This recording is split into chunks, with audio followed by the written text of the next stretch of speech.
guys, this is the area that we should focus, because tomorrow atakuwa ni mtoto wako, atakuwa mtoto wa Benso ama brother wa Benso.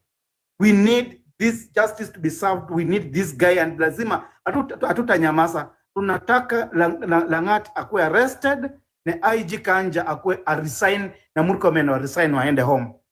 Ndio tutatulia. That's what I wanted to tell you guys. Hii ni mchezo jamaa anatuchezea, and hatutanyamaza. Lazima Lagat awekwe ndani, akuwe arrested na akule hiyo maragwe yenye watu wengine wanakulanga. If need be, ikuwe private prosecution yenye itafanya hiyo kazi. Isikuwe the normal prosecutor that we know. That's what I can submit, and thank you guys. Let us remain united to watch ukabila in this country. It has really done worse than good. Thank you. I submit. Thank you. Naona senator wako hapa na sijui ama anakuja kusimama. Senator atatuambia ama bado anakuja kusimama hii Mombasa. Wewe ni mchokozi, ndugu, wewe ni mchokozi kweli. Jambo mlioko hapa nyote. Koma sana. Okay, that is very good. I appreciate you. You know that, my brother. You've always been there. Wewe hata ningekuwa inawezekana, acha nikwambie tu kweli Dawat. Hata tungesema wewe ndio usimame kama rais, because you have made a lot of people to know their rights through your platform. Na before I continue, wale Dawat sio ati ni kuwa tu anatuelimisha hapa. Pia he has a business, anauza mashamba nini, we need to promote him.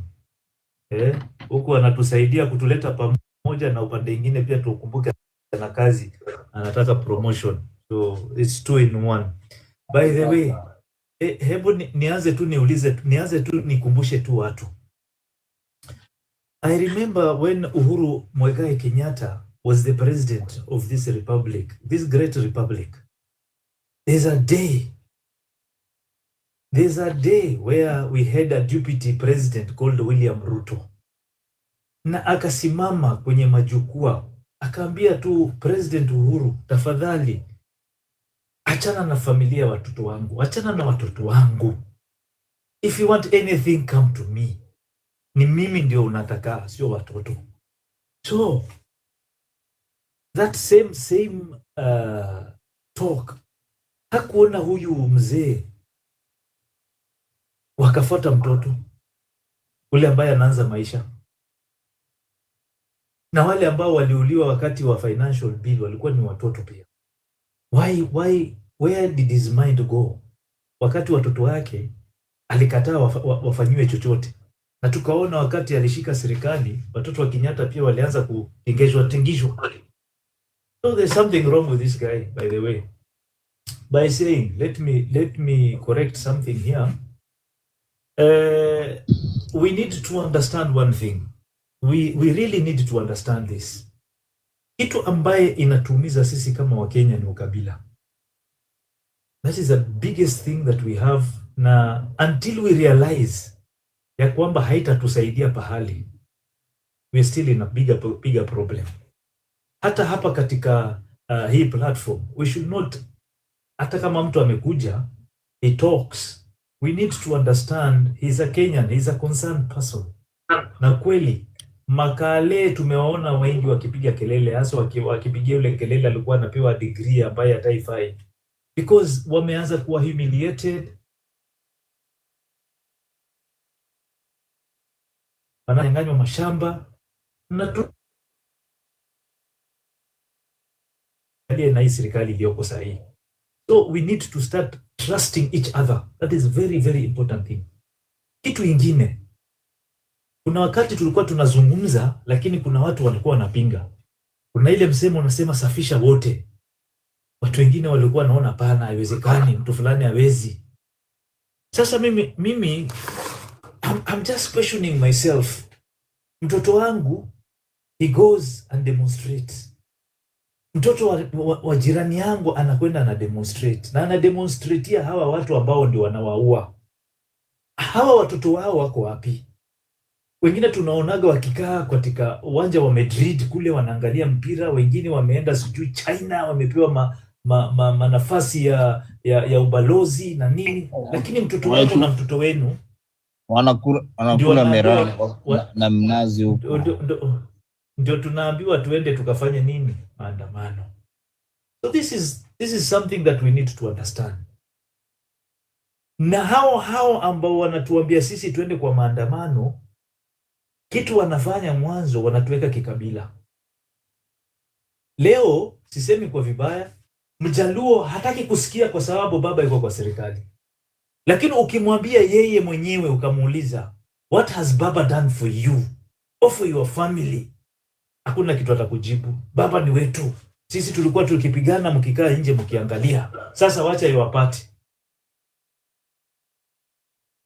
Same thing goes to Kikuyu fraternity. It's the same thing. These people are dividing us when they're celebrating the only fruit of Kenya. When sisi bado tuko katika ukoloni. Bado tunakaa nchi yetu kama bado tuko kwa ukoloni. Na I want to make this so that mufungue macho na mashikio mujue. Hii mambo ya adoption, mambo ya uwaji, saa hii watu wanapiga kelele because it has already come onto your doorsteps. Hizi vitu tunataka kuzungumza. Speaker weka kando. Yes, thank you. Hizi vitu tulikuwa sisi tunapigwa nazo kila wakati. Cost, watoto wetu wanakuja wanachukuliwa from doorsteps. Tunaomba serikali, please, kama umefanya kitu mbaya, peleka wao kotini, funga wao. We will help you. But unaongea hivyo the second day, unaletewa mtu ameshakufa. So you see, this thing has happened. Now, nobody made a lot of noise. But now, it has come to your doorstep. That's now you understand. Ya kwamba, whatever was happening to your neighbor, tomorrow is going to come to your doorsteps. Na sisi hatutasema, ati kwa vile mulinyamaza na sisi tutanyamaza. Tunapiga kelele. Tunataka haki ya watoto wetu. Na the only way we will make these people understand. Hata sisi maskini, kuna wakati tunaweza kukubaliana, tukawa na kitu kimoja. Hamtatununua kila siku na 500 na 1000, mtugawanye. Tumeona siasa hii inaanza kukuja, watu wanazungumza habari ya cousins. Me, I'm telling you, there's no about cousin, about what? We as Kenyans, we are suffering. Hawa watu wakishapata cheo, watagauka hivyo vile Ruto ametugauka. In fact, I was saying, haina shida hata na cousins. Hata sisi ni brothers and sisters. Yes. Ukiangalia Ruto alikuja na msemo mwingine ya dynasty na hustler. Ama mnasahau jamani? Na tukaamini, tukajua sisi ndio mahasla. Tukajua sisi ndio mahasla. Wale mtu mpaka watu walikuwa wanauliwa kwa bahati mbaya amegonga. I was in Nakuru that time. Somebody had an accident because he has a good car. He was killed because he was a dynasty.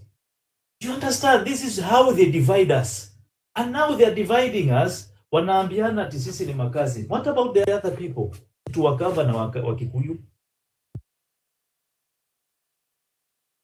Makazi. Sisi wakosti tutasemaje? So this is where we have to wake up. We have to wake up. We cannot always fight for our rights and then be fooled within our understanding. Tunakuwekwa kuwa ni wajinga. Hakutakuwa na serikali, hata ikiwa serikali ya kabila fulani, hata itasaidia hiyo kabila yote. It is only the top cream ndio watasaidika. Watapewa wale polisi, watapewa kazi za kidogo kidogo, watolewe wale wengine. Lakini sisi ambaye tuko chini, it's going to be the same. It's going to be the same. We need to overhaul this engine ya Kenya. Tuseme hapana. Let us treat each and everybody as human, as a citizen of this great nation. Where, angalia, tukitengeneza nchi yetu vizuri, kila mtu aweze kufaidika, hata kama ni kidogo, bora mtu asilale njaa, asiwe analala nje. Believe me or not, tutakuwa with a very great nation. We can bring investors, we can make our own investments within our country. Umenelewa? But ikiwa bado tuko na ile idea kama I give you a small favor, uza watu wako, that is how it goes. Sisi hapa kwetu pwani tumegawanywa to an extent we don't even talk about our problems, ya kwamba tuna shida ya kazi, tuna shida ya elimu, watoto wetu hawana maskuli ya kuwafundisha vizuri, tuna shida ya kuwa kazi ya port hatupewi sisi. No, we are talking about huyu ni Mwarabu, huyu ni Mijikenda, huyu ni Mbara, huyu sijui. And that is the way we are going around. Ukabila umekolea sana hata coast kuliko hata huku bara. Mimi mwenyewe ndio maana ninakwambia atule kabila gani? Ula kabila gani? Unajua Dawat, let me tell you something. Can you believe this? My own fellow tribesmen fought me when I was with him in Jubilee, kwa sababu ati wale watamuona yeye ni bora kuniliko mimi. Ati huyu Mwarabu hatuwezi simama sisi Waarabu wawili. My friend, it's not about tribe. It's about what I'm offering the people of Mombasa. The service. I want to be the next Sufuna in Senate. I want to shout. I want to make sure that my governor actually give the service to my people. I want to stop the governor from stealing. I want to stop the government bringing bad policies to our people. Hiyo ndio kitu mimi nilikuwa nasema, I'm going there and I will be the first custodian ambaye nitaongea mpaka niwe najulikana. Na imagine, people loved me, but because of that, na nimekataa kuungana na wakora, because I said, mimi atakaye nipatia kura ni mwananchi. Na huyo ndio mimi nataka kusikia. Huyo ndio mimi nitatetea, sio serikali. Yes, I'm going with a party, but not the party will vote me. It is that person who wake up in the morning aende akapige kura kwa sababu anataka mabadiliko. He wants a future, a better future for himself and his entire family, na generation ile itakuja. Huyo ndo nataka ni serve. Now that is the problem that we normally have. It is when we want to do our election. We forget about all the problems that we have gone through. We forget about all this shit that these people have put us through. And the same people will come and buy us. Kama yani unaikwa kwa 500. There are people in Mombasa, I don't know other counties, there are people in Mombasa will come to vote, wasimame nje ya pale ya kupiga kura, waseme mimi sipigi kura. Kama wanataka nipige kura, nipewe kitu ndo niingie nipige kura. My goodness. Where are we taking this country? Now we are suffering, watoto wanauliwa, tukiona nchi yetu, tukiona, because of these people who are giving us 500 or 200 shillings. This young boy hangekufa kama hatungekuwa na wanasiasa.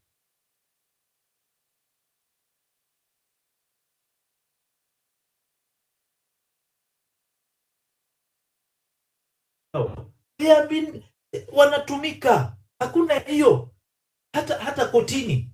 Tunaona wao ndio wanasaini nani atakuwa jaji gani atakuwa wapi. Wao ndio wanasaini. So if you bring stupidity, wanakuondoa katika barabara, wanaleta wale ambao watawatumikia wao. So we need to change. We need to have another system ambapo sasa itakuwa pia wananchi watakuwa na kikao ya kuweza kukataa ile mambo ambayo inaweza pitishwa parliament if it's going to be against the normal mwananchi.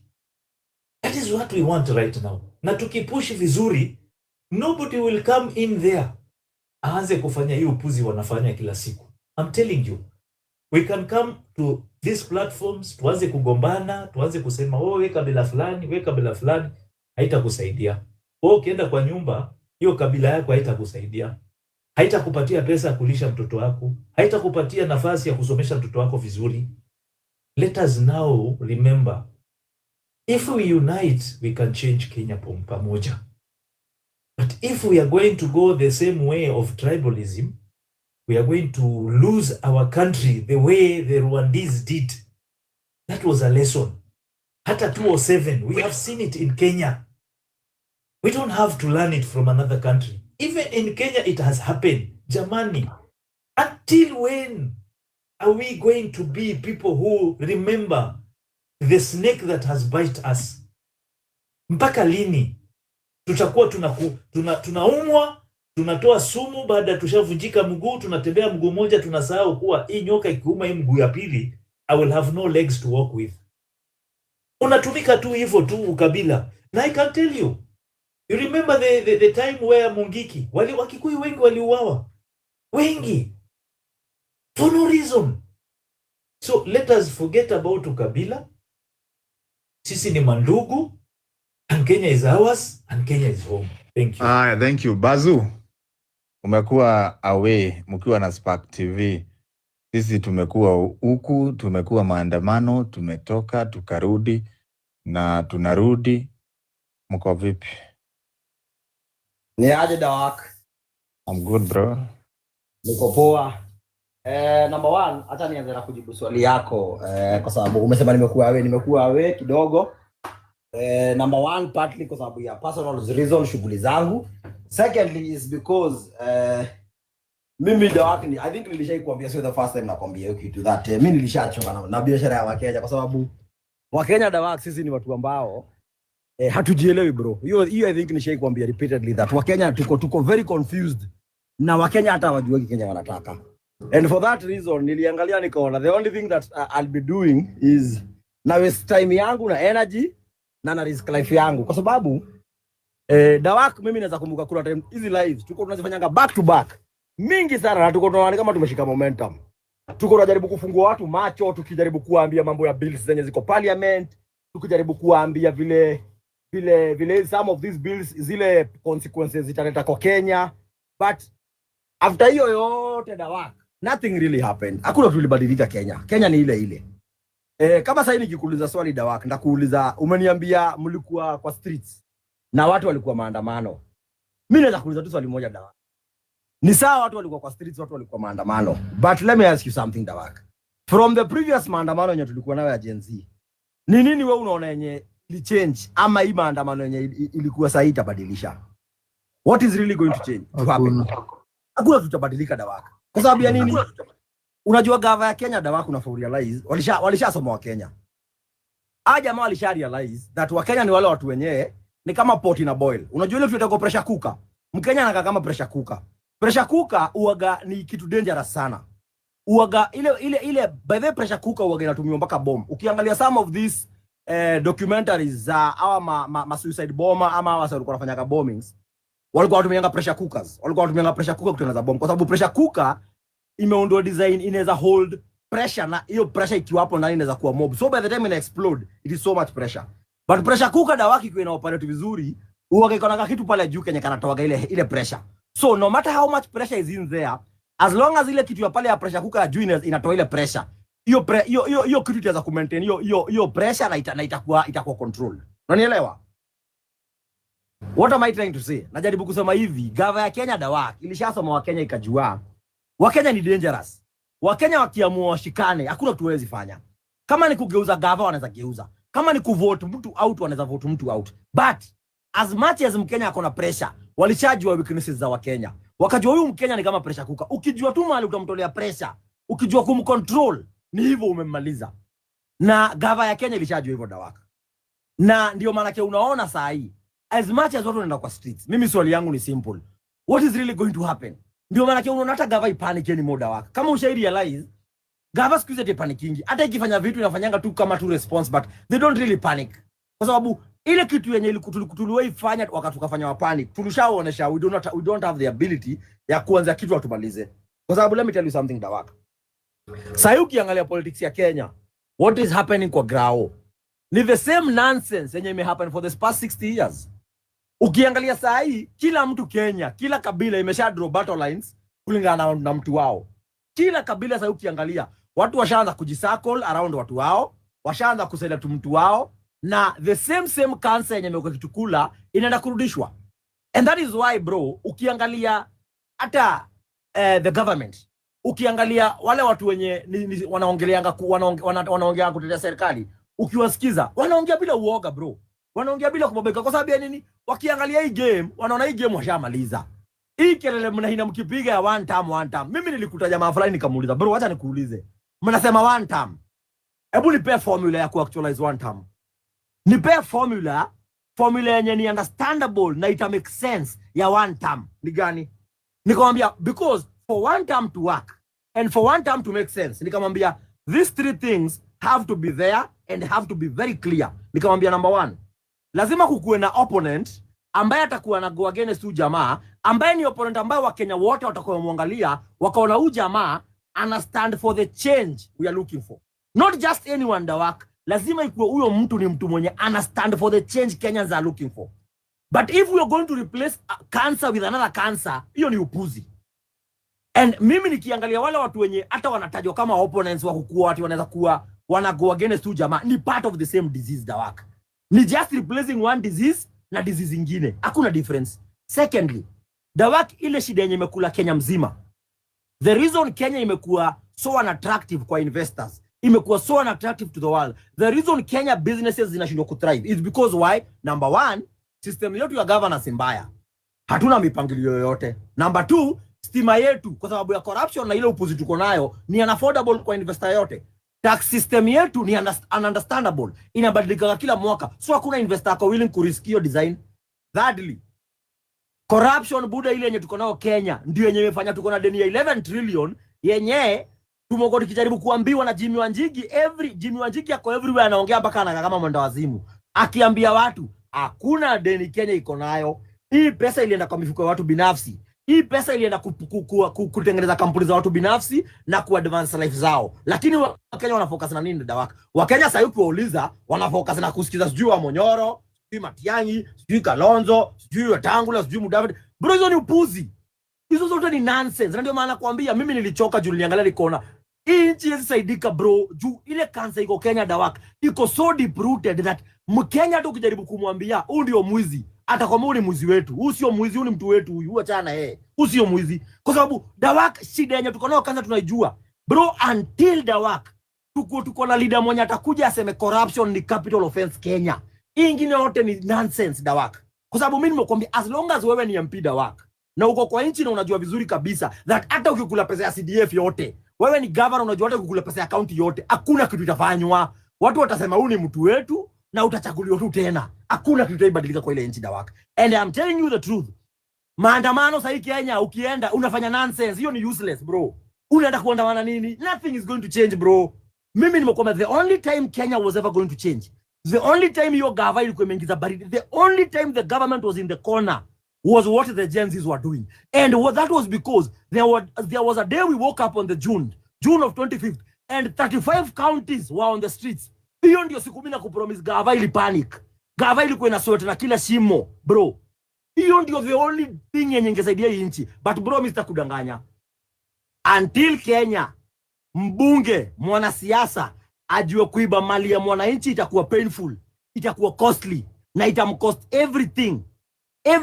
Nothing is ever going to change in that country Dawak until we come up as a country and realize that hii ujinga tuko nayo kusema sijui wewe ni kabila hii. Mimi Dawak nishe kuja hapa nikakwambia bro, sijui kama unajua kabila 42 za Kenya zinajulikana tu Kenya. Ukitoka nje ya Kenya bro, uende Rwanda, wachana na mbali, wachana hata na kuenda Europe ama America. Rwanda hakuna mtu anataka kujua kama wewe ni Mkikuyu, wewe ni Mkalenjin, wewe ni Msomali. No one gives a fuck Dawak. Mimi nakwambia ukweli. No one cares about your tribe other than the borders of Kenya brother. Mimi nakwambia ukweli. Na ile siku wa Kenya wata realize that wewe kukuwa Mjaluo, Mkikuyu, Mkamba, Mkalenjin, Msomali, Masai, hiyo kitu yote hakutu inamaanisha. Ni sisi tu tumewekewa hiyo upuzi kwa borders za Kenya. Enda UG hapo UG. Uganda hataki kujua wewe ni mkabila gani brother. Haimati na hakuna difference ina make atakuita Mkenya. Ukitoka Afrika uende Europe ama America ama Middle East, unaita kwa Muafrika. Hata uitagwe Mkenya, unaita kwa Black African man. So hii ujinga tuko nayo ya kujidanganya at because you come from a certain tribe ama nini at your superior. Hiyo nonsense ndio yenye politicians wetu wanakulia. Na that is why I'm telling you, ukiangalia gava sai hawa panic brother. Wanaongea vile wanataka. Ukiangalia ma representative wao vile wanaongea everywhere, wanakuonesha hawastuki kwa sababu ya nini? Wakiona hii game, wanaona hii game washamaliza. Hawa Kenya ni wale wale, hawa watakuja watu wahonge, tukimaliza kuwahonga tuwagawanisha na ukabila, tukimaliza kuwagawanisha na ukabila tuweke puppet leader, wakuja wawachoche. After hapo August the 7th 2027 jamaa tangazo mshindi, tuendelee. Mimi nakwambia brother, sikudanganyi. Saida wako mimi nakwambia tu brother. Bro, kama unapanga kwenda maandamano, wacha ku waste energy brother. Wacha. Wewe fanya biashara yako da wako. Ng'ang'ana na shughuli yako. Mimi nimekwambia until ile siku da wako, Wakenya watakubaliana wote na waongee lugha moja na wakubaliane zile shida tuko nazo kwa hii nchi ni ngapi. By the way, let me tell you something. Hata before nikwambia shida ziko kwa hii nchi. Da wako unajua corruption ndio ule ta ukabila. Najua utaniulizaje, wacha nikuelezee. Da wako unajua the only reason kabila za Kenya zinapiganianga kupata zile vitu ziko pale juu, kupata presidency, deputy presidency, the cabinet seats and the ambassadorial seats, the head of parastatals. The reason people fight for those things ndio mentality ya Mkenya na kuaga ule jamaa akikuwa pale juu atawaletea vitu, atawaletea opportunities, atawaletea miradi kwa ground. That is the mentality of the Kenyan. So that is to mean the work tukifanya corruption ikuwe capital offense Kenya, ikuwe president hata akuwe ni mkabila gani, it is in the law that lazima ikitu ile kwa kila mtu. Governor wa kwenyu dawaka kijua akiiba tutamhang, tutakuhang publicly, hata kuwa na time ya kucheza na pesa ya mwananchi. Kwa sababu ya nini? So it will not matter dawak who is the head, because either way hakuna favors. Whoever is the minister, whoever is the governor, whoever is the ambassador lazima afanye kazi. Kwa sababu ya nini? Kuna consequences.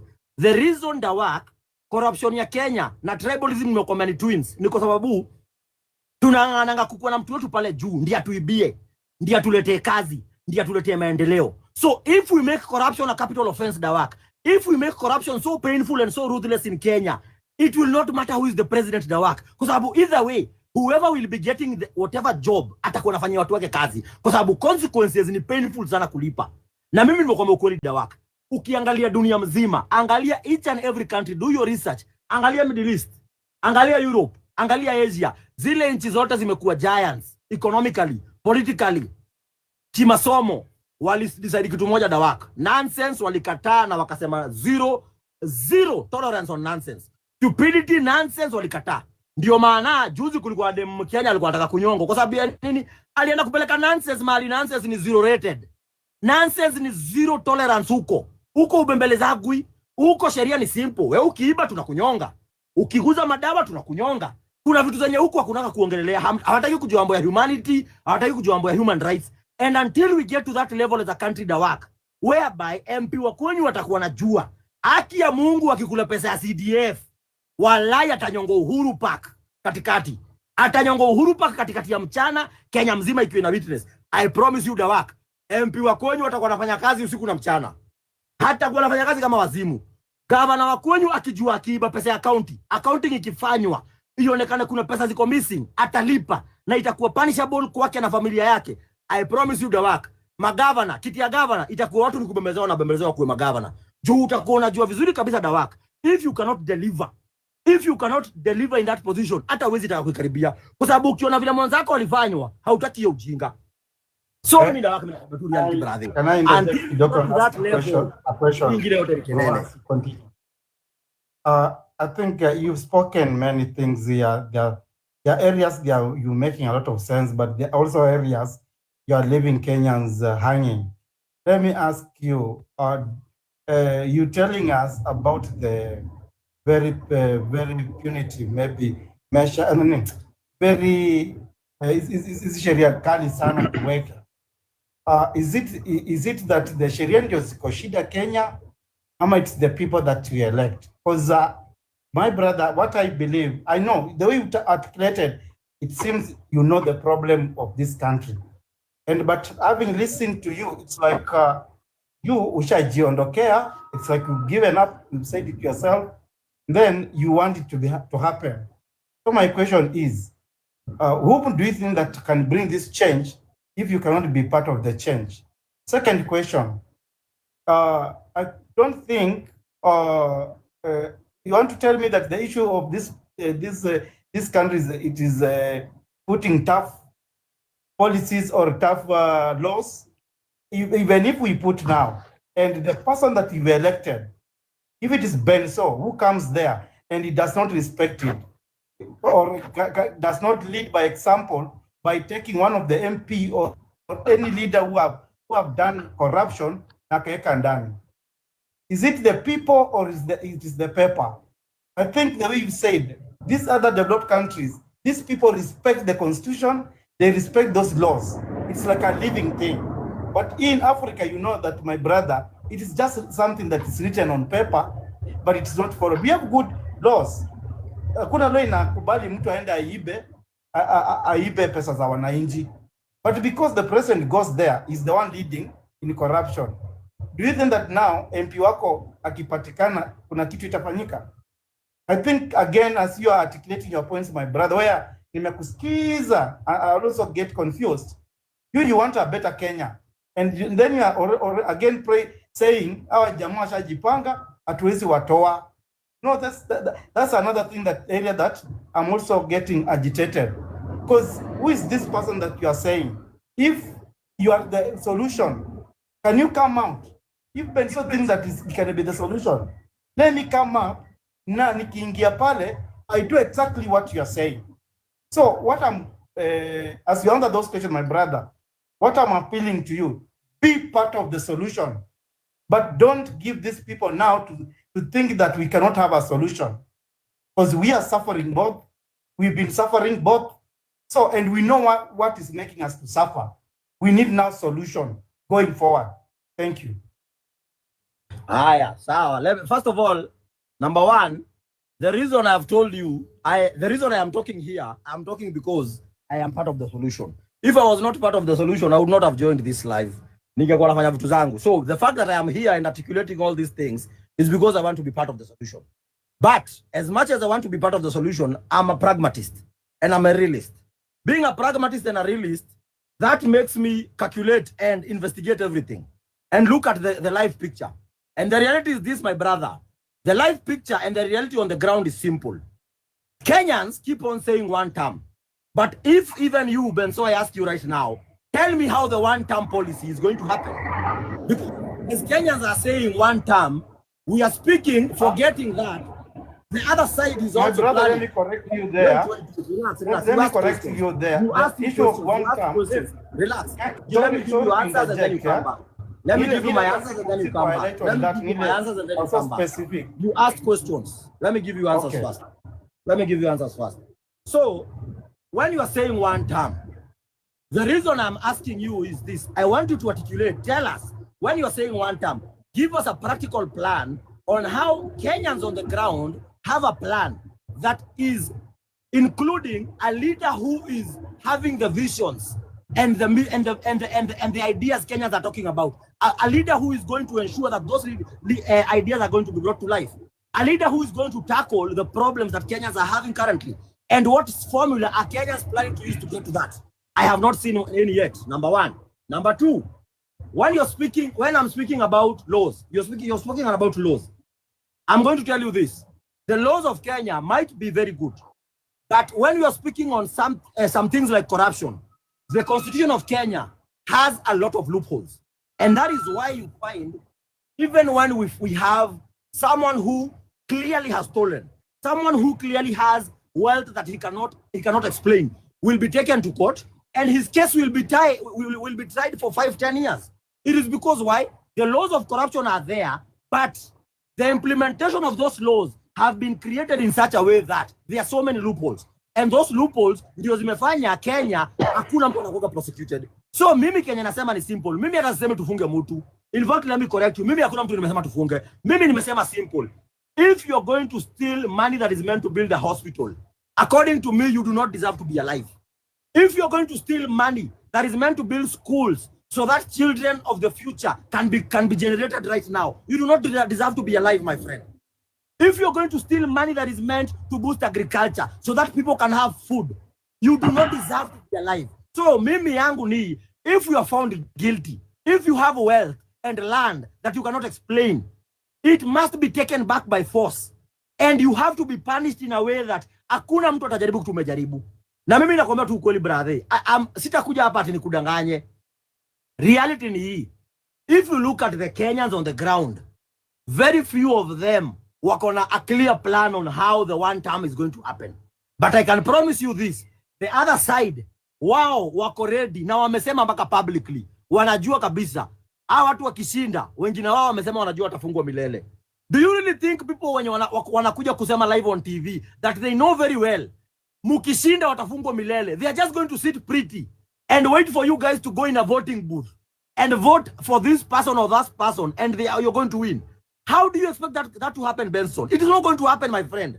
The only way this thing is going to happen, I'm telling you, is if Kenyans come together and speak one language and one language only. Any other thing is not going to happen. Hii ingine yote sikudanganyi. Tutaongea 2027. Sikudanganyi. We will be back to this again. You see, the area that I wanted to you to have even responded to while you are giving this is that on an area you are misleading us when you say, I've said, or we Kenyans, you said one time. Benso here, now I want to, you get it clear. I've never said one time. I'm in that team that needs good governance. Neither am I for that. You know who came up with one term narrative. And you know whoever that they are now one who wants to go second term or 2 term. That is not the area that majority of Kenyans belong, me included, and we belong in that path that we are saying we want good governance and forgive water. Just from what you are saying, you know, if you take it that way, but when you say you are Kenya, you see, like me, when you ask me about when you wanasema 1 term or 2 term, I don't know which even mathematics Ruto atatumia aingie pale. I don't know even which mathematics wakina wa Munyoro there you are saying when the honor of 1 term watatumia kuingia pale. And the issue for this country, my brother, Mr. Awage, it's not about actually removing Ruto. It's about giving good governance, a person who will now respect those laws. You get? You hata sasa ukikuwa pale, you can now introduce hiyo yenye unasema death penalty ukipatikana umeiba, because now you are an implementer. I've heard you talking about they are not implemented. It is being implemented by the people that we elect, the persona. If they are not ready to implement, Mr. Wawesh, that's why we keep being stagnant here. As you are also speaking, you are saying that you are realistic. I'm also trying to be realistic that we can change this country united. If we unite, I can tell you that we can take these bad people home. And what I'm saying, Mr. Wawesh, let's forget water. But now when you say one person to Mtoe, and yet we are retaining the same people, we are not going anywhere. And I can assure you that, bro, Kenyans, we are so determined. As we've said, you are part of the solution.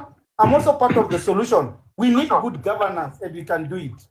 But let us not be, we are in the battle, Mr. Wawesh, and you are giving mileage the oppressor by saying, Washajipanga. That's why I'm differing with you. Even if you are... Let me say something. Can I say something? You know, Benson, when you go to work, can I say something? The house in order. Wacha tusikie Kememo alafu tusikie Spark TV, then we'll come to Wawesh a respond. I still have my from Jera na bara no alafu Mr. Let's go. The Kememoas. First of all, let me submit my apology. Yesterday nilikuwa busy, that's why nilitoka live. Si kutoka kwa ubaya. I'm really sorry for that. Number 1, I have to congratulate you guys for the work that you've done. Number 2, I would really want to encourage the Maandamano thing. Ndugu yetu, mahali tumefika Kenya, mahali tumefika hata katiba ambayo tuko nayo ilitokeana na maandamano. So you can't discourage people wasiende maandamano, because tukidiscourage watu wasiende maandamano, it's like tunaambia watu fanyeni venye mnataka. So the mileage ambayo tumechukua imeletwa na maandamano. Number 3, either wa Munyoro or Ruto or whoever, all these old faces zenye tumezoea kuona, we have to send them home. The hatred I have towards this regime and the old political phases ambayo tumekuwa nayo, even God knows my heart. I really hate these people. And if there were anything, something that I could do, watu waniondokee hii dunia, I could have done it. Ni venye mimi sio Mungu. So you see, these guys have taken us for granted. And the Maandamano thing is the only solution ambayo tuko nayo as of now. As of now, because hiyo ndio nguvu yetu.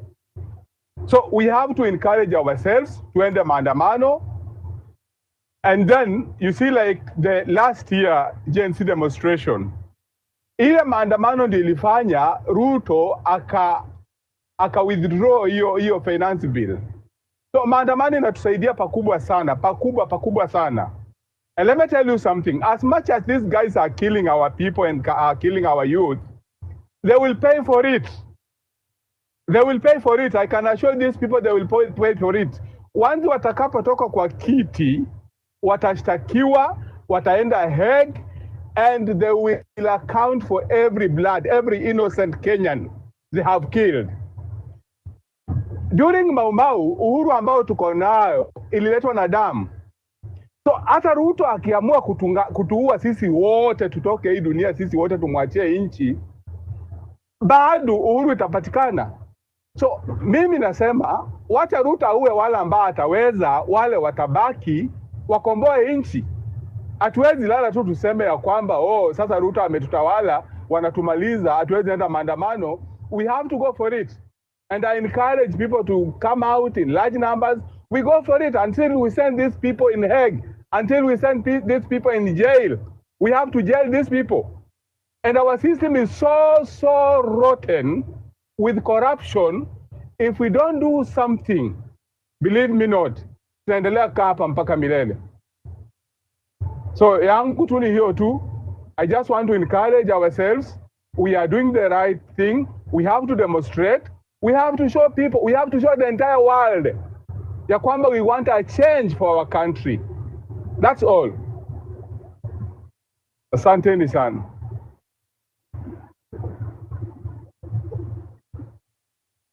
Thank you. Back to you.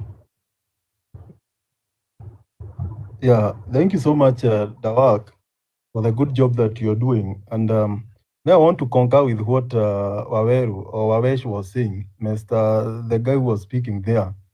And he's making good points. And the problem in this country is purely tribalism. If we can deal with ethnic politics, then we can solve all other problems that we have. The reason why today, and I agree with what you're saying, people are saying Maandamanos, this, we need to go to protest. But at the end of the day, even those people who are going into those protests are divided along tribal lines.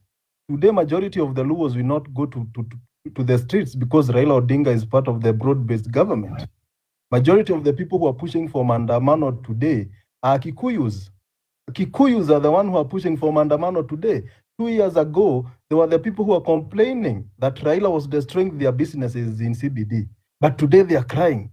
And you see, that's what I'm saying. Until we stop this nonsense called tribalism, until we stop this nonsense called ethnic balkanization every time we have elections, that's the only time we get it right. These things that you are talking here, Maandamano, they are tribal based. There's nothing. The only time we had a resemblance of genuine, organic, is on 25th June last year. These other mobilization, these are tribal-based demonstrations that will never take this country anywhere. Therefore, we need to shut tribalism.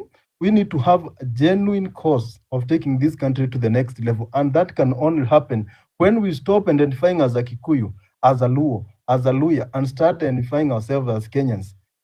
I find people celebrating at, we are cousins. How? We are not cousins. We are all one family called Kenyans. If we can start seeing ourselves as Kenyans and stop seeing ourselves as Kikuyus and cousins and whatever, and start focusing on getting the right people from MCAs all the way to the top seat, that's the only time we have development. These things that we are saying, now it's the time we need to push this government, we need to do this. What are we doing? when we see that majority of the people, or even in the current Maandamanos, are going there on tribal lines? How many Kikuyus were opposed to Maandamanos in the previous regime? How many Kikuyus used to andamana when Uhuru was in power? Zero.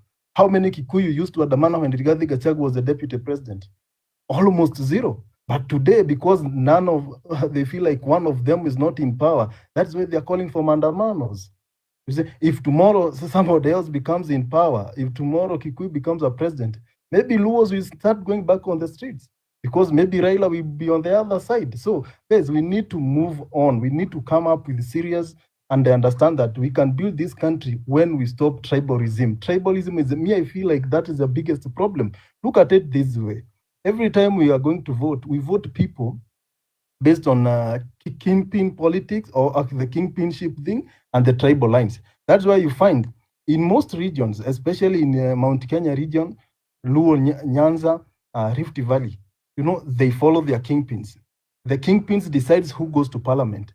The kingpins decide who becomes a governor, decides who becomes a senator. How will you get accountability? How will you get developments when you elect people whose allegiance, who are loyal to the party leader, who are loyal to the kingpin, than the people who elected them? That's why today, even if you push your MP to pass a certain bill, they will start listening to the party leader. What is the party leader saying? If today you push Peter Kaluma, to pass a certain bill, he will ask, what is Raila Odinga saying? You know, if today you push a member of parliament from Rift Valley to put a certain, to pass or to support a certain bill in parliament, they will ask you, what is President William Ruto saying? The same case will happen. It was happening when Uhuru was in power. Most of the Jubilee MPs used to follow what Uhuru was saying. So we elect people who are not there to represent us. They are there to represent the party leaders. Today, Gachagua is saying that in Mount Kenya region, he will make sure that everybody who will be elected at a DCP party, because the members of parliament who are there today are not listening to him. What does that tell you? He wants MPs who will be listening to him. He wants MPs who will be psychopathic, who will express psychopathic tendencies to him, not about serving the Kenyans. So we need to wake up as a people. We need to wake up and understand that this tribalism doesn't help anyone. If you are Kikuyu and your child doesn't have school fees, try and go to Wamunyoro. That place called Wamunyoro. You can't enter Wamunyoro. Try to go to Ishaveri. You never enter Ishaveri to see Uhuru Kenyatta. If today your child is suffering and you are in Migori, try to go to Gladys Wanga's home and see if you'll get help. You have security. There's a lot of protocols to follow to access them. Try to go to Raila's home today and see, because you are Luo, if you get help there, you will not get anything. So we must stop this tribal thing and understand that Kenyans, everybody is on their own. You know, we are trying to pretend like, oh, Gachagua will save us. Oh, Nani, they will not save you. It is us who will save ourselves. So I agree with what that Nani is saying, Wawesh. This thing of Maandamano is impact is almost negligible. The impact of these Maandamanos is zero. What have we gained with these Maandamanos? From 20, how many people have died on the streets? What have we gained? What can you put on the table and say, this is what we have gained since Raila had been on Maandamano? These Maandamanos, we have supported them with Raila from 2017, 2013, you know, from 2010, when we had the new constitution. We have been on the streets. Myself have been supporting Raila. What have we gained? Handshakes that benefits who? Handshakes that benefits who? What have we gained? The Gen Z have been on the streets. What have they delivered? Only lives has been lost. Only lives will be continue to be lost. You people are going on the streets because someone was killed. How many will die? How many will die in the name of fighting for one life that was lost? We need to be realistic. We need to be realistic and wake up and start facing things the way they are. Hey, ni kweli. Ni kweli. This guy is telling us that anything that Maandamano will later let me land, then you will ask your question. You are telling us that we should not go to them. I'm just finishing in that point and raise out our voice. Yeah, I just want to finish that, what I'm saying. To some extent, you are misleading us. And allow me to ask. I'm not misleading. Yes, yeah. The reason why we are here to give opinions. We are not here like to agree on everything. But this is what I'm saying. You know, when you see Maandamanos in developed countries, Like, let's not go far. Let's go to South Africa. When that EFF leader, Malema, was on the streets, those guys organized very organized demonstrations. They had clear issues. This is what we want addressed. They presented the issues to the relevant authorities, agencies, and government officials. What happens in Kenya? People on Maandamano last day, what happened? Cars were burned. Innocent Kenyans were being whipped. Cars belonging to innocent people were burned. How can we call for order when someone father was on the streets looking for unga, looking for school fees? That father went home without a car. That father went home injured. He was not part of the demonstrations. If it's about demonstrations, then let's make peaceful demonstrations. Let's have our issues. Let's present them to the relevant authorities, and that is it. These ideas of running in the streets the whole day, destroying businesses, destroying other people's property, it does not make sense. What is the whole idea? My brother, can I ask you something, please? Permit me to ask you something. Can I go ahead? Yes. Do you want to say the demonstrations that people were demonstrating in regards to the killing of our brother Albert, it was just in vain? It meant nothing. Yes. It was. I'll answer that. Kindly answer my question. It was almost. Before he answers Can I answer that, please? Why am I quantify the results? What have you achieved? That's the. I am the one who asked you the question. What have you achieved by yesterday's demonstrations? Someone was arrested today. Are you people following on the case to know what will happen? No, you people are just shouting. Yes. Do this. After 2 days, something else will come up. You will forget about Albert. We will move on to the next thing. Next weekend, I know this weekend politicians will make some statements. Where's Spark TV? What is your point, my brother? By Monday morning will be good. Itoke kwa hii live. What's your point? I need to add something. I need to add something, please. Okay.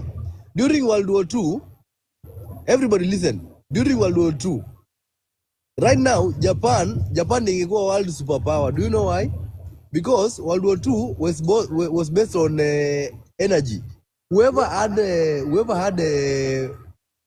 diesel, petrol, like petroleum products, ndiye angewin war. Kwa sababu all things ambazo zilikuwa zinatumika kwa kufight zilikuwa zinatumia petroleum product. Now, can you ask yourself why when Japan attacked USA? Can you ask yourself why Japan ili head towards Pearl Harbor? Why? Because Pearl Harbor at that moment ilikuwa ina all petroleum products. The reservoir for petroleum products ilikuwa Pearl Harbor. Okay, Japan decided to attack Pearl Harbor, but it failed. It failed to deactivate the main place. There was a point whereby Japan ingepiga. So what is your USA point? Ingekuwa. So what is your just point? Listen. Mm-hmm. Just listen, then you'll get my point. Okay? Kuna mahali ambapo Japan wangepiga Pearl Harbor during World War II, wangeushinda hiyo war. But Japan failed to beat at a very specific location. Reason why nasema hivi ni kwa sababu Spark TV anasema ukweli. Hii maandamano tukienda hakuna askari mmoja anakufa, hakuna askari anakufa, hakuna mtu wa serikali anakufa ambao tuna fight. Every time tunaenda maandamano ni mmoja wetu amekufa. So what I'm saying is that hii maandamano tunaenda haitusaidii kwa sababu tuna drive a point home, ndio hatukatai. But sasa to hit the nail on the head every time we go, we lose because we don't knock the nail on the head. Tunarudi nyumbani tukuwa losers.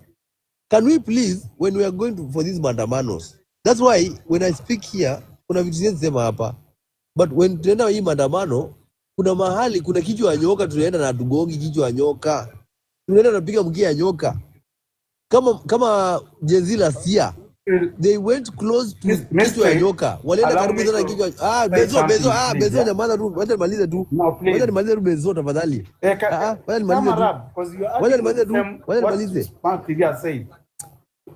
Ndio nasema, wacha tu nimalize tu alafu tuongea. Wewe uweze kunikata bwana. Cheki. Hii maandamano, mimi na support hii maandamano. But tungekuwa tunaenda tunapiga nyoka wa kichwa. Kwa mfano, maandamano tangu maandamano yaanze kufanyika. Maandamano last year, hiyo kwenda kwa bunge na kuwaonyesha, ndio unaangalia mwenzako kanda yako amepigwa risasi ya kichwa, but you still move on. That is the maandamano I want. That is the maandamano I can be part of it. I can even lose my life to be part of that. Lakini hii maandamano tunaenda hii ati magari na leto na fake number plates inachomwa hii. Na tunajua vizuri. It is not going to help unless we know let's go and hit where it is going to cost them, where it is going to cause pain to them the most. Hata itatake siku nne, haitatake hata siku nne. Wacha mambo ya saba hii. Itatake a very short time na watakuwa wamejua kumbe hawa watu wako serious. Okay? Tusiko kama Japan saa hii. Japan walikuwa go and look for yo nini bana ya World War II. Japan saa hii ingekuwa wakuwe the world superpower. Lakini why are they not? Because hawako hit the nail on the head. So tukitumia maandamano, let's go and hit the nail on the head. Tusikuwe na upuzi yenye niliona makara wanashtua wazee na tear gas wanatoka mbio. Why? Tutumie mbinu nyingine. Let's think. We can think, bro. Thank you. Let me just rebuttal niachie watu wengine waongee. Spark TV, the reason why I've told you I'm misleading the country is this, yeah?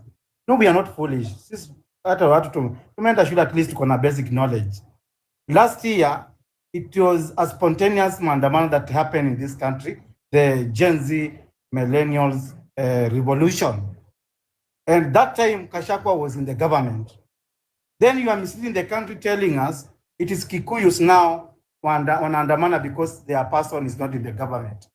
That's again, it's a misleading information. Yeah. Then Albert comes here, people are being abducted on daily basis. It is a cry in the street. Then here one of us ameuliwa na this guy, hiyo picha Dawaka ametuwekea hapa, and we are just saying, because if we don't talk, nothing will happen. And us tumefika mahali tunasema we can even take the power back into our hands because the constitution gives us the power belongs to the people. So Spark TV, it will be wrong when you come and say it's Kikuyu who went to demonstrate in the street. Okay, Albert is not a Kikuyu by tribe. So you want to tell what benefit will now Kikuyu benefit by now going to demonstrate Albert now Wajaluo hataki to demonstrate? I can inform you, as I speak, neither am I a Luo or a Kikuyu. I'm a Kenyan, I'm a Luya by tribe. But we were in the street demanding for justice for this innocent Kenya. Because we are saying, and listen to the messaging that we are saying, anybody, it can happen to him, regardless which tribe. Even the Kalenjin, they have been killed during this thing. Wakati wa uhuru, kuna Wakikuyu, wamekuwa abducted, wamepigwa, wameuliwa. So when we are really agitating and then you guys you are purporting to be part of the solution, I wonder. You sit here telling us, oh, tuache tribalism, ndio iswi na tunini. Yes, everybody, I understand kuna tribalism iko, but it's what we are fighting here. Last year, it was spontaneous, everywhere. Kulikuwa na demonstration. They are not that Kikuyu walikuwa Western, wakidemonstrate. In Uasin Gishu, the hometown of Ruto. So it is so bad when some of you comes here, mnaanza kututishia, mnatuambia, gain something. I think there even someone who had answered Spark TV before that maandamano ya last time where young people were killed. It made Ruto withdraw the finance bill. Then you stand here telling the Kenyans who are still agitating for good governance that you did nothing, you achieved nothing. Right now, however much you may tell us that we have achieved nothing, mimi sijaona nini, I'm not seeing scenario yenye. Okay, you have your right to analyze things. Pia, listen to how we are also analyzing. It doesn't mean that you are analyzing now the truth and the bitter truth. As where I stand, if I analyze what has happened, even this Maandamano imefanyika, cause nini panic within the government and even security forces. How much they may want to cover up the situation. And even we are telling them, we know what you are doing. It tells that you are not stupid. Some of you mna double speak because mnasema some of you mnasema may give up. Hautaki kuwa na maneno kusikiza maneno kuwa part of this. At the same time mnasema you are offering solution. Which kind of solution? And at the same time you are praising the same government saying wamejipanga. It's like you are scaring us. As we are in the war. Once you are in the war, you are there to win, not to lose. If you understand that this how the war is being done. So, msione kama sisi ni wajinga. We will fight. And then someone has said, ati mnaharibu business. Spark TV. Are you aware that it is the government waliinstigate hiyo kwenda kuchoma hiyo magari? Are you aware that it is the government that ilituma goons kwenda kuloot within the town? I know you don't know that. Utasema ni hao maandamaji. We were so peaceful and we are always peaceful. For God's sake, I submit. Wawesh, let me say something. I need to clarify something. Yes. Just, can I do it in a minute? Because Bensol is accusing me of things that I have not said. I don't know why he is not listening. Because I've said something like, the last Manda, I said it. The only time we had genuine and organic Maandamano was on 25th June last year. What we have now, these are like, I don't know, they are not organic. When you look at what was happening last day, you could tell these not organically motivated demonstrations, because who was shouting the most is the Gachaguas. Gachagua was in Kiambu and people are demonstrating, telling people, you need to go out, you need to, you see, all that I'm saying today, the same people. Spark TV, I know you are working. Let me finish this. And your articulation is for the government. It's not about working for the government. Mimi ni Mluya na tulikuwa kule, it was spontaneous. All tribes came together to give this bloody call. Let me finish my point, then you interject. Number two, the problem here is, I'm saying that the problem here, as I agree with the Waweru, is the problem here. Spark TV. Let's have order, guys. Let's have order. I know you people are passionate about whatever you're talking about. Let's hear each other. Let's have structure on how we engage. Ndio tusi change iko into tirades. This one is saying this and disagree. So that's what I urge you. And I agree, hatuwezi kuwasi wote na same observation. So let's have structure of engagement. Ndio wala tunatusikia, they get a benefit of what we are saying. So I think that one will really help, gentlemen. I know we can do that. Zenye hatuwezi agree, let's also accept that we cannot disagree. We have different perspectives. So I thank you so much. So we can go on. Yes, wacha niseme kitu real quick. I was listening to Wawesh earlier, and one of the things that I have learned ni ati a lot of us Kenyans hatujatembea sana ndio uone vile other countries are doing and how they got to where they are. Singapore was where we are like almost 20 years ago. Kenya pale tumefika saizi. To be honest, the Maandamano has helped. Has it helped in a way that we can see real change? Change would have come on the 25th of last year. If last year we got to where we was, alafu ikabaki sasa from then to now, he says something very interesting. The government has adjusted. The same way mnapanga, wanapanga pia.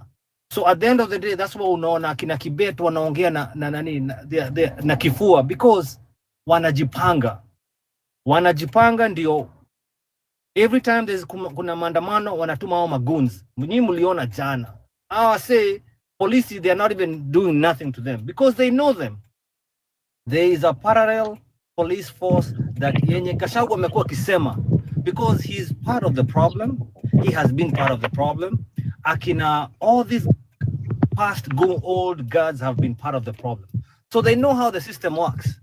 Kwa hivyo, wakisema vile wanasema, si ati ni kitu wanasema tu, they know their police who are they're above the other police. Na mse kama Albert anauliwa, and nothing is going to happen. I'm not saying somebody is going to be blamed for it, but the big dog is not going anywhere.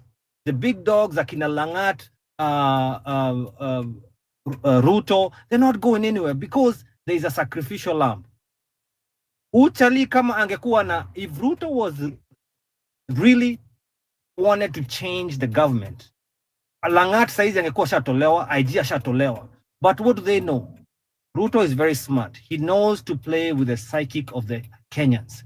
Right now they know at the end of the day, hii kitu ita trend leo, kesho, the week, this whole month, next month, kutakuwa na kitu ingine. That is what happened with the Gen Z's protest. There was so many people who got killed. People talk about it. Has anything happened? Has any police gone to prison? No. And the honest truth is, Benzo, you're talking sense. But I'm telling you, utaona by at the end of the day, history yote ita trend, end of this month, it will be gone. There's something new that will come next year, next month, and this will be forgotten. That's the Kenya we are in right now. Something new comes, tunasahau. Now at the end of the day, hii corruption tuko nayo, it is, Kenya is for the have and the have-nots. Kama uko na pesa kama Uhuru Ruto, and this other guy, you will. Lakini hawa watu wengine wenye wana pesa, you know, we tunakam pamoja kama team, sisi kwa sisi, we give them some money and then life goes on. Right now, if we want change, we cannot have the same people. The same people who've been there, Kina Kalonzo, Matiang'i, Uhuru, Rigiji, all these are the same system. So in order for us to say that we want change, we cannot come at mnasimama mnasema ati Munyoro, all this stupidity. That is even ujinga. We are about 50 years. If we don't change our mindset now, we are about 50 years before we see any real change. And real change does not come without bloodshed. Two things are going to happen, Kenya. Either kuwe na revolution, ama something drastic. Lakini mkichagua the same, akina Matiang'i, Rigiji, anybody who's been on DCP, you're wasting your time. Hawa watu wanakuja, zile chapa wanaiba. Unafikiri zile chapa Uhuru aliiba with the Eurobond zimeenda pali? Because they know each other. Wanajua. Akina Matiang'i wanajua. That's why he's in the Jubilee Party. Because so that they can safeguard the property za hawa watu. Sisi, we are only like 2%, 1% or less than 1% of the country. But they own almost everything. They own all those trillions of dollars. Na ni ukweli, Wawesh is very right. 50 years from now, tuko pahali, we are very far from accomplishing where Singapore is. We need rules to be followed. Otherwise, tutakuwa tukienda maandamano, Agunzo wanatumwa na akina Sakaja na akina Gaucho and all these fools because wanapewa pesa kidogo. But at the end of the day, story inaendelea pale liko. We are where we are yesterday and today. But kesho, tukitumia msi ati like now, for example, Rao is an opportunist. If he was a man of integrity, na mamboja angesema, we have signed a MOU. We signed this, you guys are against this, I'm pulling my people out. But that is not important to him. The life ya Albert is not important to Rao, hata kidogo. Because if he did, then this guy would have been saying, you know what, you already messed up the MOU we talk. Uliwa majenzi, umeua mwingine.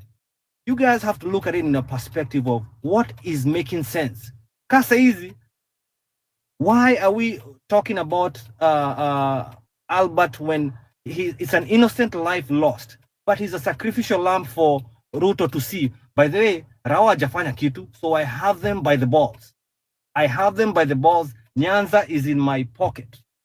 How are you planning to win? He knows at the end of the day, akiwa na Nyanza and all these other people and all these other fake IDs anapatiwa kutoka Somali and all these things, he's going to have his 51 votes and you do nothing about it. Now that's true. One time watu wanasema, to be honest, when I look at it, this guy has a plan.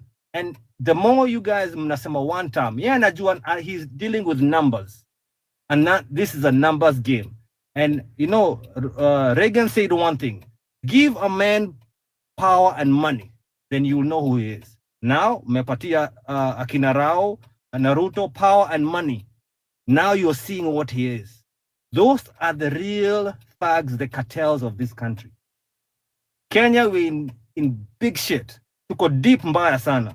Now, whoever doesn't think that we're in deep shit, you are delusional. Hawa watu, they know exactly how to do. Vile Wawesh alisema pressure cooker, they know. Wana release hapa. Leo wameweka jamaa pale kusema ati jamaa ati ndio aliua nani? Aliua Albert. Aliua peke yake.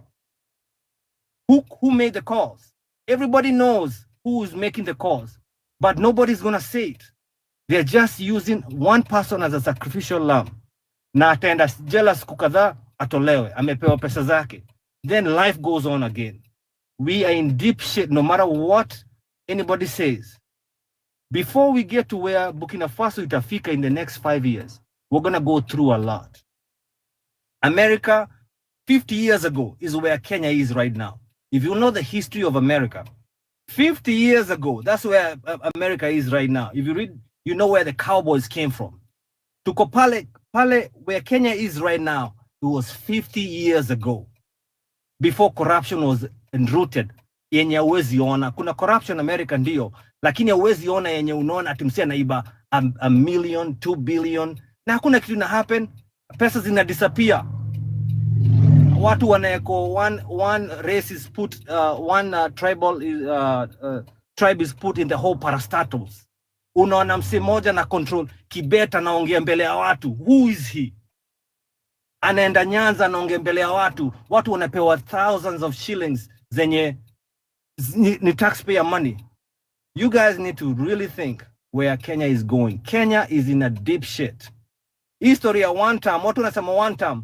But where are the numbers? Gen Zs don't go and vote. You have to think about these things. People are not registering to vote. They are suppressing the vote.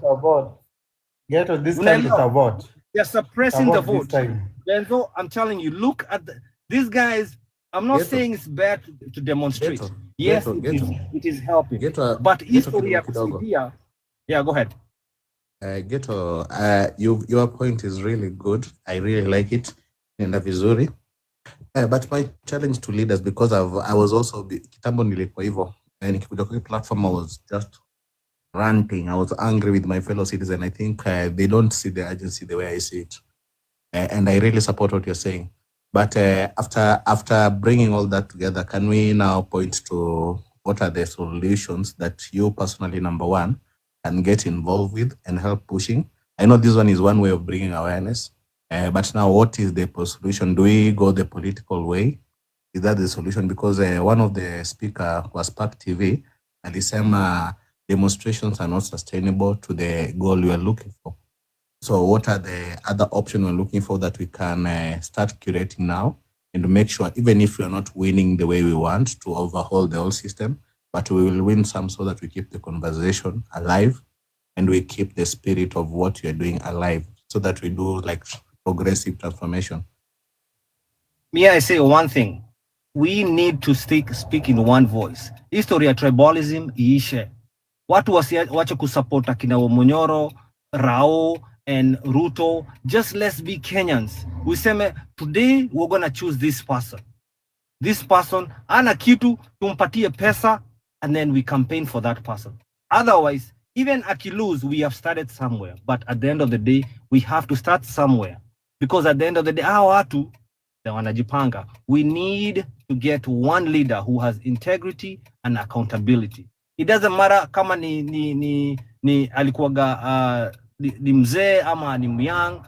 I mean, preferably somebody who's education, akona political science, somebody who knows how to run a country, somebody who's known, nobody in the system. That's what we need. If we don't do that, we are stuck in the same situation we are in. So let's work on that first. Kupata mtu moja mwenye atasimama aseme mimi I'm not a tribal.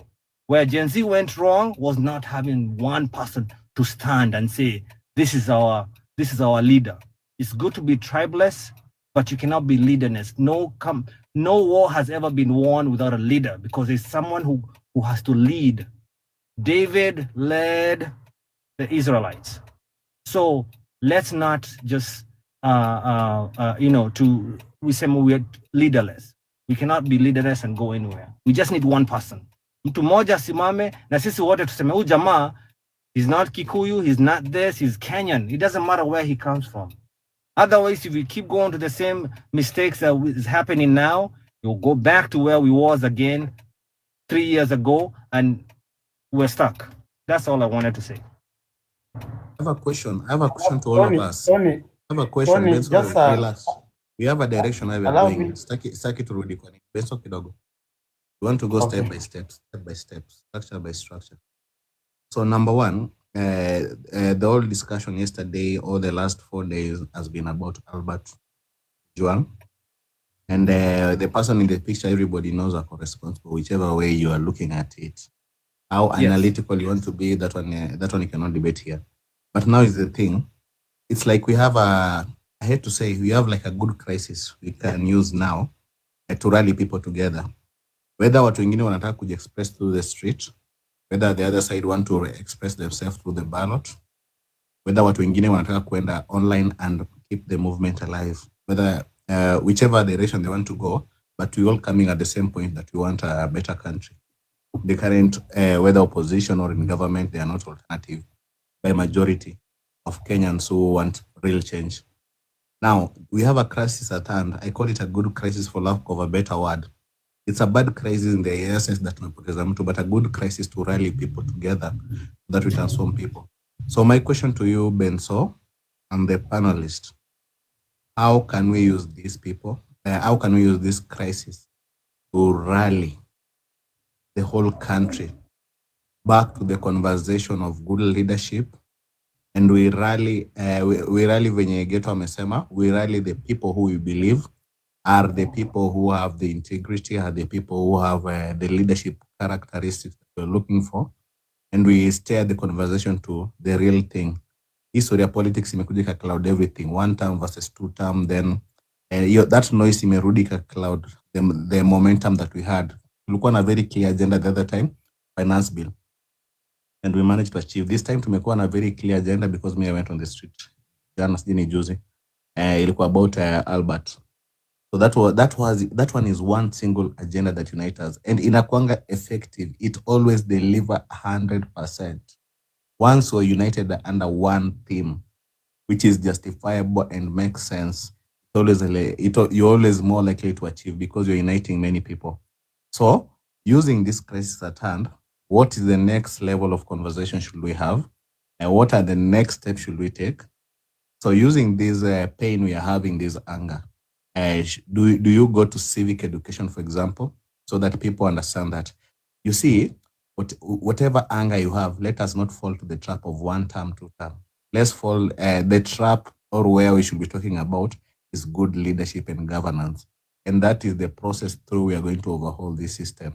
So what is the trajectory, gentlemen, that you suggest we should be going, using now the crisis? Because we are having this crisis we are talking. Thank you, Tony. Thank you, Tony. I think partly even one of the trajectory that we should take. What I will say as a true patriot for this country who wants good governance, who is neither in the team of 1 term or 2 term. This is the very right opportunity that we can use to mine is just to say, let's invest a lot in civic education. And civic education entails to sensitize people, to tell them we are at our own. Neither our leaders that we elected, they are there for us. And tunawakumbusha, when whatever election is itakaribia, they'll come start seducing you using tribal card, mukatae. And when we invest a lot there, we will make an impact. And how? You know, the how again plays a very vital role. So the how is either through this online platform where we are joining.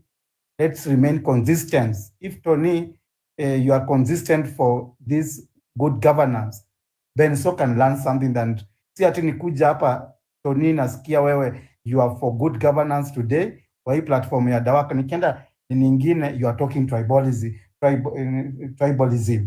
you know, that consistency again, it makes people to get confused, then wanaanza kwenda kurudi kule where we are trying to pull them out. I've seen some people doing that. So again, apart from even the online platform, wakati unaamuka unaenda hata kununua nini chapati kwa hiyo mama mboka, unajua we are not the same. Tumia this big vocabulary, tumia even the language ile yenye anaelewa, because you see the aim is to pass the message.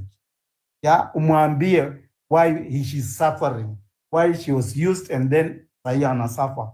And hii mambo tusingojea ati ni Ben so to take an action. Everybody wherever you are, do your part. Ndio sasa tukifika hiyo time, hata tukisema nao ni leo ni Tony, I can assure you tutakuwa na revolution. And as I finish, let me also say something on what Ghetto said. Ghetto has spoken very well.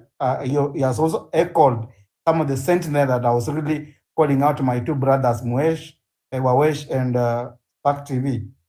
Ghetto, I know maybe you might be friend to Spark TV. Please reach out to him. Mwambie, my question this Ghetto, mwambie that we are fighting for this country and will not tire. And let us be true to what we are saying.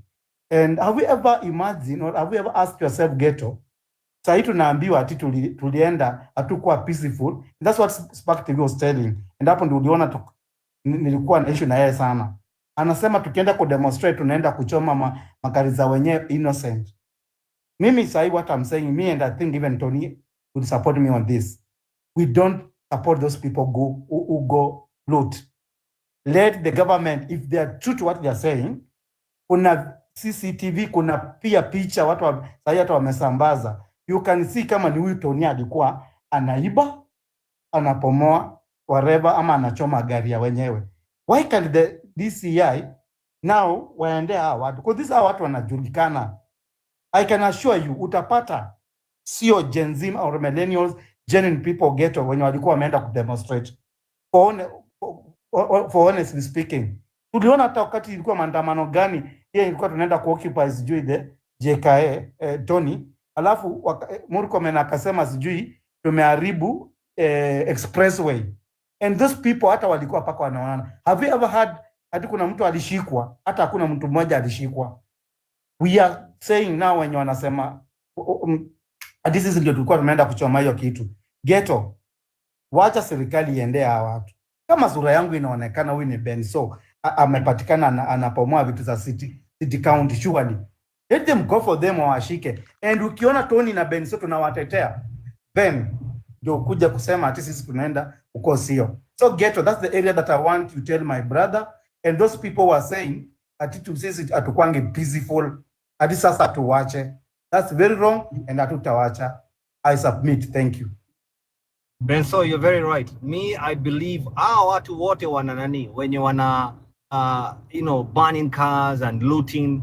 Hawa ni watu opportunists na tuliona jana. There was a video that was circulating. Wasee walikuwaga wameenda pale, unaona hata polisi wenyewe, they got nothing to do with them because wanawajua. That's the problem that we have in Kenya. On that, the government, yes, very they true. know how to do it. They know how they're doing it. Na nimekuwa nikiangalia unaona the same wezi ni kama ule mama mwenye alikwenda kwa ile what do you call it, the government housing project. Ule mama moja ndio anaitwa transformer. The same person is the one doing all these things. What I'm trying to say, you're very right. See, regular Kenyans are not doing this looting and burning of cars. These are hired thugs so that people can be like, oh, so unaona majenzi ndo kazi yao ni kumaliza the economy. This is what's happening. So that's what I call the government adjusting to Gen Zs. Unaelewa? One step, they want to be a step ahead. Unaelewa? That's where we are. And that's where we need to make changes. Tuone kweli sisi tunatumiwa kama like toilet paper. If we do not make those changes, we are adjusting with times. Technology. I know there was somebody who was talking about Japan and the World War and everything. But as we advance in times, we need to advance mentally. We stay ahead of the game. How do we loot? See. We are not looting. tuko protest, lakini ama jamaa ndio wanajua tukichoma gari watu watasema hataki maandamano because then then we are more suppressed.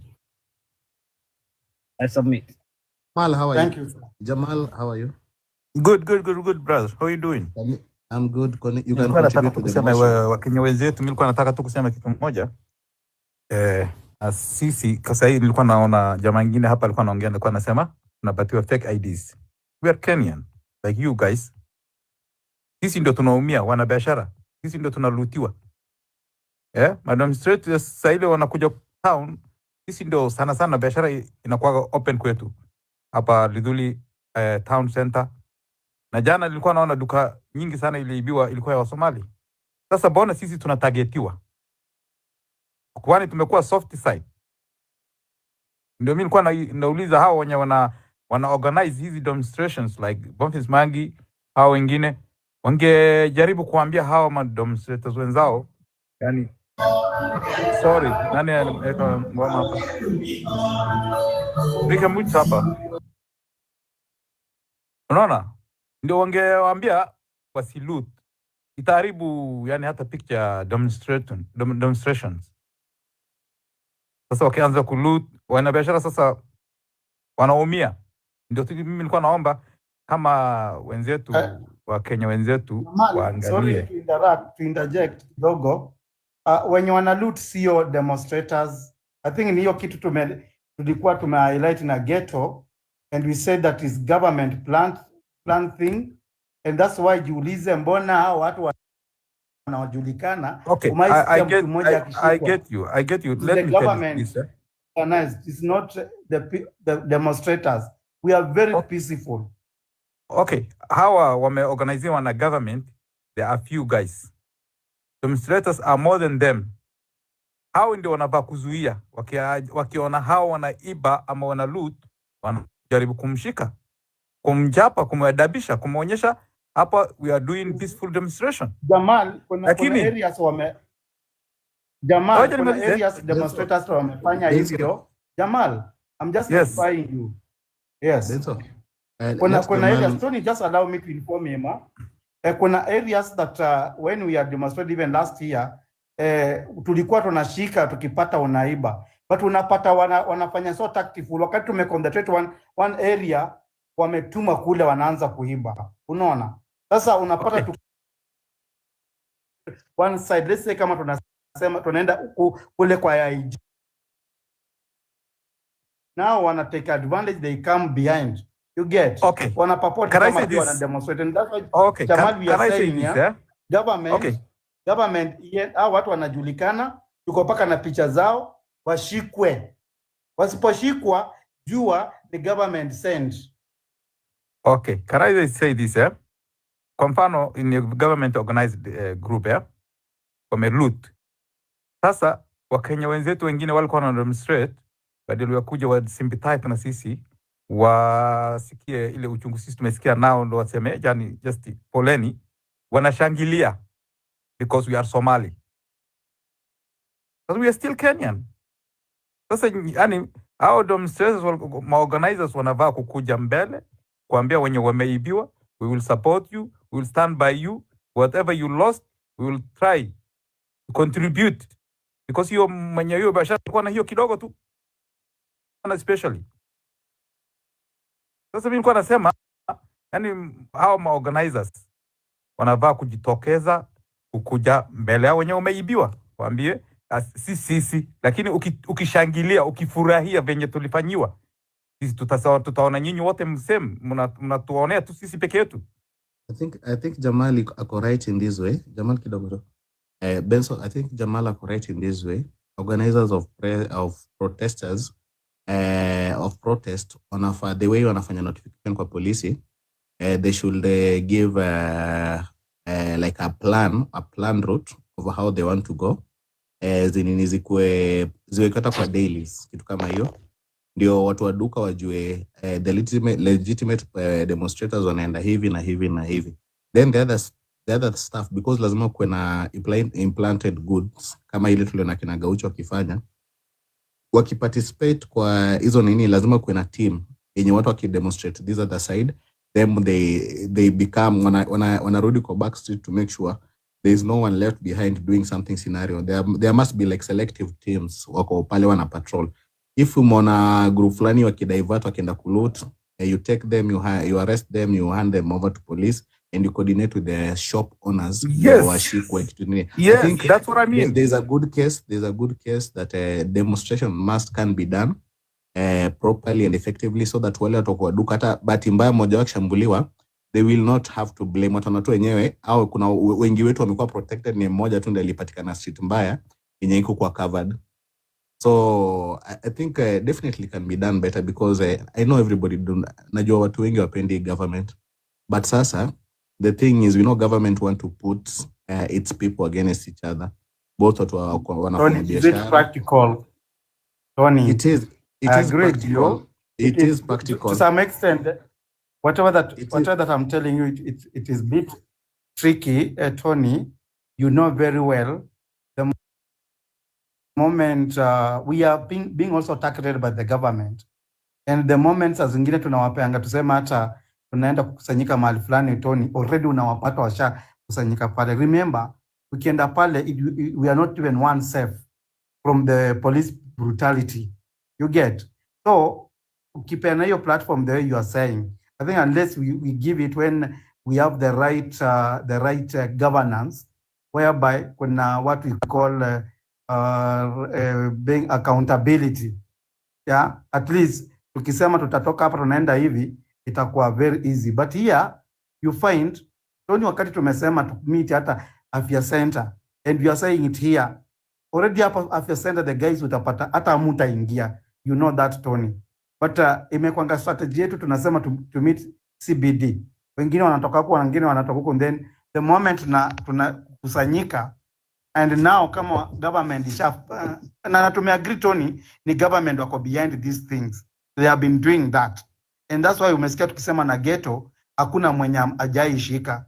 So if the only person to give solution to Jamal, sisi we will even do little, Tony, for your information. Remember hata hatuna hata any machine.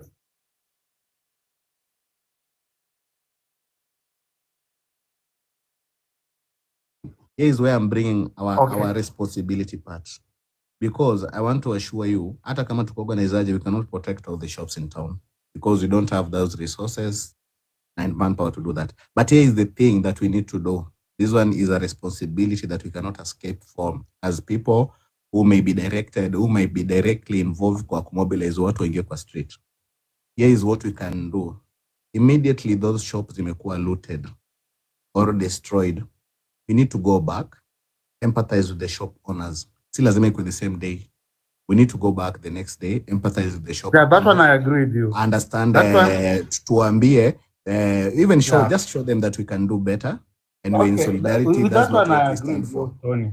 So definitely there's something we can do better. We don't want this government to pit against our people, because the shop owners wako town, they are paying very high rent. The goods that they are there, wamesha labor for them, it's very expensive. Ulipe sakaja, ulipe government, then you set up business in town, is already oddly bad enough. So it's not for us just to bring our anger and we burn everything on our way, or we bring everything down. We can definitely do better. So ikifanyika, because of course hatuna control na most of the demonstrations on individual based, we have agreed that we are not the one who are doing that. Those are goons. No, of course, that one is very clear. We are not. I'm taking now responsibility, kama to say, let's assume we are the organizers. Let's assume we are the organizers, and we want to make sure that at least we act. Tony, can I say one thing? We cannot we cannot join the government in breaking the law. I'm not empathizing with our citizens. That one at least we can do better. Can I say one thing, please? Without these demonstrations, ama hawa watu organizers hawenge organize hii demonstrations, sisi hatungelutiwa. Unaona? Because of the demonstration, ndio sisi tunalutiwa, sio? Sasa mimi nasema hivi, in case imehappen kitu kama hiyo, duka imelutiwa, yani hata mtu akikujua, hata mgonjwa ukiambia Mungu atakupatia afya, hiyo inasaidia. Sasa mimi nasema wenye wana organize hizi vitu wangejitokeza wa sympathize na wenye biashara. Sema Hiyo ni poleni. kweli. Jamal, Sema Jamal, poleni. then the other side. Jamal, ongoja kidogo. The other side where you also take responsibility ni moja. Once you know there is a next day demonstration, you opening your shop, That's not right, I know. Ongoja kidogo. You opening your shop, especially duka zako zikikuwa on the high risk area, especially hapo downtown mali watu wakitoka kwa gari wanaingia haraka then wana snatch. Number one, this is a fight for countries, not a fight for self. You operating on a high risk area, you have a responsibility, number one, na to show solidarity. You kindly close your shop hata kama ni momentarily. Nunua kama kidogo ile bag ya maji ile ya maji, just share with people around. You will be amazed how they volunteer to protect your shop. Yes, I get you, lakini wacha nikwambie kuna maduka nyingi sana zilikuwa zimefungwa ndio zilivunjwa. Vile nilikuwa naona kwa mtandao. Most zilikuwa zimefungwa. Jamal, it's true. As much as we can, even me and Tony, we've already telling you, we are empathizing for you. But what we are trying to say, at the end of the day, the biggest person that you should blame is the government. You get? And if we take it right, going in the future, I know you'll be affected now, Jamal. Yeah? Now for this temporal, it is a temporal challenge.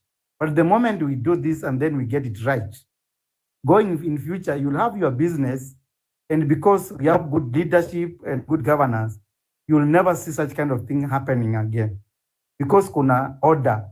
Hapa hivi, the people that we blame is the government, because they are entitled, you are entitled to security, property security. So wakati hata tunafanya demonstration, wakati wanakabiliana na sisi huku, containing us, in fact they should not even be kabiliana, wafai wanatukabiliana na sisi, because we are not beating anyone.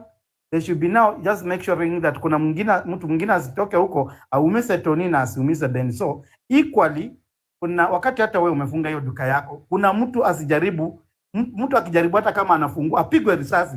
Ukisikia Jamal alipigwa risasi juu alikuwa anapomoa duka yako, Jamal manze, utaona Benzo akikuja kusema ati mbona. Let me answer that, yes, please. Unakumbuka last demonstration ya Mombasa, ule mwanabiashara ule hoteli? Yes. Ile kudefend hoteli yake alipiga risasi, lakini ilimletea shida kubwa. Na wale walikuwa wanataka kulutu hiyo hoteli yake. Yani mimi si support yani yeye afungue biashara yake, I don't support that.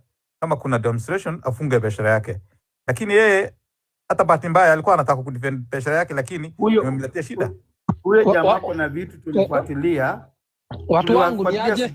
Benson ni aje? Sana King. Nimekuja kuona mkiwa na Tony huku, nikaona mmekuja huku, so lazima ningeakuja. Okay. So nimesikia mkiongelelea kuna hii kitu huyu jamaa anafaa, Lang'ata anafaa ende nyumbani juu ya kuwa mtoto innocent. Hiyo kitu nayo nitachangia pangu personally, na msikia kuna siasa inapigwa hapo. Askari mwenye ana nguvu ndio anaachishwa kazi, mwenye ako na nguvu aachishwi kazi. So hata hakuna haja hao askari wenye waliachishwa kazi waache. Kama Lang'ata anaenda nyumbani. King, kabla submit hiyo, si kuna huyu jamaa tulikuwa tunajaribu kumjibu, kumsaidia hapa. I thought maybe you wanted to keep in ku respond. Kama unataka tu kusubmit, ungeacha tumjibu alafu you submit. Sawa. Yeah. Sawa. So Jamal, these events tumekuwa tukifuatilia. Hata hiyo nini ya Mombasa, hata personally nilifuatilia. But huyo jamaa kufietiwa jamaa ali overreact on something, kuna something ilikuwa ina happen hapo, of which by the way it is not the word hii yenye tunaongelelea hapa. What we are saying, we've tried our best actually, and we also empathizing for you, but the main person wa kwanza hata kumlaumu ni serikali, because they are supposed to make sure your property is protected. And Jamal, kwa nini nakuambia hivyo?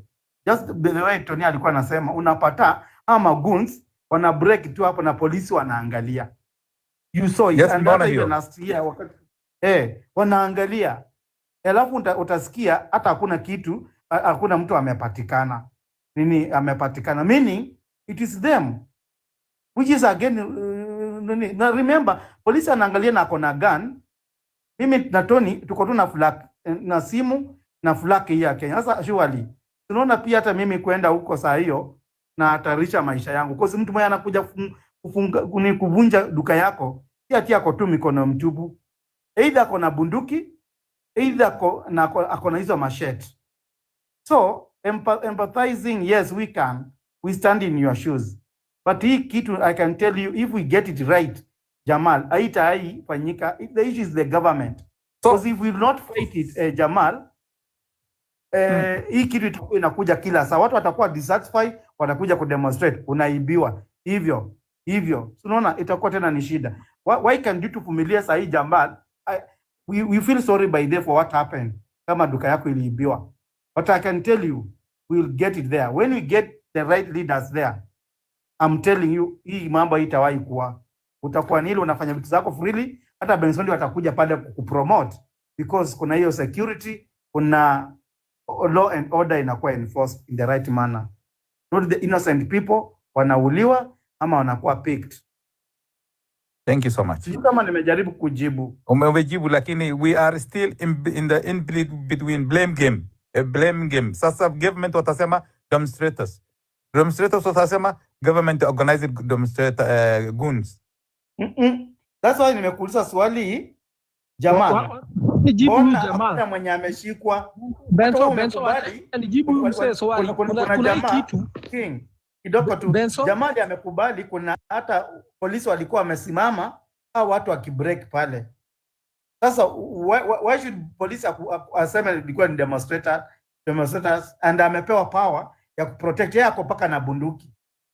So it's not about blame game. Ukiona hakuna mtu ameshikwa, tuko paka na pictures au watu wenye walikuwa wanafanya nini. Polisi tu ni kwenda kwa nini, kwa data, wanajua huyu jamaa ni huyu. Juu sasa ukichukua picha yangu na uende kwa system, itakuletea details zangu paka na phone number kila kitu. We can do this, we can do this. Let me say this, we can do this, Yes. Kama watu wale walikuwa wameloot pictures zao, organizers ya demonstration wanaweza kuwa nayo, wanaweza weka mtandao kama TikTok. Ziko guys, bro, hata kwa hizo mtandao ziko. Hata si lazima atizo wanaweka. Ziko already washasambaza, ziko. Yes, waseme hao watu walikuwa wameloot, walikuwa wanaharibu demonstration yetu. Next time nani aseme sasa? Hatuna ile instrument power kwenda kushika hao watu. The only thing police kama wako tutu watu, kama sio hao walituma hao watu, my brother. And wacha tu nijibu huyu jamaa. Hiyo swali Benson ndio hapa nataka kueleza kitu yenye iko hapa, na acha tu nijibu huyu Jamal, acha nikwambie hao watu wenye walileta hizo gari haziuko kwa system ya NTSA, haziuko. Ukiangalia hizo gari haziuko, hizo gari zenye zilichomwa haziuko. Kwa hiyo unajua gari yote diingie Kenya lazima ikuwe imeregister, hayuko. Hizo number plate hazijulikana zote mbili. So kumaanisha hiyo ni government ilikuwa imeleta hizo vitu. So hatuwezi sema ati hizo gari zilikuwa ni mtu normal, zilikuwa zimeletwa hapo ndio kuharibu maandamano. So kitu yenye iko hapa na CCTV zinaonyesha mpaka venye hizo gari venye zililetwa, mpaka zilikuwa zinavutwa. So ni kumaanisha ilikuwa plan ya government. Hizo gari haziuko kwa nini? Walikuwa naweka hivyo ili maandamano iambiwe ni mbaya, kitu kama hiyo ndio game yaanze hapo. Kala last time ndio walianza kuchoma vitu, wanaanza kuetelea wananchi, ndio wanachoma, wananchi ndio wanafanya, wananchi ndio wanakura. So hizo tabia sasa ndio tunataka kukomesha kama Wakenya. Tunafaa tusimame tuseme tabia kama hizo, maandamano guns wakiingililia, kuna CCTV everywhere in Kenya, CCTV ziko. Tuache kusema ati hakuna CCTV, zimejaa. Na hata mapolisi wenye waliua watu siku ya GNZ walijulikana, walitoa hizo footage zenye zilikuwa zinaachiliwa kwa Blood Parliament. Kumaanisha kuna kamera na they have checked them and they know what is going on. So kuanza kusema ati maandamano ati sijui nini, inafaa iendwe juu kuna evidence ziko. Venye hawataki kutoa government inajua watu ndio imewaleta na haiwezi toa kitu yenye imeleta mtu. So that's why inasema ati kuna watu waliuliwa. Kama watu walichoma hizo gari, kama ni watu walichoma wangesha endewa kila mtu kwa ukoo, lakini juu ni magoons from the government waezi waendewa. Nimekujibu Jamal? Yes, thank you.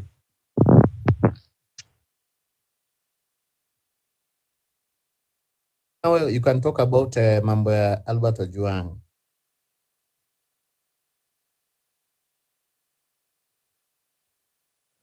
Tony, unaongea na mimi? Talking to King. No, let's welcome Rush Kenya. So, wacha niongelee babu ya Albert Ojwang. Kitu nimesikia watu wako na ukabila mwingi sana ati Wakikuyu alikuwa anaenda hivyo ati ili watengeneza jina. Hapana. Albert, baba yake Albert ni Mkenya, si Mkikuyu. Mimi ni Mkikuyu na Albert alikuwaga Mjaruo. Mimi sietaka kuona kitu kama hiyo ikitendwa. Watu wengine walikuwa wanapiga askari wenye walipiga Albert wenye walimuendea huko ndio wanafaa kublamiwe hiyo goli yote, wakiwa na OCS na kila mtu mwenye alikuwa kwa hiyo station wanafaa wablamiwe. As we speak, watu wanafaa wablamiwe waende jela. Na IG anafaa mpaka yeye Langat anafaa ashikwe kitu ya kwanza. Juu ya kitu ya kwanza yeye ndiye alipeana order. Albert aliendewa mpaka Kisumu. Kwani huko Kisumu hakuna police station? Tujiulize kitu ya kwanza. Na watu wenye maana walifanya vizuri, na watu wenye walipatia baba Albert pesa walifanya vizuri, kuonyeshana hiyo ni udugu. Si ati kumaanisha ati ni kunyamaza tunyanyamaza. Tulikuwa tunajua ukweli na haki lazima zitendeke. So Albert hakuwa Mkikuyu, Albert alikuwa Mkenya mwenzetu. So lazima tutetee haki kama hizo zikifika. Watu wangu naomba tu siku nyingine ikifika kitu kama hii mtokee na msiuziwe uoga. Alafu msiambie ati huyu ni Mkikuyu. Hapana, ukabila tuache. Huyu ni Mjaruo. Hapana, ukabila sitaki ukabila. Vitu kama hizi watu wamejaribu kuleta siasa mpaka wanajaribu kuandikisha Samidu wameshikwa, wanaleta hivi ati hii story ya Albert isahau, lakini haijasahau. On 25 msisahau tuko kwa barabara juu ya killing na kufanya vitu kadhaa zenye zinatusumbua hii nchi. On 25 unga ikitoka 200 mimi nanunua 200, unga ikitoka 500 mimi nanunua 500. Kila mahali maisha imekuwa ngumu. On 25 lazima tutokee tupiganie haki zetu. Kama wewe ni Mkenya na uko Mkenya halali utatoka. Kama yuko Mkenya halali utatoka, utalala. So mimi Pagu personally as king nitatokea na nitapigania hizo vita na nitatetea Wakenya wenzangu. Na watu wenye wanasema tena bila break wachunge mdomo zao. Juu hivyo si vizuri. Maisha zenye tunapitia sahi unga imepanda. Sahi kila kitu imepanda. Hata kukata au nyumba kulipa rent imekuwa ngumu. So watu wangu, mtu mwenye anasema tena bila break achunge sana. Juu anaweza uliwa na Wakenya akisema hivyo.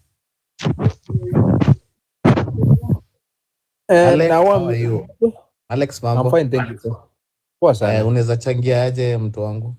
Ongea usikike. Nimeingia saa hizo, waje nisikie watu wase going on.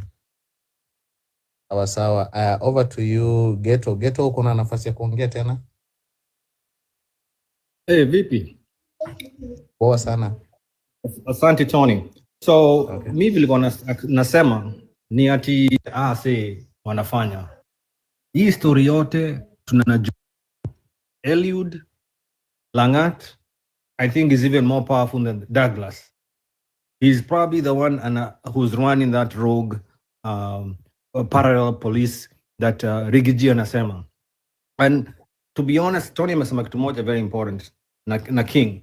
History ya ukabila, hiyo ndio they try to do that narrative. Ati ukabila, ati jamaa mkabila, every time ukisikia huyu Kibeta kiongea, anaongea juu ya jamaa mkabila, because that's what they want to make sure that Kenyans, hiyo ni kitu inawakula. Ati wanajua jamaa ni mkabila. Like, but look at themselves. Hawa tu ndio the number one tribalist in this whole country. So at the end of the day, tukisema sisi ni wa Kenya na sisi we are not tribalist, we are gonna go far. Lakini if we go down to ile tunapewa 500, 1000, ati mnaenda kusikiza watu wa sijui 10 bila break. It's stupid. Sisi tuko na shida, but we have to start with ourselves. We are the ones electing these people. We are the ones listening to them. Mimi sisemi tukienda pale tusipewe pesa. Pewa pesa, wende nyumbani. Go spend the money. We all need the money. But at the end of the day, do the right thing. Because if we do not get this country right now, we have next generation, which is 50 years from now. We are already in our 40s. Kama we're not going to buy for our kids, watoto wetu wawe na better system, then tuko na shida. Imagine right now, hata tujui kama watu watafanya exam, tujui even more era we had 844. Mimi nakumbuka tukikunywa maziwa ya Nyayo. We have nothing now, ati tunaambiwa lazima tulipe shule. Sasa what kind of stupidity is this? Sisi tuko na shida zingine na watu Mkale akiwa na shida, Mkikuyu amekuwa na shida, Mjolo amekuwa na shida, Mluya amekuwa na shida. Bebe Ghetto liko na swali kwa hiyo mambo ya education. Swali moja. Currently Kenya ina spend almost we are nearing almost 800 billion in the education alone. Why don't you think do you believe see that's enough money to almost hiyo ni kama budget ya Uganda, if I'm not wrong, or budget ya Tanzania yote. Why don't we have free education? Because the money is a lot. We are close to 1 trillion for budget education alone. You know what I think is happening in this system is that for Kenya, we elected this leader, and now he feels that he owes the people who gave him money to run this education sector. Look at the guy who's running the education system. He has no education background. How do you do a budget and not even forget to assign pesa za exam? That tells you how incompetent that person is. But the problem is, sisi wenyewe, how do we come back and change the narrative? Lazima tuelect watu watatusaidia, si mtu wetu. Mtu wetu ndio imekuwa the problem. Usikiaga watu wakisema a young man comes up anasema yeye anataka ku run for this, run for that, but they don't have the funds. And if we don't help our own people get somewhere, because you cannot run a campaign without money. And the only way you can do that is either you join those rogue wezi akina DCP and UDA, ODM, all those wezi, or we see wenyewe tukuchangie alafu we support you. Those are the only two ways we can do it. So saizi pale tuko, education system is a problem. If we cannot, we've gotten to a point where hatuwezi kuwa na please. Alex, exams. Let's speak what Alex want to say. Alex, do you have interjection or do you have a counter? Interjections. Unaona anatuambia about at UDA whatever. Unaona the same people wenye wako DSP, UDA, ODM once walikuwa kwa kiti moja. Au wote tusiwa support. Last month after mtu moja, look at like Matiang'i when alikuwa Minister of Education, alileta Genghis Khan. When he was the Minister of Interior, alileta Genghis Khan. So saizi tuamue kama ni Matiang'i, tuamue tusimame na yeye mpaka mwisho. Because ukisema like Rigathi like 6 months ago was the Deputy President of the Republic of Kenya. Asi tunadanganyana na aliongelea mambo ya shares, in which saizi anajaribu kusema ati analeta narrative ya cousins, in which haiwezi tusaidia. Saizi tunataka changes. Huyu jamaa alikuwa kwa government. Tunadanganyana. Let me interject. Can I interject? My Alex, Alex. No, hold your horses, guys. So, let Ajak prosecute point yake. So, what Alex amalize. For me, tusitanganyane, we need changes. Na tukileta Gachagua, in 2 months tunaanza kwenda kwa barabara, tusitanganyane. Ni afadhali tukupe na Matiang'i alete changes. So wacha nimalize. Let me interject. Kitu yenye ya kwanza, let me interject Alex. Kitu ya kwanza, Matiang'i is not optional. Matiang'i is a dictator. That I promise you. Juu ya kitu ya kwanza, Matiang'i when he was in a sectors of education, aliangusha watoto wetu wote walipata D, na alafu in the year Kenya ilikuwaga namba ya mwisho dunia mzima. Kenya tulikuwa na system education, sisi ndio tulikuwa tumeanguka dunia mzima, tulikuwa tumeshindwa na nchi zote, tulikuwa last dunia mzima. Mtu mwenye alikuwa anapata aliharibia watoto wetu masomo. Juu venye aliharibia watoto wetu masomo kwa sababu mtoto mwenye alikuwa Alliance na mtoto mwenye alikuwaga uko Alliance na 2013 na hiyo miaka yote mwenye alikuwaga hizo system akisoma aliambiwa alipata D akaanguka, na hakuna D ya university. Sahi ukiangalia D ya Matiang'i na D yenye iko huku yenye D ya Matiang'i na yenye iko huku zote zinaambiango ni D, kama ni A ni A. So hiyo alituharibia watoto wetu education. Tuseme hapo alijenga nchi yetu, aliharibu education. Kitu kingine Matiang'i nakumbuka on River Yala. Bugoja, let me finish. Riala aliua watoto wetu sana, yeye ni muuaji kitu kingine. Matiang'i hizakira kitu kingine.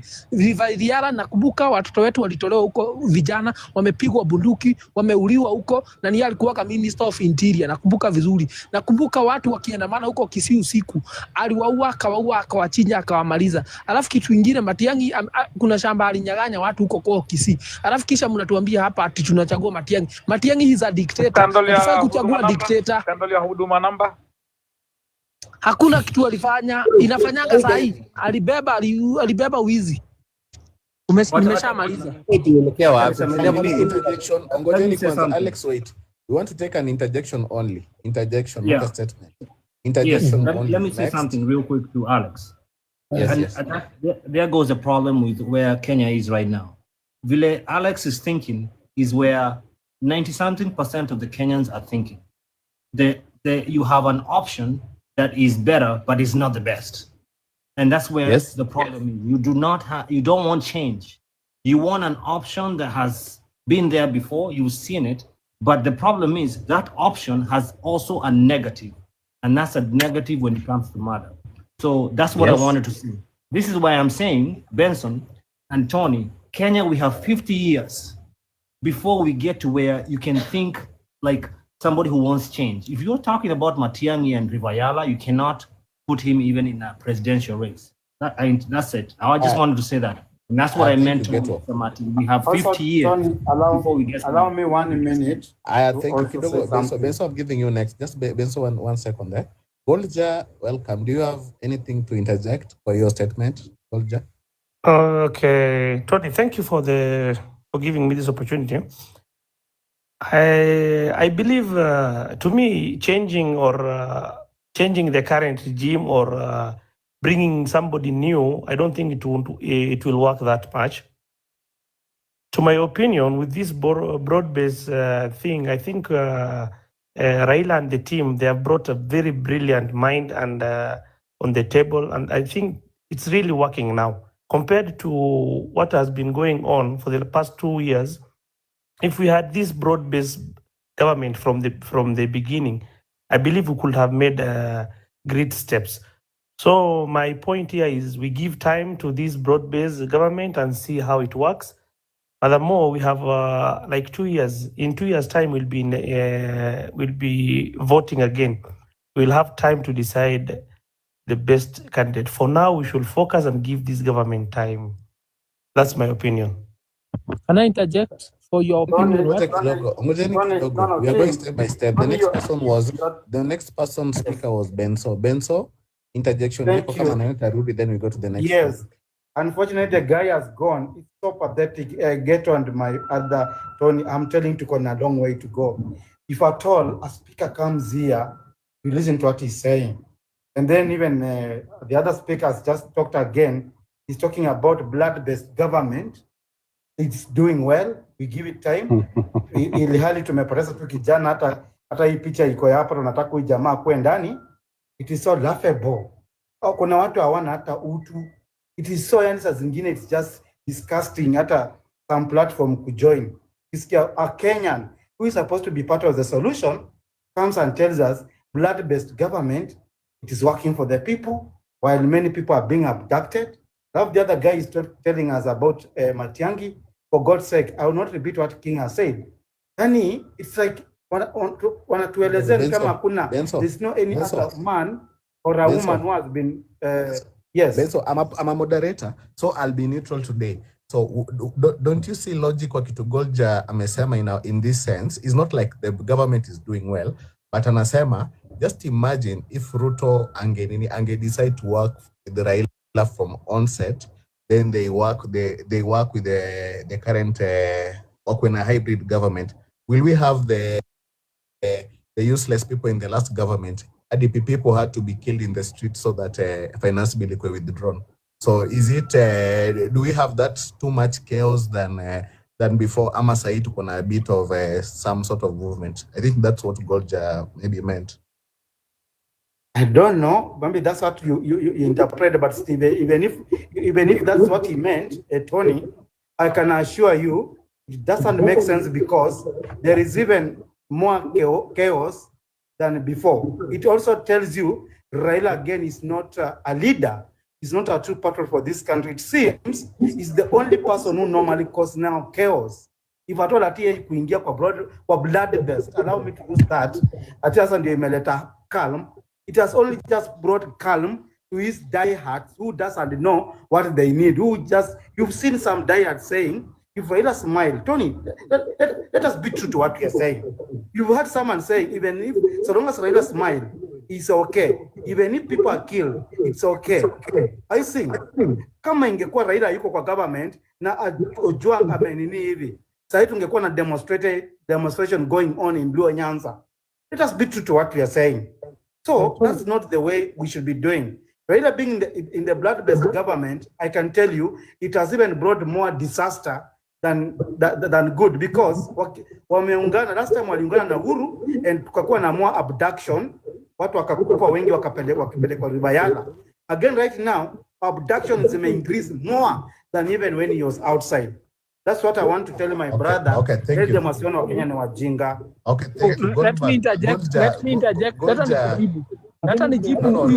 take it back to Golja tuone kama ata maintain the same stand.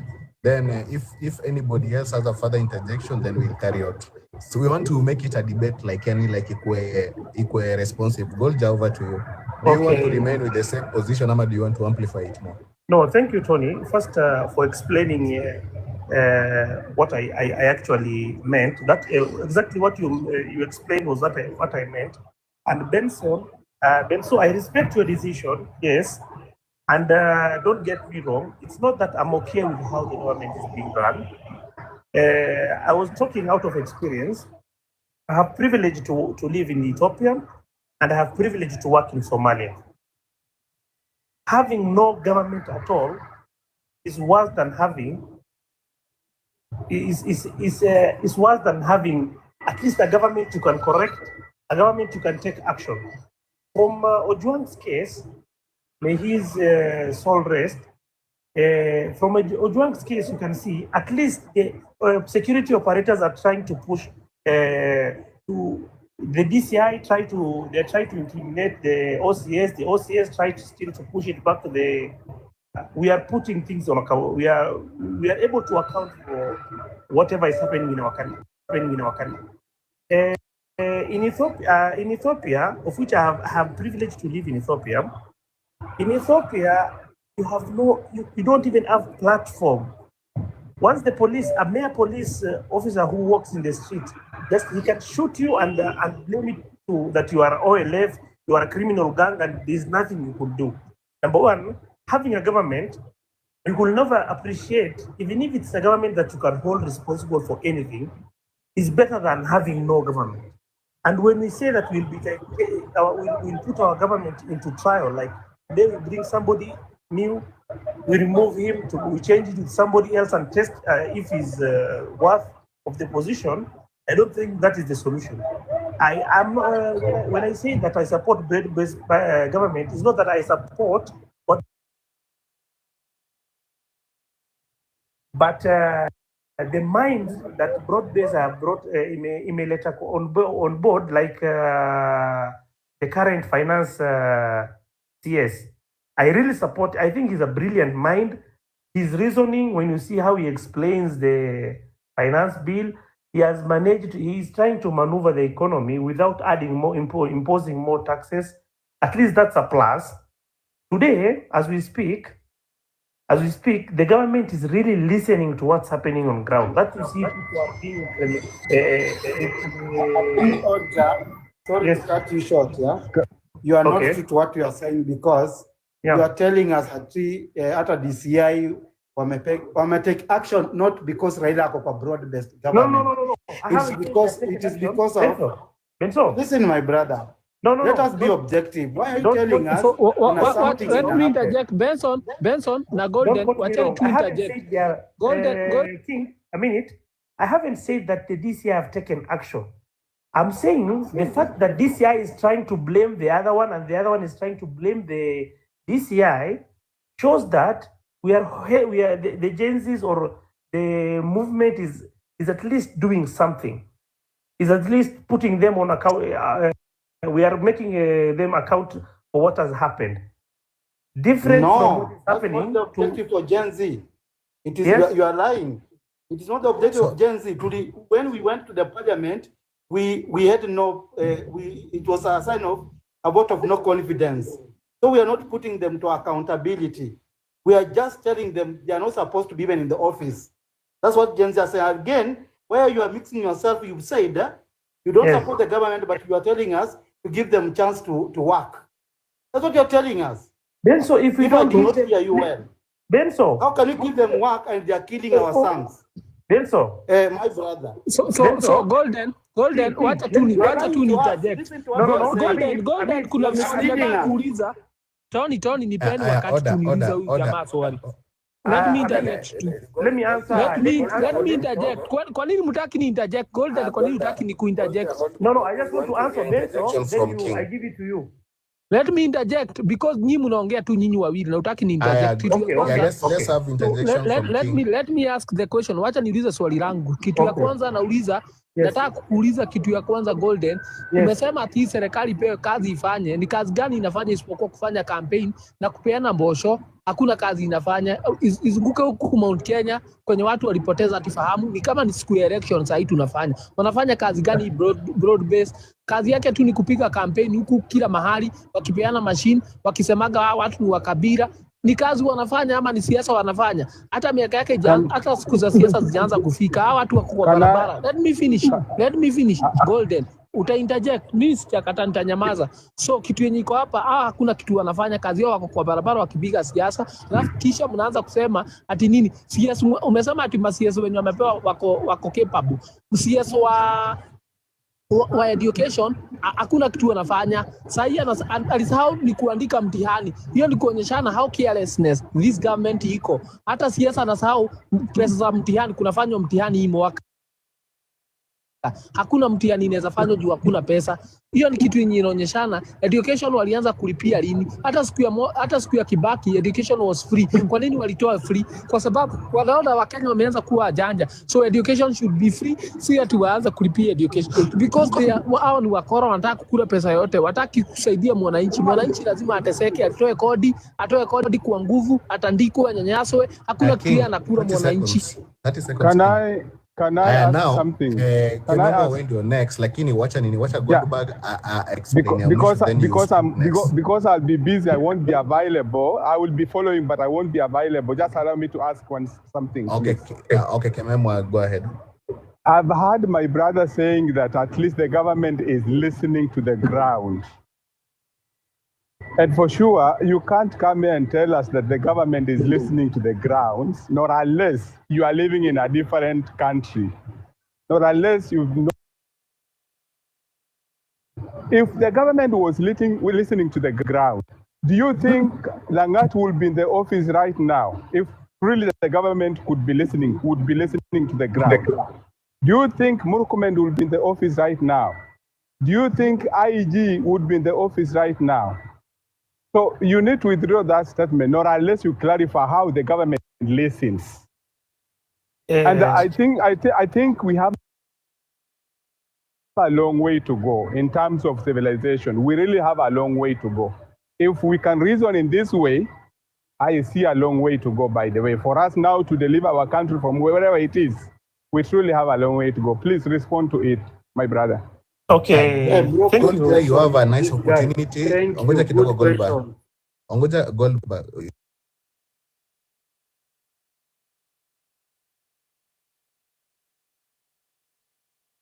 That King made then the time now take around 2 to 3 minutes to respond to them comprehensively. Then you take your stand.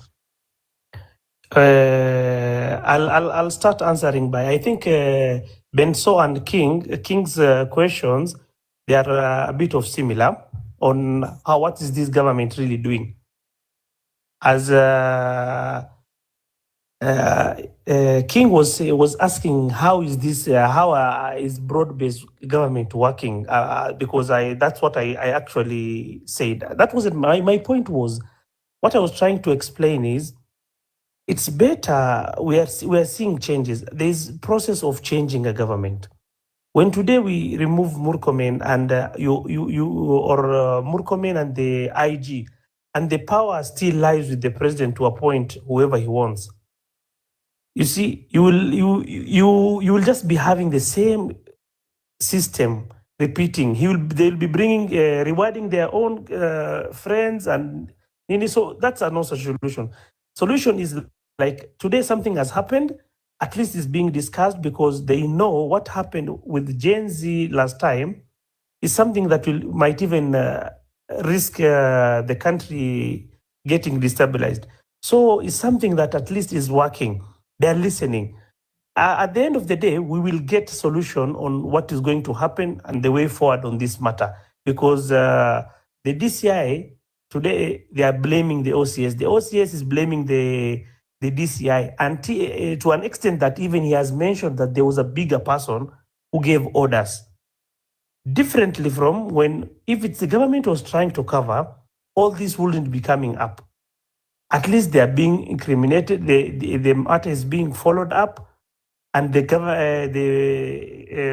are watching, everybody is listening. So at the end of the day, it is too early to judge on what will happen to these guys.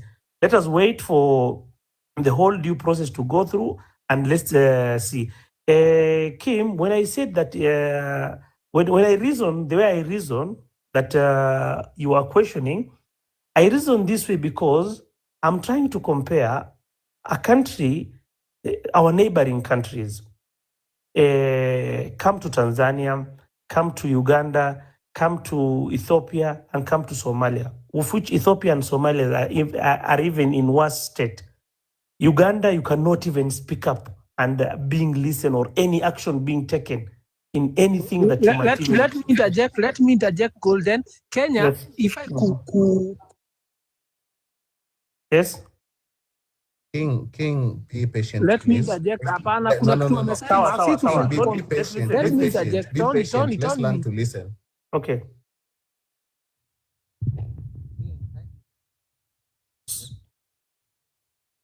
We're not listening. We're not getting you.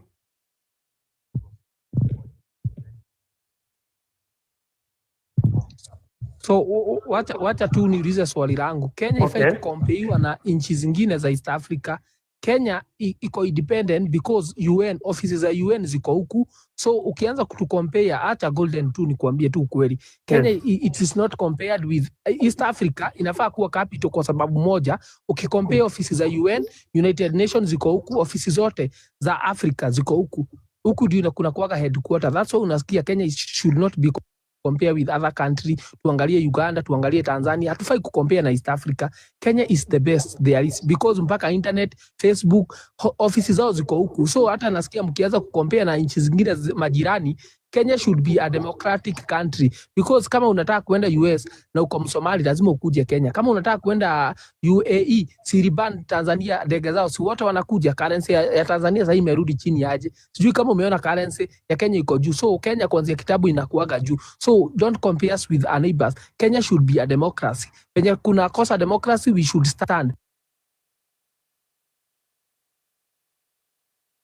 Tupatie, usianze kutulinganisha na nchi zingine. Kenya should be there for us. Inafaa kuwa hapo. Okay. Please, can I talk this one? 1 minute. Golja, ngoja kidogo. Golja, wait. What is the direction of your point? Were you tackling the last question so that I invite everyone? Yes. I was winding up. Yes, King, please go ahead. I want King to do a little research on how Somalia was doing before they became to the state that they are. I want him to do research on how Ethiopia economy was doing, and in terms of, if he's speaking, kama alikuwa anaongea kuhusu mambo ya ndege na nini, I think Ethiopian airline is the best in Africa, and almost ranking top 10 in the world. So in terms of infrastructure and in terms of accessibility kuenda nje ama nini, but that's not the point. The point is, at the direction you guys want us to go, like leo ni huyu, after 2 days unatoa unaweka mwingine, that's not the solution. I think the solution is by doing that is how failed states, most of the failed states found themselves where they are. So I like to wind up by saying this. Number one, let us not take anybody having his opinion or maybe thinking that something is being done well is being taken as if we should not be living. If King umesema this is a democratic country, you should allow opinions both. You know, it's not a must that everybody must reason the way you reason. It's not a must that I feel, okay, let me just oppose this government because everybody is opposing this government. Let me not support this because everybody is not supporting. Once I feel something is, to me, as much as it's not, we are on the right. Kitu inafanyika, the government wote wanaanza inashughulikiwa. At least last time nobody had an opportunity to discuss the finance bill. Today the CS before finance bill imepitishwa amekaa ameexplainia watu what is iko ndani, what is not in the finance bill. At least something is being done, and we are it's not only the government, even the citizens, the Gen Zs are taking part in the changing the way dimension on how things work in the country. That's what I mean by at least something is being done, something is happening. Golja, I believe this was a conclusion of your statement. Yes, and I would like to wind up with this. Like, for example, I can assure you, I am a businessman. I own hospitals. I have some of facilities. For the last 3 years, get it from me, I'm giving you first-hand information. For the last 3 years since the Ruto came in, we were not paid our dues. NHIF wasn't, until now the bills are pending. But currently, I can assure you, just the way the CS said, we are being paid on every 14th of the Nini. So I'm even motivated to give SHA. I'm even motivated when I see clients coming to my facility with SHA, I'm even motivated to give that client service because I'm being paid. So I've started seeing these changes after inclusion of the Raila team, and I think something is happening. That's my opinion, and you all have right to your opinion. Don't forget to address my issue. We've listened to the you. Kemem was my issue. Okay, Memwa. He has not addressed my issue. Tony, what was your issue again? Just go ahead and repeat it. Kimemia? Allow me to respond to him. Kimemia? Let me just respond to Kimemia. I know what I meant. What I meant when I say the government is listening to the ground is, number one, when Gen Zs protested last time and about the finance bill, the government has been very keen on whatever they do. For example, this round, the finance bill, we could see public participation different from the previous finance bill. They take time to explain what is entailed in the current finance bill. Let's come to this, like Ojwang's case. The Ojwang's case, since hold on. Just hold on. Okay. I think I've gotten where you're going. So number one, you are praising this government. I'm seeing now a bit of bias. I think at the beginning, on a very balanced. Let me explain why bias is coming so that you will answer.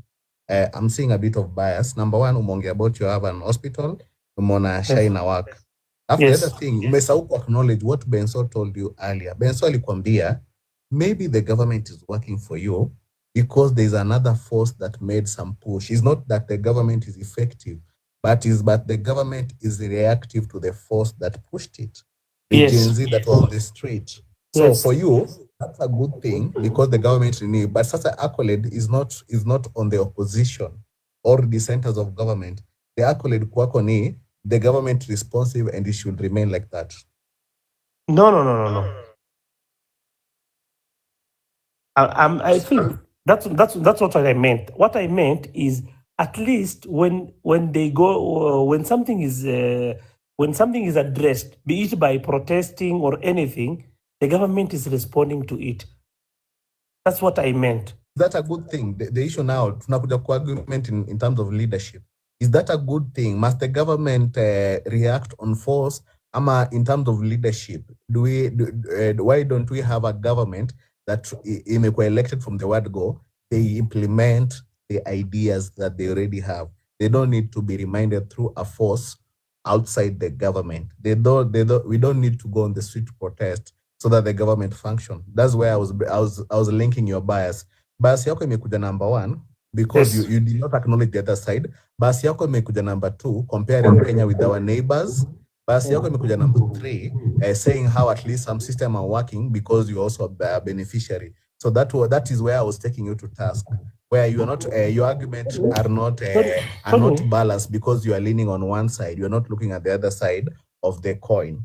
Tony, number 1, I could only explain about what I understand best, because that's what I am doing, and that's where I interact directly with the government. Let me interject. Number 2, when I compared our. Can I interject? Can I just interject? finish? When will Let me we just speak? finish. Now that you keep on interjecting, when will we speak? Let me just finish, then Pinches will stop. Yes. Number two, I on comparison to our neighbors, I'm not comparing them, meaning that they are better than us. What I try to explain is like one country is a failed state that I took as an example. Ethiopia today, you can ask anybody. A police or an army officer can do anything, literally anything to you, and you can take him nowhere. You cannot even complain anywhere. The government won't listen. There's no even government to listen to you. So that's what I meant. At least we have someone we can hold accountable for anything. That's what I meant when I compared. So, Golja, why not compare Kenya to South Africa or Morocco or Egypt? Why did you use Somalia and Ethiopia? I used that one because, you see, having lived in both of the countries, when I look on what brought them to that state, being a failed state, was something like this. Changing of president in span of 2 years, another one. Oh, this guy is not good enough. Bring and focus on his interest. Remove him. Tomorrow, it will be very hard to even do elections, because after 1 year, you'll be removing someone. There's process to do everything. I used that example at least to caution our brothers that let us have a system where if this government is not working, we push them, we see how if they are responsive to our pushing, it's well and fine. If not, we give them, let them finish the term as stipulated by the Constitution, then we remove them through election to avoid coming to those states where they are. That's why I was comparing Kenya to those countries. But I wasn't trying to put it as if Kenya is not doing well, or don't get me wrong. But bro, you need to understand that the more we push the government, they also retaliate, because remember, mtu kama amefanya makosa atakangi kurekebishwa. So I don't know which way are you trying to indicate that we should be pushing the government, and the constitution permits us to put them to account. You get? So yes. You need to be pragmatic when you're saying pushing the government. When we push them, muna complain. Ama no. I don't complain. I don't complain. Yeah, but when you say we leave them, I don't know, up to you have to push them until your election in Kifika. Then you also remove them by election. You get? But you know, you cannot just sit here. Ukisikia two people are abducted, killed. No, I support that. Yeah. So wacha Pinches aongee, alafu sasa ndio Pinches maswali kadhaa. No, before Pinches aongee, we want the lady within the name to say hi to us. Just hi. Si lazima contribute to Salimi, then Pinches aongee. You did. Why did it anyway? The lady here, can you say hi to us? And to Joan Bet. Just say hi to us if you can. Your microphone is muted. I think Okay. Pinches can go on. Pinches, go ahead. Pinches, go ahead. Anyway, This another opportunity. feedback regarding that. Should be noted that we also came here. We are not given opportunity to say hi, as the rest are saying. I'm just trying to bring that aspect of uniformity in the platform. I've just been begging to respond to somebody who was just in our space, unfortunately dropped. So I'm just coming in form of an interjection, and this goes to my brother Kemia. I think that was the name. Kemia was talking about the government listening to people. Unfortunately, from where he was addressing that matter was where I feel it's not a matter of listening, it's a matter of what law stipulates or what law speculates. And in this point, it was about the death of Ojuang, which is very painful to anyone who has just got the story from the word go. When it comes to legal matters, when it comes to judicial matters, these are things that we don't expect to use hearsays to hear what people are saying, instead to follow what law stipulates. Has been arrested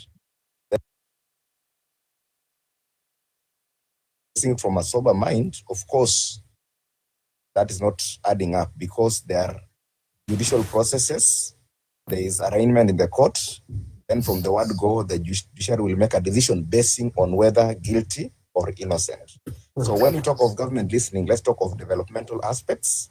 But when it comes to judicial matters, there is a pathway that law stipulates, and that's what should be followed.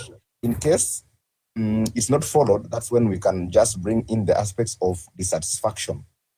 But the bit of us expecting the judiciary to make decisions as per what we say, logically, it's not adding up. The other bit that I wanted to address before I mute was on Golja. Golja was trying to explain as per what he knows. And the bit of biasness was coming in from Tony. I think when somebody speaks his mind, the aspect of biasness should not be there, because he's speaking what he knows against what he has seen. As somebody else is speaking contrary, that's also what he knows. So here, the platform should be based on what you know and what you think is right. Then the other bit will come in a persuasive aspect to either to dismantle your submission in regards to what he knows, and then we'll be having a very constructive discussion. But once we come with that, we have not to be biased. Yes. I don't know where you're heading with this, but I don't think it's the right approach, because even Golja will appreciate that the question that we are asking him are very open in terms of digging into what was the subject matter that he was producing. So it's not up to you to direct how the questions or us should ask the question. This one is in the spirit of bringing debate. So that one I want to guide you categorically. Tony, Pinches, go ahead. Tony, I think you haven't gotten Pinches' point. Pinches' point was Pinches was trying to explain to you that in lack of better word, asking question is okay based on that person's opinion, but he was trying to tell you that by me posing my opinion doesn't mean that's my opinion. It's not biasness. It's not about me supporting government or not. But that was my opinion. Even if, for example, I support government, it's not a being biased. But supporting government or not supporting government doesn't make you not a patriotic Kenyan. Let's say, maybe. To my opinion, I might be honestly feeling like this thing is working, and somebody else has all the right to feel that this is not working. You are also on the right, Tony. Tony, you are also right. I think the way Tony is running is moderating is very okay. Let me just finish up. Let me wind up. You are saying but at the same time you are saying Tony is okay. The question of Pinches was I don't mean Tony is okay. I mean Tony. No, I mean Tony is. I didn't say Tony is okay. Tony is moderating well. He was posing question, but the point that The point that he said I am biased about my opinion was what Pinches felt it wasn't right, and it wasn't right. I wasn't biased. I was just expressing my point. That's what. Allow me say this thing. First thing, I've not said Tony is biased. Benson kidogo tu. Let me make this point. Okay. What I felt in regards was the response and the response from Goldja, that he was speaking his mind. So the bit of biasness is not there. Yes. But the questions that Tony is raising are very genuine, and he's not asking questions that are not making sense. So get the difference. Thank you. Yes. I think we can proceed. Somebody else. So that we are in line. Just a minute. So that we are in line. Number one, my where I stand is very clear. Of course, I don't support this government. So, but now coming from my question, the biases might come in me failing to connect with you on where you support government. But in terms of maybe regulating the discussion, I think it's been fairly well balanced. I've not really taken a very strong side. Yes, okay. So, as an individual, I was now crossing the bridge. I wanted to connect with you. What is it that you feel strongly that we are making progress, and as the other side we feel like no, things are not working. So where do we connect? And at least tukitoka hapa tuseme enyewe Goldja hata kama kuna sympathy towards the government, but kuna point moja alisema about this government that I'm thinking about, that this one is a fair trade. This one is fairly okay. So this one is especially for watu wanatusikiza. Sisi tuko hapa tunaweza kuwa at the extreme end. Wewe una support government kidogo, una feel like at least nafaenda, na mimi niko pale nasema this government if it's possible lazima itoke leo. So by the end of the day we need to have those both side of the argument. Ndio watu wakitoka hapa ukuwe like I've learned something from this discussion. It's true Tony, and it's true. Number one, Gold, where me nimekuwa na issue na wewe from the I think Pinches amekuja I was doing something. You see where I've been having issue with you are kind of again double speaking. At the same time, we are so listening, by the way. At the same time, you are saying this government is not what you are not supporting what they are doing. At the same time, again, you are telling us they are doing something, or they are doing. It is contradicting yourself. Okay. Let me explain. Listening to you, and there are areas you are living clearly that it's not satisfying Benso. Okay, Benso, get me right. I haven't said that I support this government fully, and I haven't criticized this government. To my opinion, I feel at some point the government is heading on the right direction because, number one, because I can only speak just like the way ule jamaa alisema wewe ongelea mambo ya stima. Achia watu wa stima kazi yao. I can only speak on what I know. And I'm in health sector. I'm in health business. For the past 3 years, we were not doing well. And currently, since the inclusion of Kinambadi and the broad base, I can assure you, if there's anybody listening here and is in health business or in health ground, he can attest to this, that for the past 5 months, I think after the broad-based inclusion of the Raila's team, the government, for the first time, SHA has been paying. And do you know what makes a medical cover successful?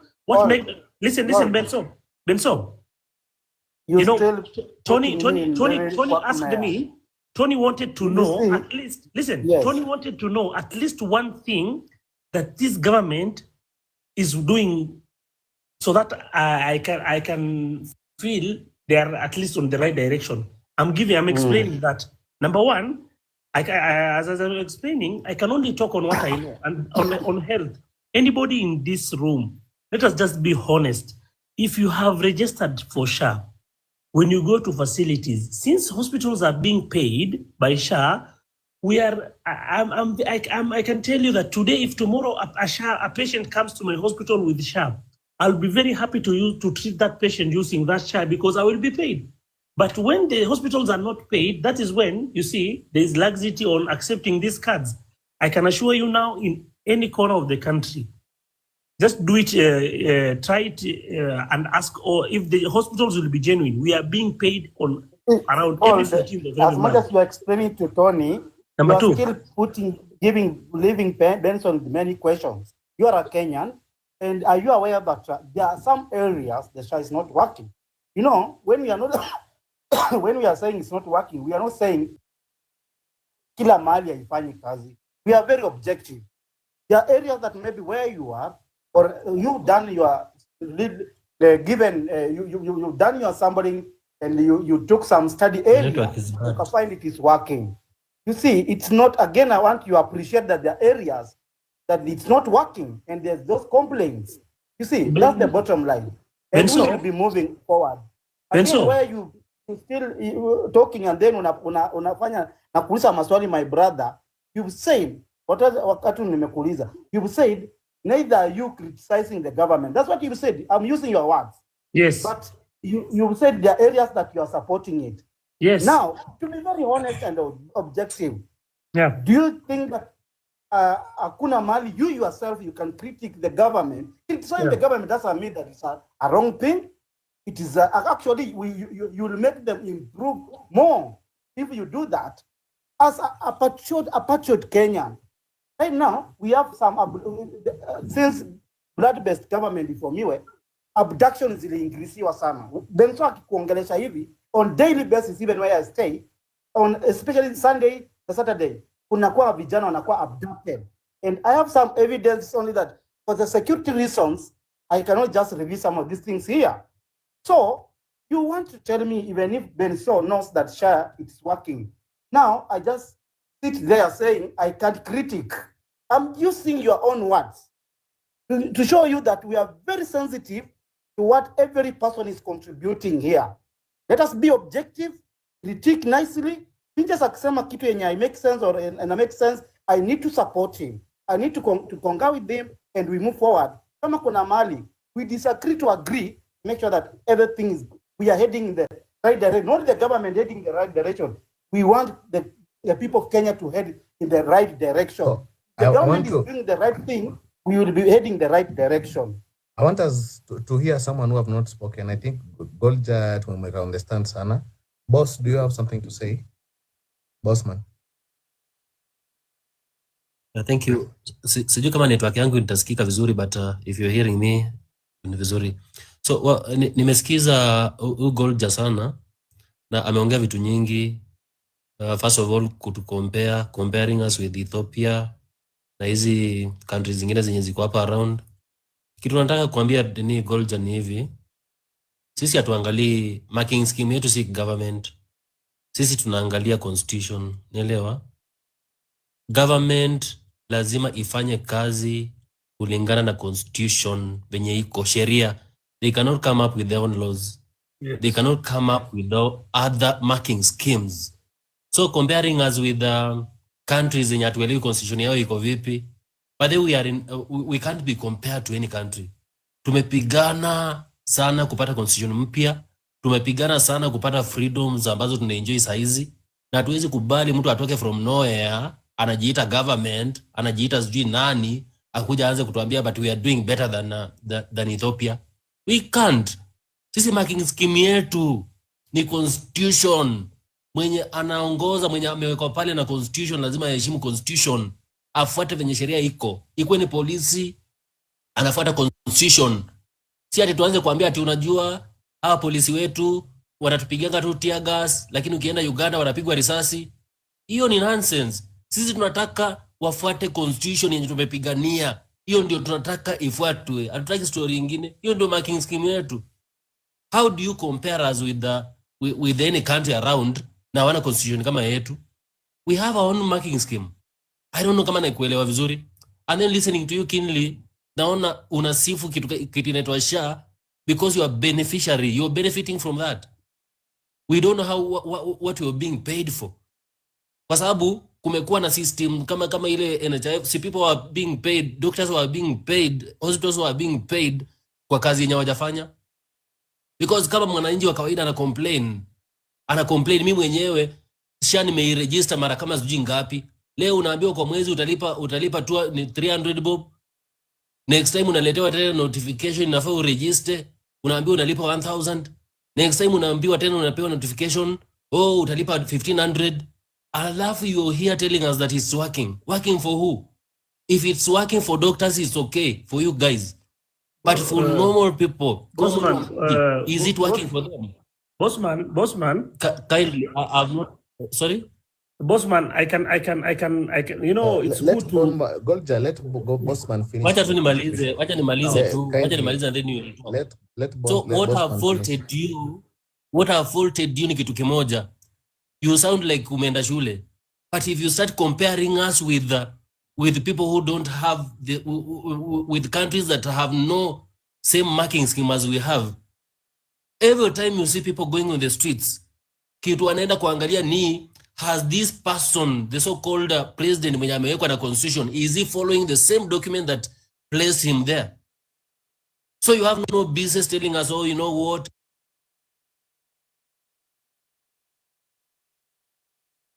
Nothing about that. What does it have to do with us? Sisi tunaangalia marking scheme yetu, constitution ndio marking scheme. Boss, I'm Bossman, Tony, let me. And Bossman, remind him there is nothing like blood-based government. That is illegitimate. Yes, and then the other thing is that if I start, Tony, let me answer. Bossman is very right about the broad-based. Is there anything in the constitution about the broad-based thing? Why are you comparing us to Ethiopia? You compare us with failed states. Kenya is not a failed state. Bossman, Tony, give me chance to answer this question. Ikaweza kutuguide. It's being a reputation. By the way, mtu kama president wa Kenya, bro, mtu kama president wa Kenya, Bossman is the next 30 minutes wrap up. He's just global too. Order guys. Bossman, in the next 30 seconds, kindly summarize your nini. Then we open the meeting. Just continue. I don't know whether I'm clear. Bossman, you can hear you. Just in the next 30 seconds, finish. Okay, thank you. So what I would like to inform you, my brother, this gold jar. Yes. Okay, thank you. Usikuje hapa na propaganda za Ruto. Hivyo tu, unakuja hapa na propaganda za Ruto unataka kuziuza hapa. I don't know about the platforms. Are we here to support Ruto? We are here to critique the government that Ruto is leading, the way Ruto is leading. Bossman. Wanapigana madhali. Okay. So hapa story ya kuambia hapa hivi zisha inafanya nini ya nchi ama nchi you are doctor mimi kama ni mwananchi. Yeah, thank you. Moderator, kindly control this. Golja yafaa ikuwe constitution. That one is the bottom line. Boss. Listen. Listen, let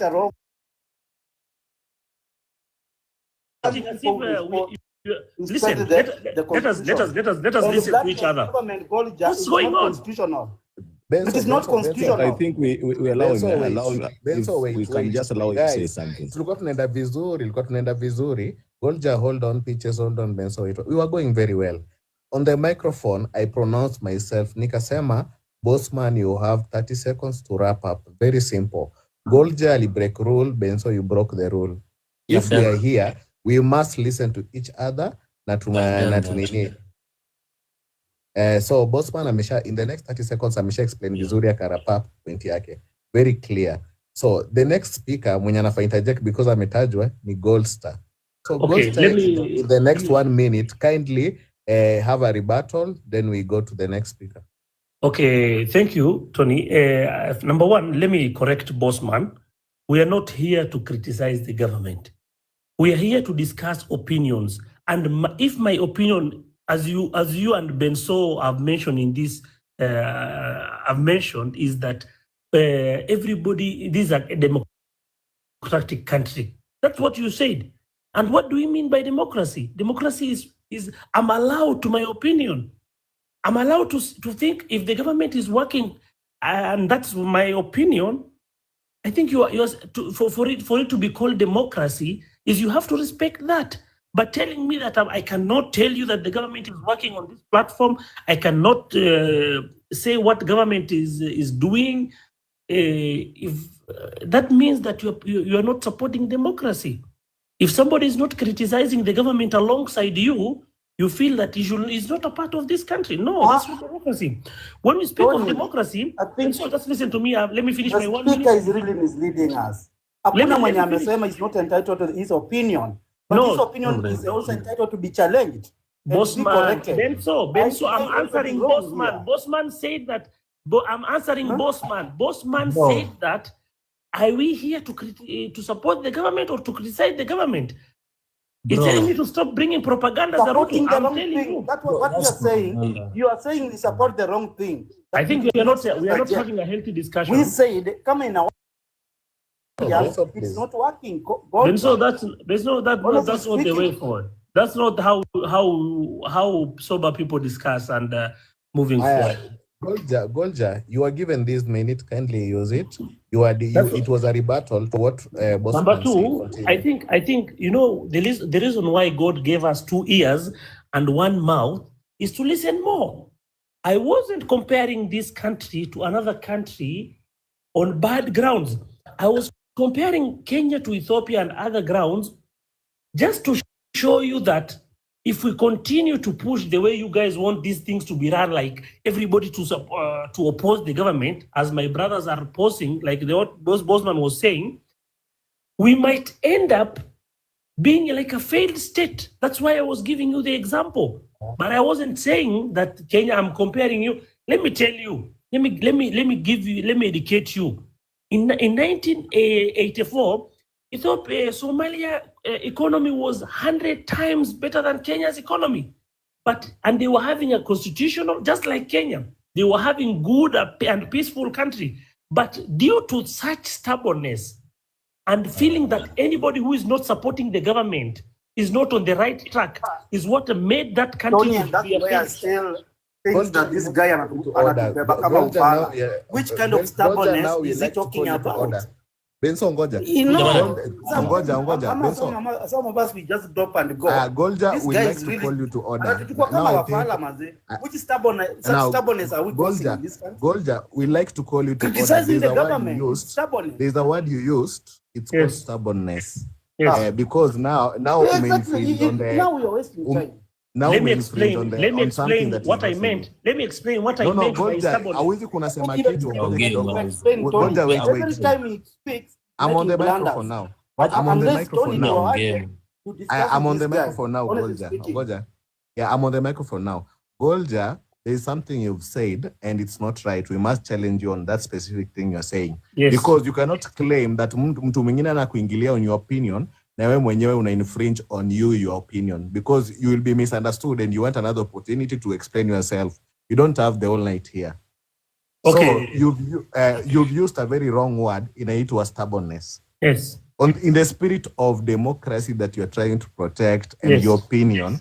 And I want to also clarify, your opinion is yours and it can be wrong when challenged. When challenged and new facts kipata, you can be allowed to change your mind if someone is convinced that the opinion and the facts is more clearer than yours. So I want to put it to you that there's a word you've used I think is not correct. Yes. Now that's why in the other pan. So I want you to come very clear and maybe withdraw that word and speak better. Okay, in 30 seconds, I don't want to take much of your time. In 30 seconds, what I meant when I said about stubbornness is wanting everybody to align. Like anybody who speak contrary to opposing the government is like on the wrong side. That's what I call stubbornness, because like Bossman was like even trying to call me wacha porojo mingi, wacha kuleta porojo ya Ruto na nini. That's what I felt. Like just it was that word, we move on. I have withdrawn. You to explain. We are not. I have withdrawn. Benso, Benso, you are not prefect, Bana. Benso, you are not prefect. Stop prefecting us, Bana. Benso. Golja, please make yourself clear. You have 30 seconds. Why is he just have to withdraw? We move on. I have withdrawn. Okay, move on. Golja, continue. Finish in the next 30 seconds. No, I have. Number one, if you've felt offended by the word stubbornness, I withdraw that and I apologize. I never meant to be abusive I was just trying to explain that it's not a must that everybody criticize the government. That was my point. I withdraw. one is fair, and I think it's a great point to end. And we have a new member of anaitwa nani, hata jamaa hajaongelesha, but Abshir, would you like to talk to us? But your network is very terrible. I don't know if you'll be able to hear you. Hear me? How are you doing, Tony? I'm very okay. We are having very healthy discussion. Hapa tuko na Golja, tuko na Jamal, Bosman na Benso. What do you have to say? You've been hearing us ukiwa chini. Nimeingia tu sahihi, hata sikuwa nimesikia mada, but mimi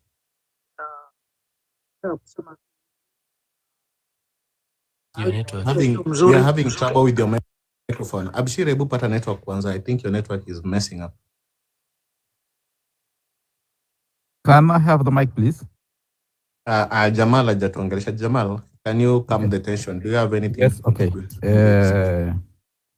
Benso and others, please. I think kwanza let me say this, tuko na hii nchi moja inaitwa Kenya, na kama hujawahi travel outside of Kenya, you will never know what you have. Me, I have traveled a lot. Hata sasa siko nchini Kenya, lakini I'm coming back inshallah very soon. Let me say this, the closest country you can travel to is South Sudan. You may go there and see. Then you come back to your country and know what you have. The other thing is, Benso, Rwanda, sahi tunasemaga is the best country in East Africa. Cleanness and law and order. Ebu enda uone. Hata, yani ukifanya kitu kidogo, you will not gonna be go free like that. In Kenya leo nilikuwa naona jamaa ana demonstrate mpaka anakuja mbele ya askari anamtukanana, which is not okay. This is law enforcers. Without them, we might not sleep peace, or we might not go to our businesses peacefully. Sasa mimi nasema tuko na hiyo nchi moja, tusijaribu kusukuma serikali alafu tukue lawless country. Tusi overpower refugees to the neighboring countries. Today we are talking about one person who was killed mistakenly, and I'm not supporting it. Whoever killed that young man must be brought to justice. Lakini tusifanye yani kitu tusukume alafu mpaka tukue na watu milioni wakufe sababu hiyo mada hiyo, because of that issue. Ningesema serikali apatiwe time kufanya investigation in between them to produce the guy who killed, or those guys who killed that man. Kama walikuwa na agenda ya kuua, walitoa huko Nyanza, wangeweza kuua huyo mtu barabarani kabla hawajafikisha Central Police Station. But kuna siasa katikati. Kuna siasa imeingizwa hapa ndani, ndio ifikishwe hapa Central Police Station Nairobi, ndio auliwe hapa. Lakini kama ilikuwa mambo ya serikali walikuwa wanataka kumuua huyo, wangeulia huko barabarani, watube huko barabarani, ndio ikosikane kujulikana nani aliua. Jamal, what evidence do you have that the late was killed in Central Police Station and not on the way? Still vile walikuwa wanasema investigations, wanasema aliuliwa inside Central Police Station. Say that, and why do you believe them? Okay, mimi nilishawahi kwa police stations. Sijawahi ona maiti anapelekwa kwa police station. Mimi najua maiti anapelekwa mortuary. Alafu okay, kuna kuna inaitwa duty officer who is receiving prisoners. He can't receive a dead body. Sure are you that he can't receive a dead body? How were you there? How sure are you that that the recruiting the sentry officer cannot receive a dead body? Which evidence do you have to support your claim? No, I'm still saying Tony, the government waja ifanye investigation yao ndani yao. Tony, produce your mtu, lakini Jamal, the last question. Jamal, the last question. How can the government investigate itself? And the last question to this guy, because anatubeba pia ufala, Jamal, how long did it take to know the people who killed the Kasabut MP? And how long do you want us to give them? Because it's already 1 week, but for the MP, Kasabut MP, it was known within a day. And this one, it is known that the complainant was DIG. Why? Which investigation are you doing? And the complainant was DIG. This DCI who went and picked this young boss. Wanajulikana, kuna Homa Bay OCS who gave this son to the hands of DCI. So, sure, does it need to take 1 week? You know, msione kama sisi ni wajinga jamaa. Okay, let me say this, Tanzania. Mahali huyo kijana ameshikiliwa akatolewa na police stations mingi sana. Na kuna resource mingi sana ilitumika hapa. Hiyo mafuta peke yake ni nyingi kutoka mahali ameshikiwa mpaka Nairobi. Huyu kama serikali ilikuwa inataka kumaliza, wangemalizia huko barabarani, lakini tangu alifikishwa hapa Central Police Station.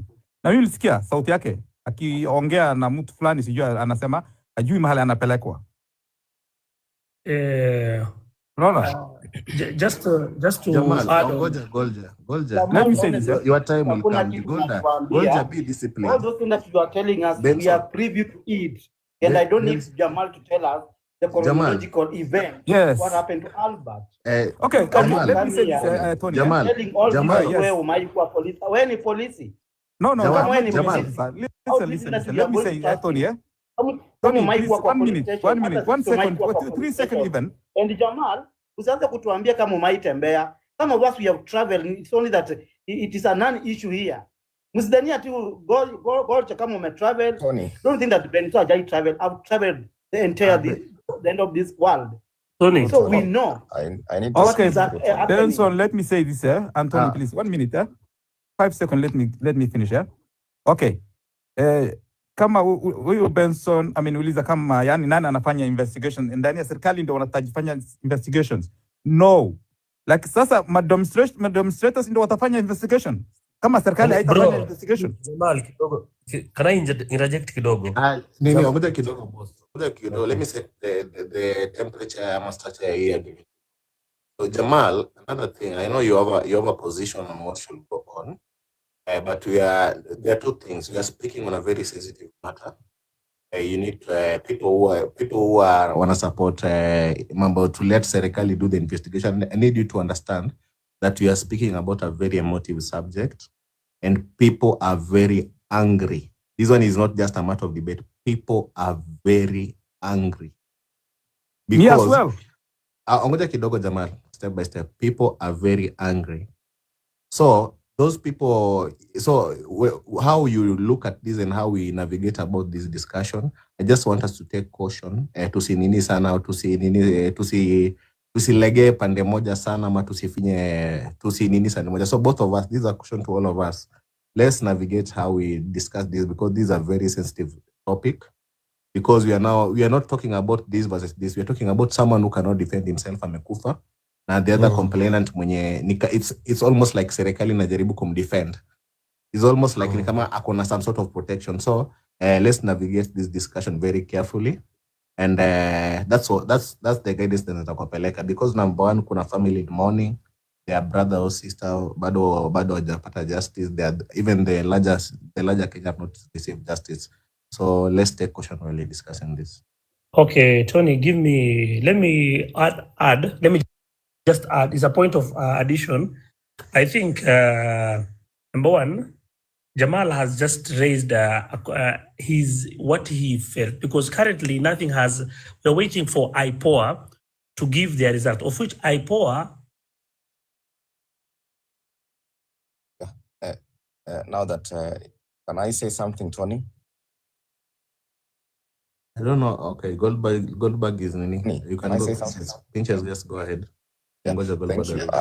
Unfortunately, I'm taking you back because I had something to say in regard to what was happening, but net ni kama ikanifanya ile kitu nikadropiwa. And this is actually regarding the bit on democracy. Tony Boss said that we are here to criticize the government. My take is that's not correct. Democracy No, I cuts was across. asking. Democracy cuts across. Yes? I'm on mic. Allow me say then maybe if they have said something I've said that's not okay, you will tell me. Democracy cuts across. Democracy is a bit of listening to somebody's mind. Democracy is a satisfactory or not. The only way that we feel it's not okay is when somebody has gone an extreme, saying something that's not making sense in terms of either abusive or something that is not sober up with humanitarian grounds. But when somebody speaks his mind, my take is still supposed to be given an ear, regardless of whether he's making sense or not. But as far as his opinion is concerned, it should be treated like that. Because I realize that Tony, you called Godja to order to withdraw the term stubborn. Of course, Boss said this platform is meant for us to criticize the government. I didn't hear you call him to withdraw that. So I don't know what's the position in that. The last thing before I mute again is on Jamal. Jamal, there's nothing called somebody was killed mistakenly. Life is sacred, and no one deserves to lose life in this country because of any issue. Even a killer is not supposed to be killed. Even somebody who was killed is not supposed to be killed. So this bit of mistakenly, that term itself is very extremely wrong, because there's a parent somewhere crying. His son was killed because of allegations that are not justified. The complainant is there. So as you've said, I agree with you that there is a pathway that this issue should follow. But again, speaking on it is very essential, because once people go silent, things will go silent. We know what has been happening with these killings. But that does not guarantee or justify that now that somebody was killed mistakenly. That term has really disturbed me. There's someone who lost his life. Sorry, let me clarify here. Sorry about the mistakenly. I meant is Pinja tumemaliza. Yeah, I think I was finalizing on that. This country as it stands, we are. Yes, Benson, you can take over. No, I was just saying you finished first. You mentioned Pinches was finished, then we rotate the mic. So I was saying that mistakenly. That's me. I know inauma, na mimi pia sifurahi vile huyo kijana aliuliwa. Kama yani serikali yenyewe walishika huyo kijana, walitoa kwake akiwa live, tena apatikane amekufa. Allow me finish, then maybe you'll continue, because I was just submitting the last line. So what I was saying, we need to be very objective in terms of addressing this matter. I also understand that there are politicians who tend to politicize this thing, that it might also lose its focus. So let's do away with these issues of life. Somebody has lost life. Let's do away with politics. We need to echo a wrong thing, and we need to ensure that justice is happening for that family. But issue of so and said, we tend to politicize to a point that lose track. That one with me, I feel it's very offensive. Otherwise, thank you. Before I you mentioned me. Actually, you mentioned me. Can I? Boss nakuja kwako window next, because wetu umetajwa. I want to create just direction.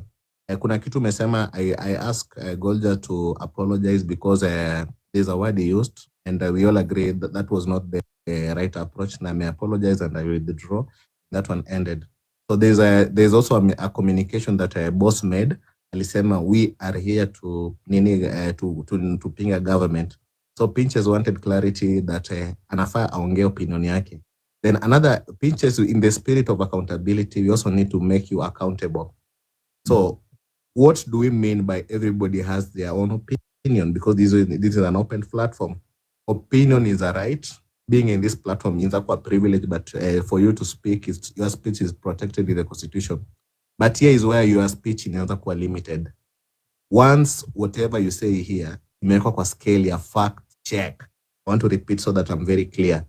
The opinion ama the commentary yenye imewekwa hapa, if it's subjected to a fact check na ime fail, I think it's only proper for a very good debate you yield and you accept a new information that you're given. Because whatever you're saying here, you have a right to say it. But if it cannot stand fact checking, So itapata tunaenda a lot of back and forth because wewe unataka ukue right na while a new information ama better information nasema you are probably wrong. So that is the clarity that I think Pinches you needed to get from this discussion. Thank you, sir. Unfortunately, you've not responded to me because the bit around Can I democracy respond on what you just was mentioned? back Because to it's that issue. I think that one is for boss to respond. I'm muting Boss. for once, but that's not correct. Boss, the question is what I would directed like to you. you talked about, Tony, you talked about fact checking. You know, before you speak with fact checking. You fact check, then you speak. I think that's what we call critiquing. So it's not like abusing, it's like putting the government on check against the document that we have called the Constitution. So it's not like critiquing is not like fighting the government. So I don't know what I'm supposed to withdraw unless I'm informed. I think beating the government. No, we're just Bossman. fact checking that here you're saying that it's Bossman. working, but when we check the facts, it's not working. That's what we call critiquing. Bossman, actually, you made your point, and let me protect you on that. Pinches, with the critique.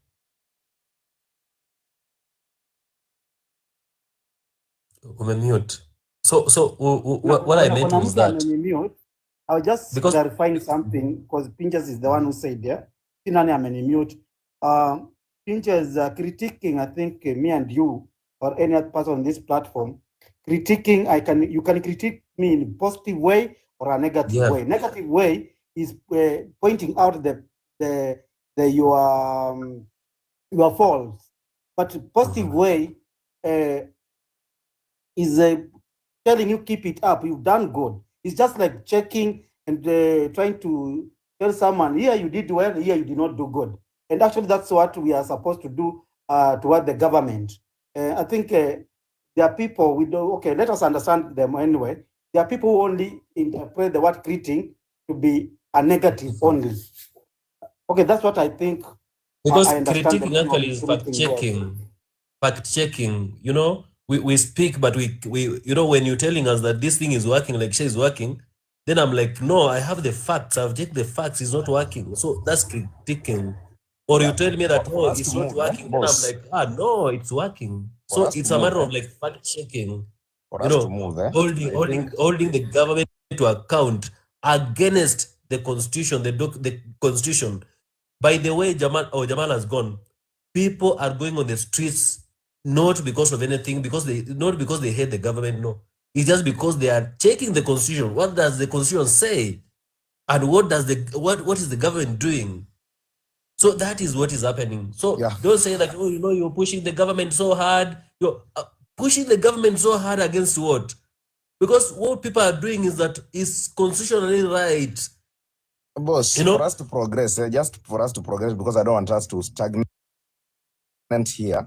The position that where I was coming from is I'm also a good listener. I listened very well when somebody is submitting.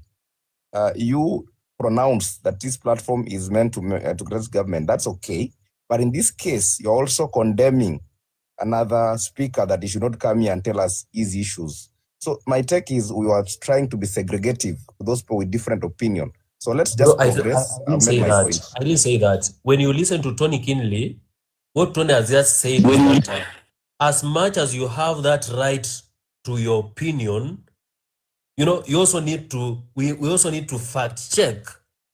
So you can't, when you come here and you're speaking about, you know, things that you know, are not true. When we check, we don't see them to be true. Then we have the right of telling you, like, no, whatever you're saying is wrong and you're not supposed to say it here because when we check the facts, we can't see the truth in it, you know. So I don't see whether I don't know whether, Tony, you can correct me. I don't know, because that's what I understood. And that's exactly what I said. Pinches, I also listened to what Bossman was saying, Kinley, and that's why I'm still protecting him. Perhaps maybe you misunderstand him. To be honest, in fact, Penyali nimaliza tu kabisa. When he said our reference should be the Constitution. Let us not even, we critique the government using the the constitution. Perhaps maybe Yes. when he said the platform, saying the platform, I think maybe is what made maybe some of So, the misunderstanding. guys, let's go back to the discussion of Albert Ojwang because I think hii ni kitu very nini. Let's go back to the discussion of Albert Ojwang.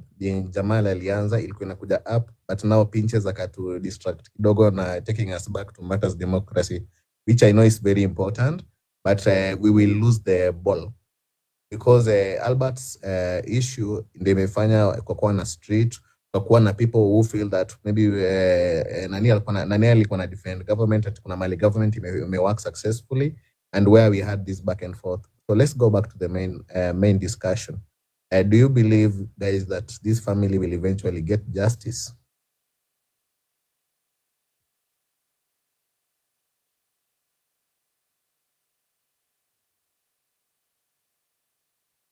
Can I submit now? Now that we talk about other issues. Yes.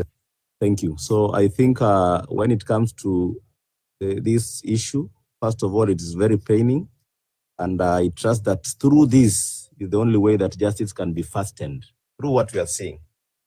Through people speaking about it, through people echoing what has happened is going to either fasten justice, and therefore I really advocate that we continue doing the same. The only bit that I don't agree with is when people are becoming destructive and interfering with people's properties. That is not correct. But people going to streets just inquiring for fastened justice, that is the way to go. It's allowed by the Constitution, and it is something that I would also expect to see because life is sacred.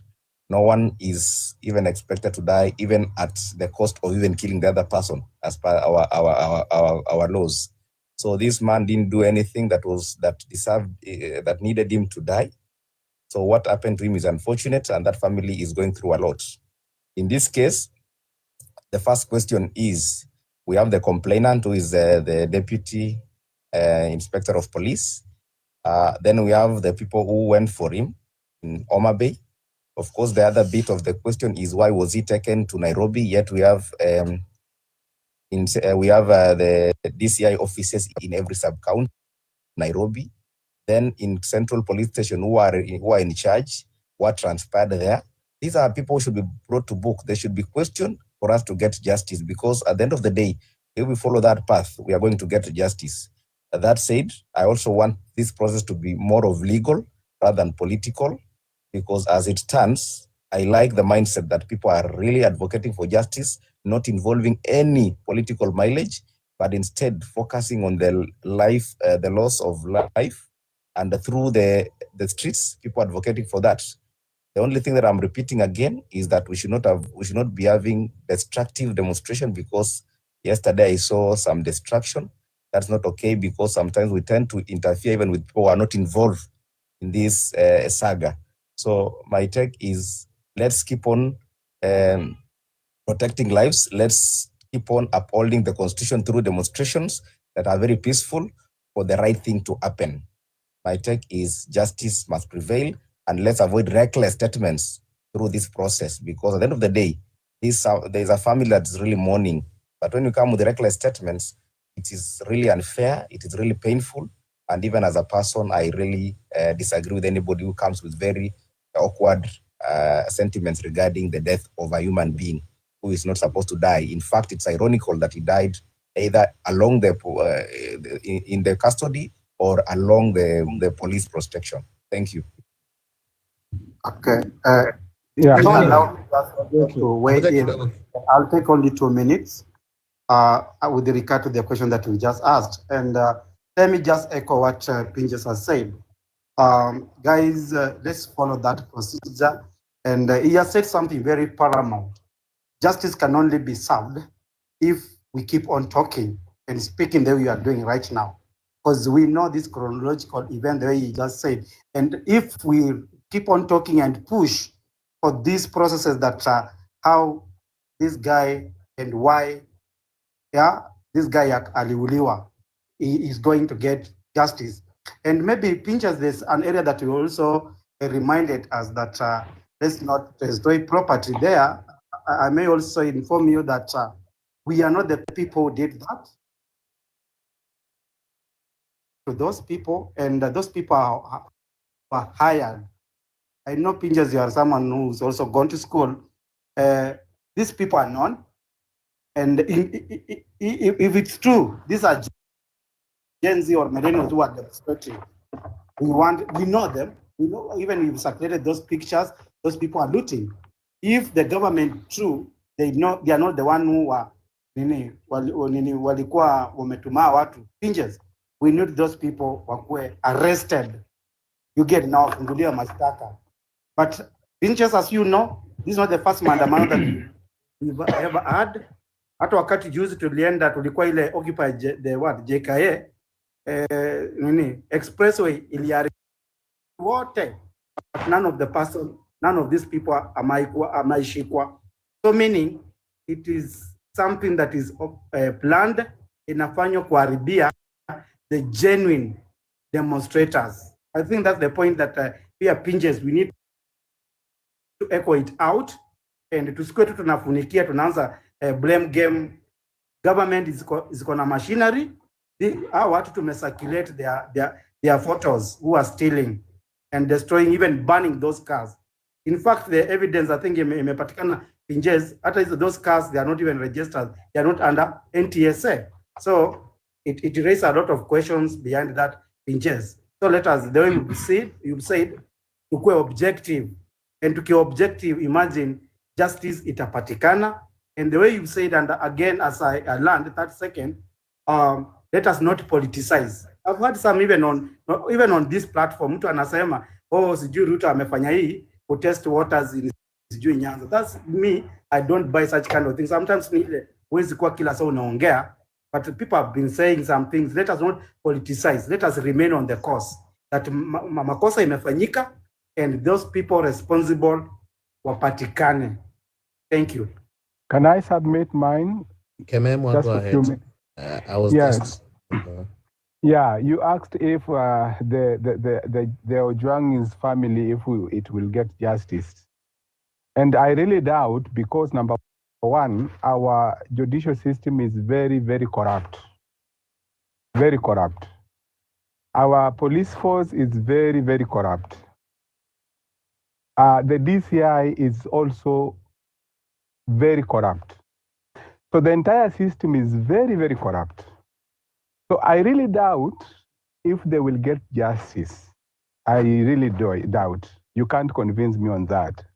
So I would really request, if it is possible, come our Kenyan judicial, whatever mahakama to fail, is it possible if we can compel the human rights bodies and the LSK, if they can file a petition in The Hague? That is one, if it is possible, then we will go for it.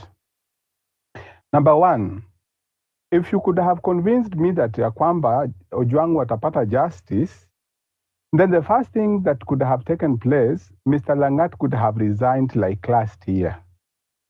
As long as he has not resigned, then, believe me not, it will be very difficult for Ojwang to get justice. So I don't know how we can go about it. If the courts will fail us, what will be the next move? Because now we have to think outside the box. Number three, as I finalize my submission, there is one guy whom I had asked to clarify or to make me understand whether truly the government is listening to his people. But he did not respond to it as I was expecting. Because if truly Ruto, together with this regime, was listening to us, he could have fired Murkomen, he could have fired the IG, he could have fired the DIG. So he does not listen. And if he pretends to be listening, have gone out of hand. And he does not listen. He pretends, just like he did last year during the Gen Z demonstration.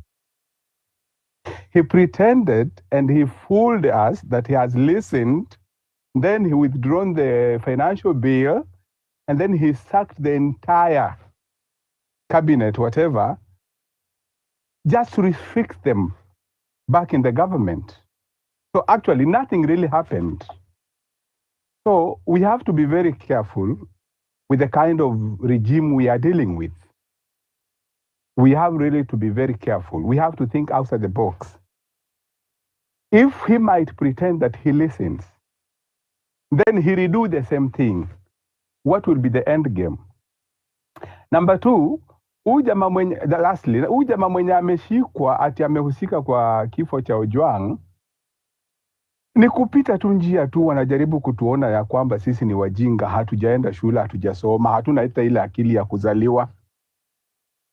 Because the main suspect involved in this case, it is the DIG. The OCS and whatever, that's the entire thing. Wale watu walienda kushika huyu jamaa wakamtoa ukule. Katiba inasema nini? Huko kuna police stations, huko kuna hata chief, kuna hata mzee wa nyumba 10 kule. So hata wale watu walienda kushika huyu jamaa wakamtoa kule mpaka Nairobi, inafaa wahukumiwe because walifanya kwanza kinyume na sheria. Then lastly, as I submit my submissions, I would really want to request if we can educate our people, especially during this time wakati wanapanga kufanya recruitment ya police and ya jeshi. Is it possible we boycott this whole thing? Because you see, people pay money. Watu wanalipa pesa mingi sana ndio wachukuliwe kwa police. Watu wanalipa pesa mingi sana ndio wachukuliwe kwa jeshi. Is it possible if we can educate our people to boycott the entire exercise so that hawa watu wakose watu wa kuingiza recruitment, wa kuchukua kwa hiyo recruitment, wajue ya kwamba now this is a very different generation. That's another way of boycotting corruption, by the way. Because if we pay money for our people to, kuajiriwa kwa polisi ama kwa jeshi, wanaingia pale na hiyo tu ufisadi. So hatuwezi maliza hiyo ufisadi. So we need to educate our people, and the earlier the better. Because ukiingia tu corruption, ukiingia tu serikali na corruption, upeane pesa ndio uajiriwe kwa polisi, ukienda pale you will still do the same thing because sasa iko kwa damu, umeingia pale, hiyo corruption iko kwa damu. So those are my humble submissions. Thank you so much. Ghetto Jam, will the family of Albert Ojwang get justice? Karibu. Yeah. So me, I want to second Kimia. I think he sounds like a seasoned person. And I wish we had half the Kenyans who are thinking like him. If we had half Kememo. Yeah. Kememo. Nice to meet you, sir. Thank you. So I wish we had people like you, half of the Kenyan population. Wangefikiria kama wewe, tungekuwa mbali. Because I second what you say. I do not believe there's going to be justice because what happened last year, isn't anything happened? Nothing. We saw it on BBC. BBC came up with a very good expose of what happened. But IPOA is just a name. And we all know that kuna parallel police wanna run hiyo country. And one of them is above from the other, which is run by the Ualangat and of course the regime, Iya Ruto. And when it comes to this broad-based, which is called blood-based, a lot of people, if you're benefiting from the system, obviously there's nothing to critique about it. If I was benefiting, one of the guys was saying he was benefiting, he's getting paid by the SHA system and everything, kazi yake inaenda power. Obviously, there's nothing to critique. You're on the table.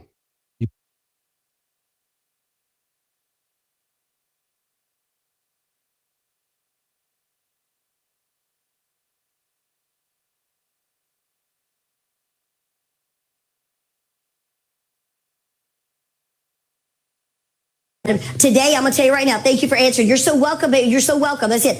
I'll be needing to binge watch. I got almost 82,000 followers. 82,000 followers. That's my picture.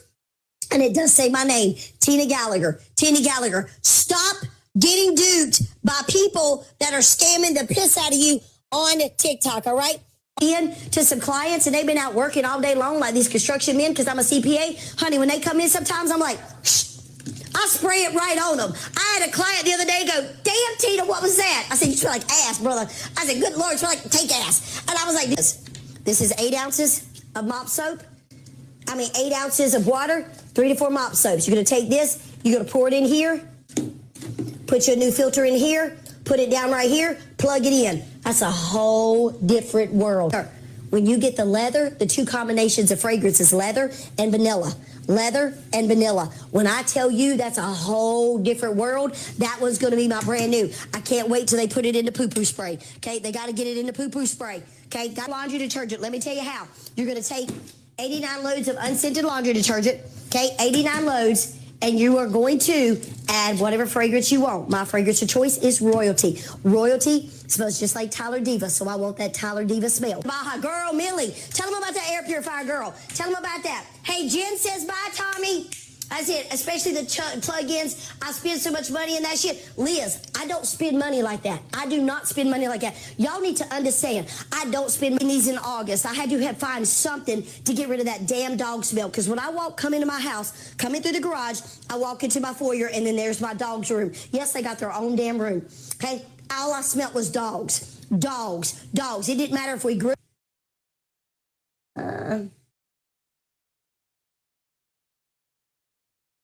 Approve. I don't know why y'all are moderators and it is filtering out your stuff.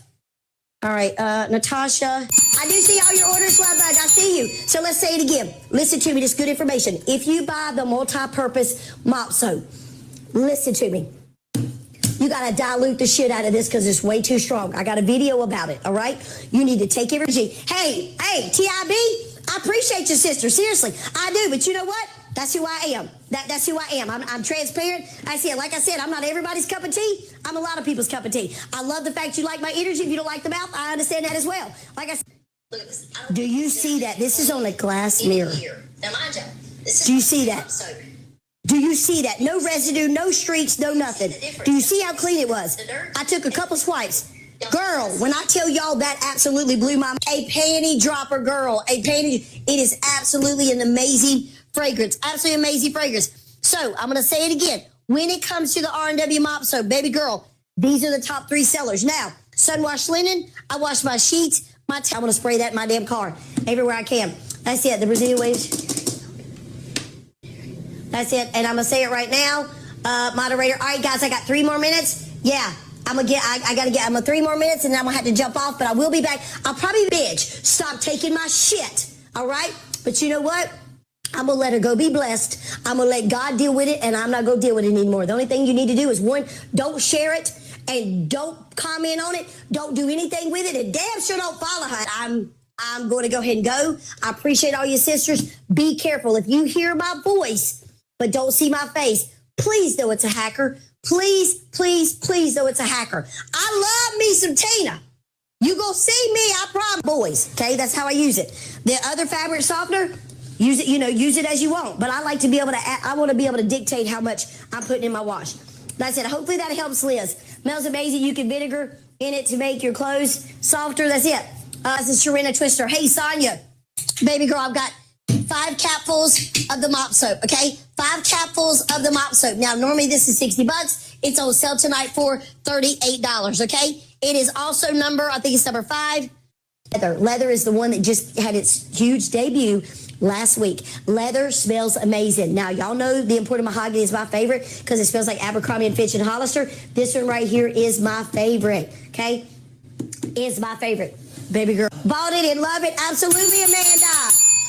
What was it? I just washed rugs, blankets, towels, mopped the house today, and everything smells so wonderful. Hey, Millie, baby girl, I love your participation, girl. I do. And like I said, y'all listen to what Millie said. Y'all just listen. It's down to $41 and free shipping, guys. And free shipping.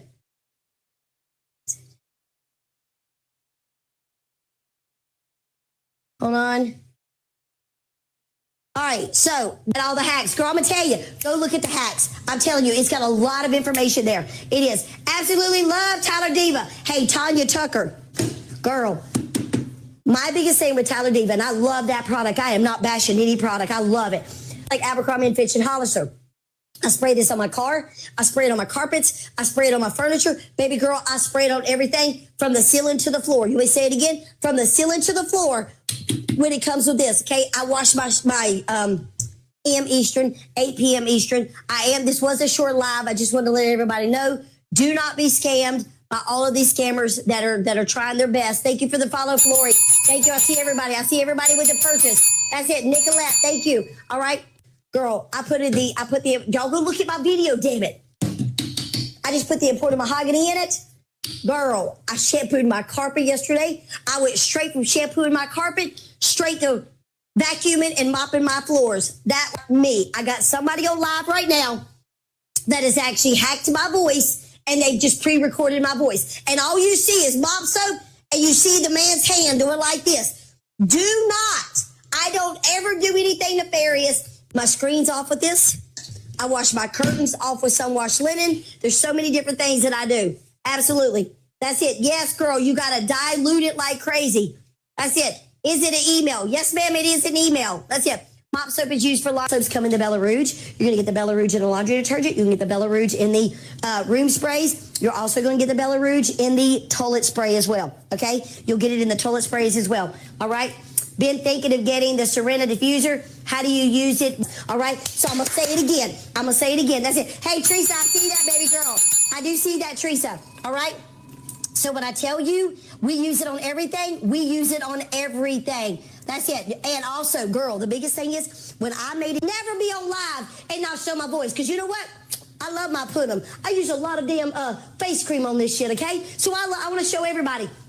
You will always see me. If you ever see a mop soap in front of my face, a big picture, it ain't me. So I'm going to say it again. Tonight, mama, the deal is 3 for $41 and free shipping. That's like an equivalent. Hey, Marco, how are you doing? It is an equivalent of buying one and getting 2 free, mama. That's the deal. That is the deal that we are working on tonight. Beautiful. All right? And I'm going to say it again, guys. When it comes to the R&W mop soap, baby girl, there's nothing you can't do. Clean off your patio furniture. Clean the mold off of your patio furniture. That's it. I see your order, baby girl. 2522. I just followed you. Is the best too for anybody that has asthma, okay? Asthma, eczema, anything like that. This is the best one. Emphysema, excuse me. This is the best too. Imported mahogany and Brazilian wave. Now, if you get the blue lava, okay, if you get the, Michelle, you're so welcome. You're so welcome. That's it. And once again, like I said, yes, girl, Tanya is a 370Z. At one time, I thought I was bougie as shit. Girl, I ain't bougie as shit. I just paid too much for that daggum car. Yes, I did. But I'm going to tell you, next one is definitely going to be the blue lava. The Baja. Baja is citrus, floral, coconut, and it's got a musk sandalwood undertone. Next one is definitely going to be the blue lava. Blue lava is pineapple, mango, goji berry, and it's got a driftwood undertone. Baby girl, I don't mind spraying this on her. I don't at all. Wait, you can wash your mop soap. You can wash with mop soap? Yes. In washing machines or hand wash. Baby girl, you can do both. You can do both. Let me show you how. One, in the laundry. $89. Mama, tonight you're going to get 3 for $41 and free shipping. Do you hear that? $41 and free shipping tonight. Girl, absolutely amazing deal. Absolutely an amazing deal tonight. All right, I'm going to give you the top 3. First, sometimes you got to be patient. Like I said, sometimes you got to be patient because I know with the R&W, it's kind of slow on the shipping. It is kind of slow on the shipping. So, and I'm going to say it again tonight, guys. Tonight is 3 bottles for $41 and free. You did not buy from me. You bought from the hackers. You need to pay attention. You got to pay attention, beautiful. You do. You got to pay attention, honey. So helpful. I've been wondering, girl, I'm going to tell you now, that Tyler Diva, 2 boys, they're completely fine. They don't ever get in an argument. These moody ass damn women, freaking dogs, they're unbelievable. That's it. Absolutely. So, and then we got Rue and Hazel. They are the golden doodles. You go out. Look for the video. I'll see y'all tonight. Thank you, guys. Have a blessed day. Thank you.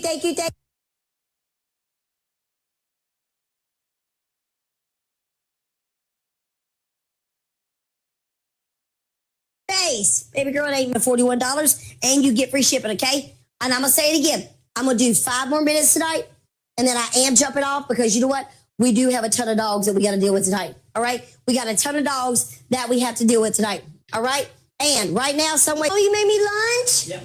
Oh, I'm about to marry you. You're so sweet. Shit better not stop when we get married. Well, we'll see. Hey, I'm a bougie bitch. You better treat me like a princess. I said, hey, Ladybug. I see that, Ladybug. And have my like that. So these, I throw these at everything. I've got all kinds of little buckets, little vases. I put them under my couch. I put these everywhere because they're like little fragrance boosters all through my house. Girl, I put these everywhere. Y'all caught that, didn't you? I see you, Carrie. I'm going to say it again tonight, guys. Tonight it's like a buy one, get two free. Tonight you are going to get 3 for $41 and free shipping, mama. That's it, $41 and free shipping, okay? So I'm going to say it again. When it comes to soap, use it as the oils, okay? You could do 8 ounces and 3 to 4 capfuls of the leather. Take this, shake it up, spray it in here. Hold on. Ooh, this is hot. Ooh, baby girl, this is how with floors. You can clean your baseboards. You can clean your walls. You can clean all this driftwood. All this driftwood right here. I don't mind putting it on the driftwood as well. And that shit's very expensive. How long does the sit last? Hey, Lori, let me tell you right now. Girl, if they want to sleep on my damn couch, I'm going to let them sleep on my damn couch. Now, don't get me wrong, not all the time, because when mom and daddy's on the couch, that's mommy and daddy time. But I want to give them the best life. So what I do, I got to troubleshoot how to get their ass smell off my couch. So that's why I use. So if you got a grease spot in the driveway, use this, mama. This is a whole different change. Shake it up really good. Pour a little bit on that grease spot. Let it sit there. Take baking soda, a little bit of baking soda, sprinkle it on there. Take a little scrubber, mama, it comes right up. 5 capfuls. I started out with 2 capfuls, and now I have oscillated up to 5 capfuls because we got 2 more dogs in the house. So yes, ma'am, that's how I use it. That's it. See, watch what you buy and see the quality. Absolutely, girl. Yes, Sarah, yes. That's it. Not crazy about the dogs. Hey, baby girl, come here. Let me show you. Pick him up. Let me show you. This is real life. Get over here. Hold on. He's trying to pick him up. Y'all come here. Now, he's heavy. He's like 85. The word fuck doesn't mean I'm a bad person because for me, it's a person, place, or noun. You know what? So fuck it. I should have been raised in Jersey. That's it. Yes, girl. Brenda goes, can I put the mop soap in the air purifier? Yes, I'm getting back on track. Brenda, honey bird, we put the mop soap in our air purifier. Go to your orders and email that company, okay? Because the water humidifiers normally get shipped out within 7 to 8 days, okay? 7 to 8 days. So that's a kind of an odd thing. So Barbie, yes, go ahead and leave them a message, okay? Thank you for the follow, Julie. Thank you. It's really amazing. That's it. And I'm going to say it again, guys. Guys, today, you're going to get a kick-ass sale. It's going to go down from $56 down to $35 for 3. Okay? Put 3 in your cart. It's like a buy one, get 2 free equivalent. Normally, one of these are $38.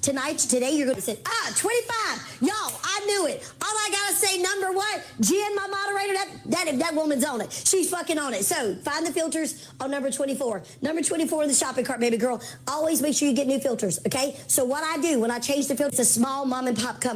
You need to understand they're having a ton of turnover in their warehouse. They do realize this, and they are doing their absolute best to get the products out. Right now, with the staff that they have, they're being able to push out $3,000 to $4,000 a day. Okay, now when I go on that product number 5, yes, ma'am, I see you looking at it in the cart. That product number 5 is a Serena. Baby girl, that is absolutely amazing. You will love it. Put your mop soap in it as well. Also, with the new fragrance, it's called Leather. It is leather. All right, there we go. Y'all give me a second real quick. What the hell is Betsy? All right, here it is. This is when I clean the mirror. Show you how I use the R&W mop soap as a disinfectant. Y'all watch the transformation of this mirror. Tina, do you use it on your mirrors? Yes, y'all watch tons of these hacks. Tons of these hacks. Like I said, y'all go look at my hacks. Also, these right here ain't nothing but slither of rags. That's my big rag. Slither of rags. Anything that's got a hole in this house, I put these down in it. Mind your business. And okay? Do not buy from people that you don't know. All right? This is not me. All right? None whatsoever. I will show you my profile. Here is my profile, beautiful. You're going to click on here. How you're going to know it is me? 100 tips on sale when I can get 3 for $36. I don't buy it. Okay? Because 2 packs of these is only 34 cents a piece. I don't buy this. So what I do is I use my mop soap in this. Because I'm going to tell you, I am going to tell you this, which one's for the toilet. Give me a second, I'll tell you. All right, the toilet spray. Baby girl, let me tell you about the toilet spray. Do not use this like the poo-poo spray. This shit right here is going to knock you out. Let me tell you what I did. Okay, I was in the bathroom and I went, shh, shh, shh. Girl, I about chum with her. That's it. Good to know, yes, please. Save me. Yes, girl, we save money. I'm on it. Oh, man, I won't buy the detergent again, but I still buy the candles. That's it. Hey, Tanya, for me, for the laundry detergent, I will not buy it unless it's, guys, this is nothing, but I use it as a multi-purpose, and that is all I did. Hold on, let me find her. She's coming up. Here, no, that's for the dogs. All right, here it is. Here is, listen, heavens abed. See, if you lay 3 damn bottles up here and you put a camera up there and that's all the hell you're showing me, I won't look at your fucking videos. I won't look at your lives. Y'all, excuse me for cursing.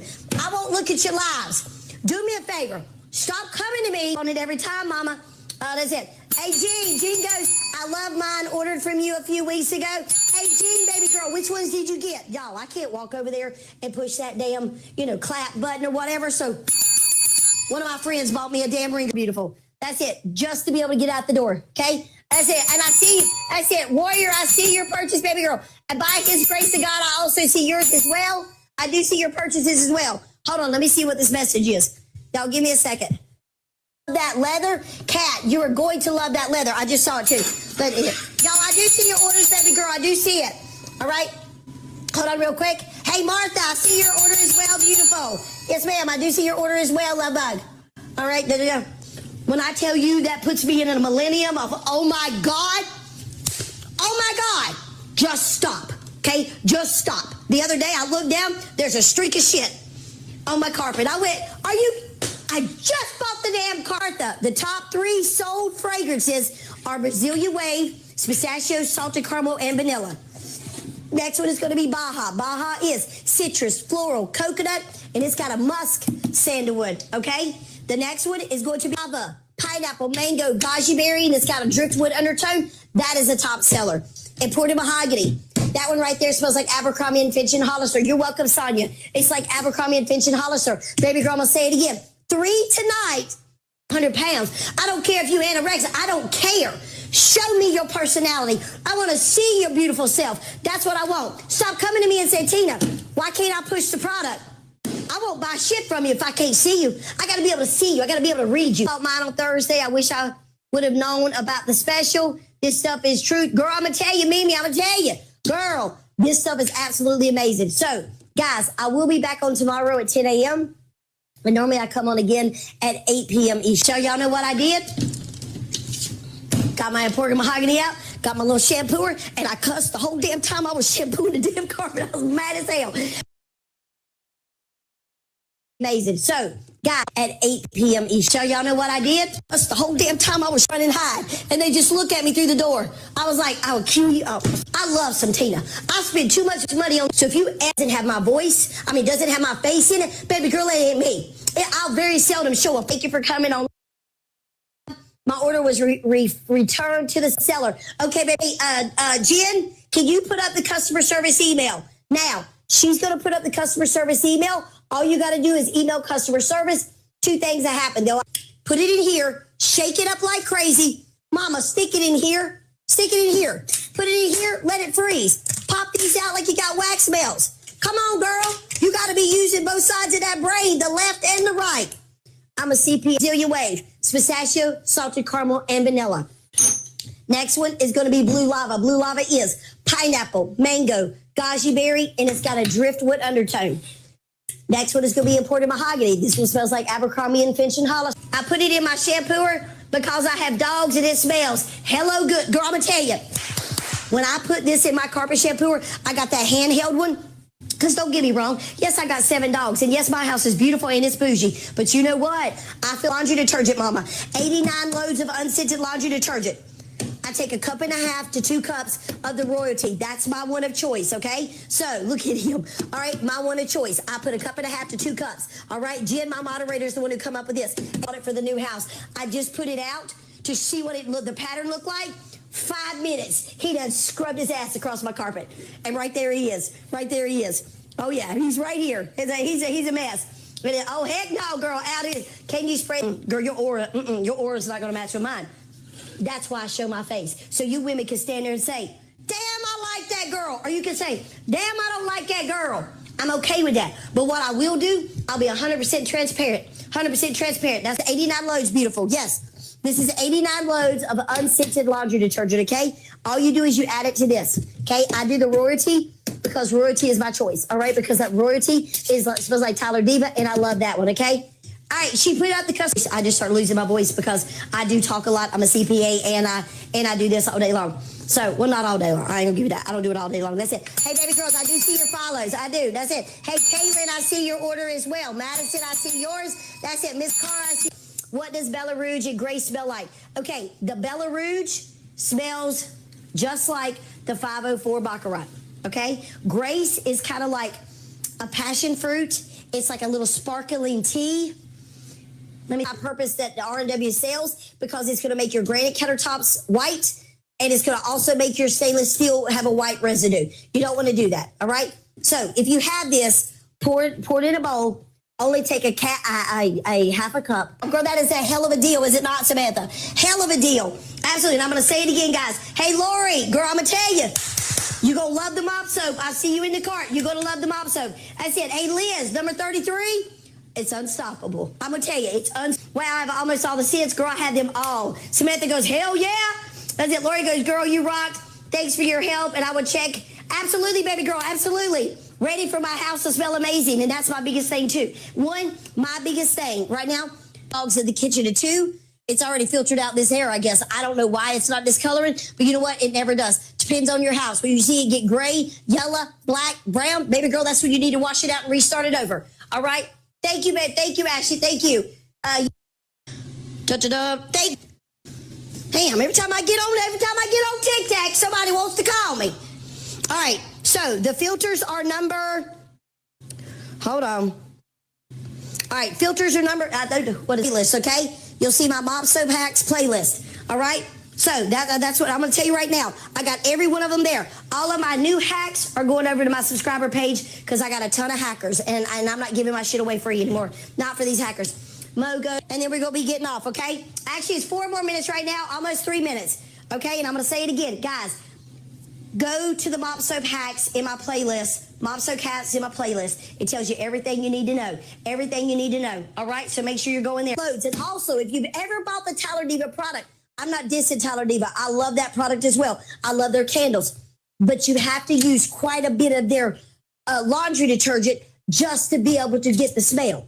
Baby girl, it's right here. He's a sweet, sweet boy. Sweet. All right, Gene, there was a delay getting my first order, but when I tell you it was worth the wait, it was worth the wait. I'm going to tell you. When I got my first order, it came really quick. It did come really quick. My second order came in 3 to 5 days. Stick it in an ice cube tray. Okay, hold on. Y'all, hold on. Let me go get my ice cube tray.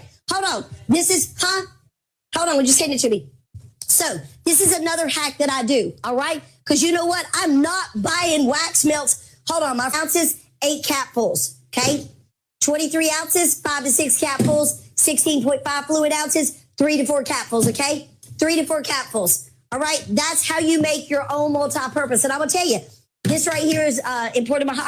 This right here is unscented fabric softener. You're going to take a half a cup of the R&W mop soap, stick it in here, all right? Shake it up like crazy. Mama, you got 50 loads of fabric softener that smells just like Tyler Diva, all right? The next mop soap, I pray over my children every day. Do I pray over my fiance? Do I pray over my friend Sue that just had surgery? I prayed over Jen. She just had a beautiful baby boy that just graduated high school. He about to go into the real world. Y'all, I'm just going to fucking preach today.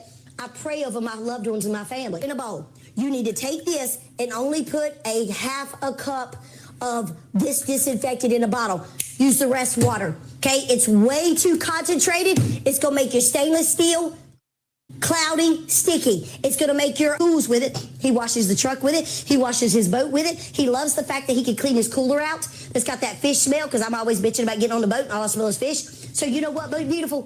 He tries to make it accommodating for me. So he cleans it with the imported mahogany to make it smell better. The new scent is leather, okay? It is leather as well. That's it. Frida, I see your follow as well, baby girl. I'm sorry the comments are going so fast. I'm trying to get your comments, and I'm not paying attention to the orders and all that. All right? I apologize for that. So that's it. Hey, Rose. All right, so right now you're going to go to the shopping cart.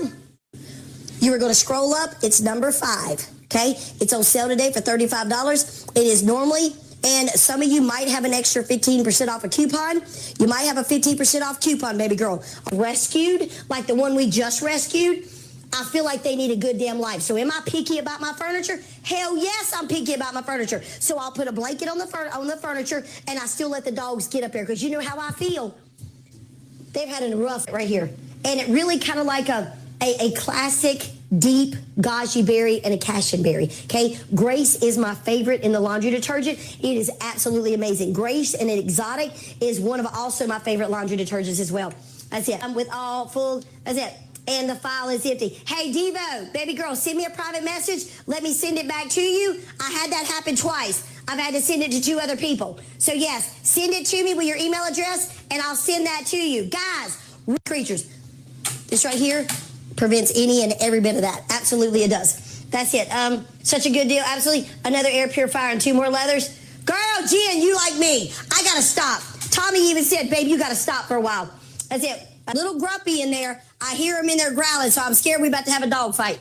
That's it. Thank you, sweetheart. Thank you. I use the mop soap as a multi-purpose cleaner, too. Absolutely, I do. Good, perfect. Thank you. I have the mop soap. You're welcome, Cassandra. You're so welcome. Hey, Cassandra, let me see if I follow. Say it again. Click on my name. Click on here. If you do not see the girl that's got almost 82,000 followers, and you don't see my country ass videos, it's not me, beautiful. Not me at all. At all. A hooked customer. I was absolutely a hooked customer for the rest of my life. I really was. That's it. Absolutely hooked customer. All right, Jen, I did see your order, beautiful girl. I did see your order. All right, Jen, let me see, make sure. I think I do follow you. Let me make sure I do follow you. Hey, Jen, leave me a message on sale for $33. They just gave me a flash sale. $33. That's it. Hey, Mother Chicago, baby. How you doing? I report every time. Thank you, Ashley. Thank you. Thank you.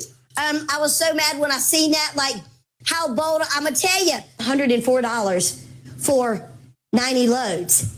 I had to use double of the product just to be able to smell it on my clothes. And I went, okay, we got to figure this shit out. So when I got the royalty in there, I went ahead and put it in the unscented laundry detergent. Customer service rep, which is the wife, and you got the man that's the owner. They are shipping at about in between $3,000 to $4,000 a day. Guys, they are doing their best. They are on a hiring spree to get more people working in their warehouse. But y'all got to understand, that shit's it. The mics, too. That's it. Ordered again. I always order for Tina. Thank you, baby girl. Michelle, girl, I would cuss words as pronunciation. Girl, I'm going to tell you, for me, the word fuck is a person, place, or noun. Stop being so fucking sensitive.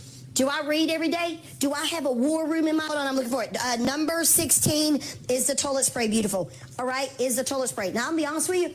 This is my car spray. Toilet spray is small, it's compact. Honey, I use it for my car spray. I got imported mahogany in a toilet spray, and that's what I use straight off of it. Straight off of it. That's it. Jean, thank you, baby girl. Let me follow you, beautiful. Yes, just like Sue says, put it on your barbecue grill. Baby girl, we use it on our Blackstone. We use it on our smokeless grill that we have in the house. We use it on the bottom of it, and I love showing me, okay? If you only hear my voice, don't share it. Don't put a comment on it. Just report it. It's not me. Stop buying from people that are scamming my voice, okay? That's what I want you to do. What do you use? Water. That's all you got to do. You got to dilute the piss out of this for it not to leave that white residue. That's what you got to do, Cassandra, okay? Because you know what? I never talk about this. I just make the multi-purpose out of the mop soap. Because this ain't leaving no white residue on nothing. In the laundry soap, Brazilian Wave, my clothes smell so good. Hey, time will tell. I'm going to tell you, that Brazilian Wave is amazing, beautiful. It is absolutely amazing. And I'm going to tell you right now, Brazilian Wave is a top seller. Hands down is a top seller, okay? Because I'm going to tell you, it's a fake account. You will not get R&W. They're sending out 4-ounce bottles of mop soap, baby girl. Don't do it. Don't get duped. And I'm going to be honest with you. Everybody that's in here, we got 200 people almost in here. Listen to me. Y'all, I love some fucking tea. Telling you, I'm sick of it. That's the reason I'm on live right now. I wasn't going to come on live tonight. Sunday is pretty much my family day. But you know what? There's no freaking way I'm going to allow a hacker to beat me out and do nothing but scam all the people that follow me. And that's it. One little spray because it is very concentrated. All right, guys, we got 5 more minutes, beautiful. 5 more minutes, and then I'm going to get off, but I'll be back on tonight at 8 p.m. Eastern, love. That's it. I'll be back in. That's it. I'll be back in at 8 p.m. Eastern, love. All right, which one is the toilet spray? We're going to pay $38 a bottle. Once again, imported mahogany, blue lava, and the Brazilian Wave. Try those, okay? Try those. That's it. Thank you, thank you, thank you. Absolutely. Hey, was it Ladybug? All right. Somebody hacking my voice. Y'all, I do see your followers. I do see your orders. Absolutely do, beautifuls. I do. But let me tell you this. I just want to make sure you don't get hacked. And because right now, what these hackers are doing, they're sending you little 4-ounce bottle in my car. I'm gonna tell you, if a product is made for something, I'm gonna find something else to do with it. I put this in my purse. I put this in my purse. So when I'm in my car, I drive a 370Z, and I'm like, shh, shh, shh. Well, do me a favor. Don't shh like that. Michelle, baby girl, it's super simple. When you get it, you're gonna take the top off. You're gonna add water up to the second line, and you're gonna start out with 2 capfuls of the mop soap, a fragrance of your choice, and that's it, mama. That's it. Let me say it again. That's it. Cleaned off the mold on our patio furniture. I was stunned. I was stunned about that. Also, what I do also is I will take this. I'll take this in a multi-purpose, and I will go ahead and I'll spray, at the bottom of your shower where it gets all that, the 4-ounce bottles that doesn't smell like anything, okay? Because if they send you something, we can't get them for like stealing our money because they did send us a product. That's how they're doing it, beautiful. Pay attention. Let me show you my account. Pay attention, beautiful. Steve just ordered. Oh, Steve ordered it. Thank you, Steve. That's it. But y'all, we all got to take a break. Jen's going to be just like me. Hell, I think she's like up at 100 of these already right now. That's it. I don't see it in the shopping cart. Hey, beautiful, let me show you, baby girl. Let me show you how you can get to it. What are you doing? Thank you. You're welcome. Natasha, you're so welcome. You're so welcome. And I'm going to say it again, guys. Now, this will not be a long live tonight. I'm merely on here tonight. What are you doing? Huh? Oh, y'all, we are trying. I said, I saw your comment. I went to the hacker's page.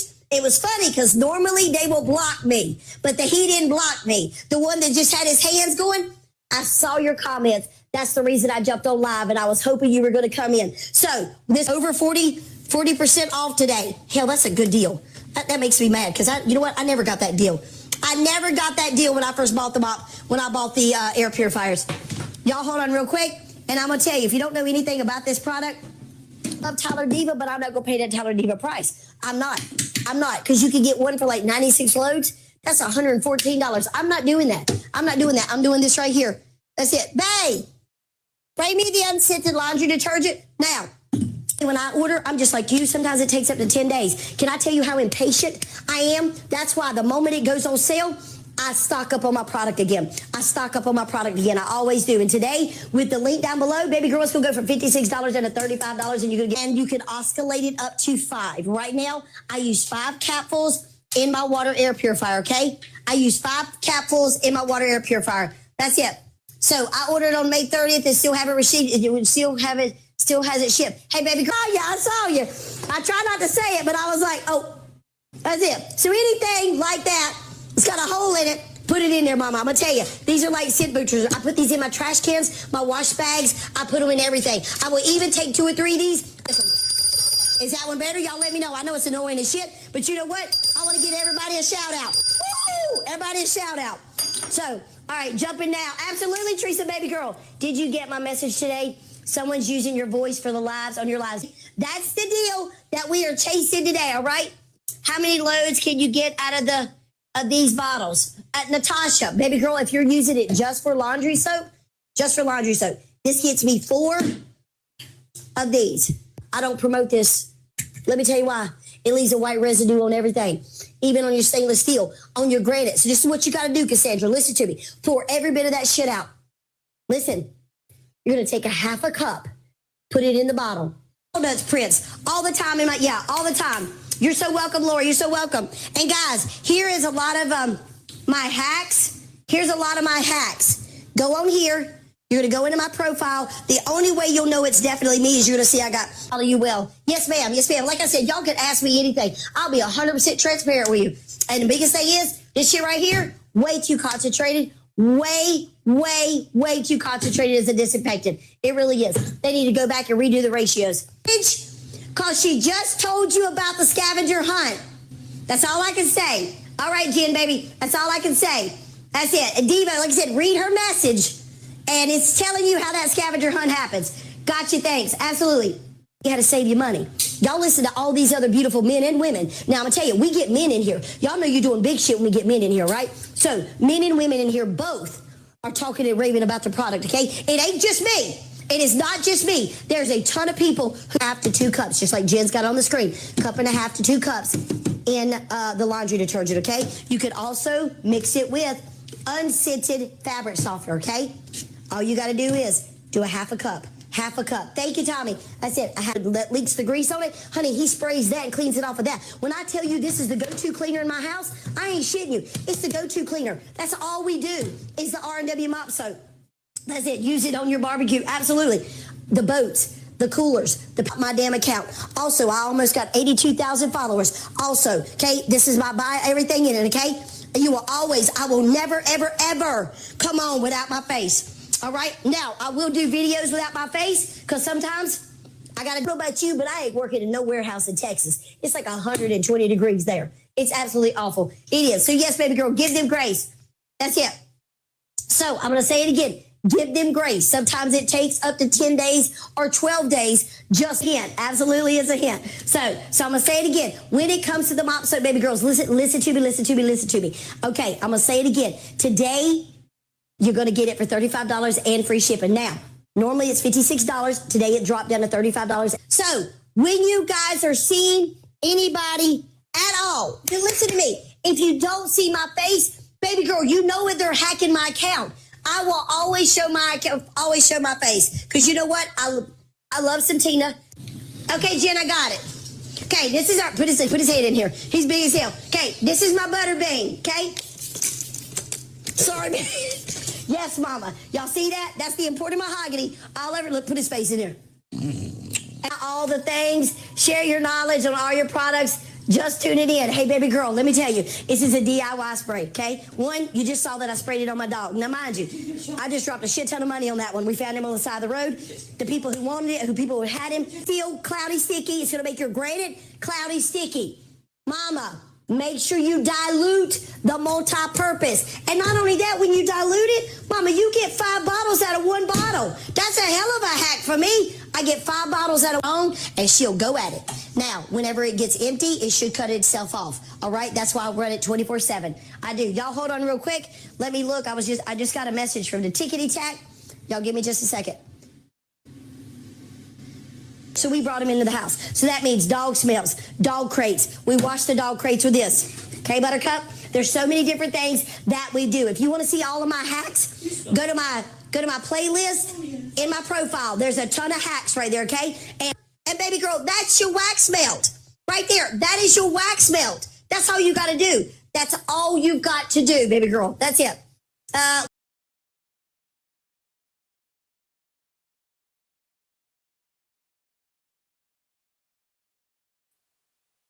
And baby girl, that's your wax melt.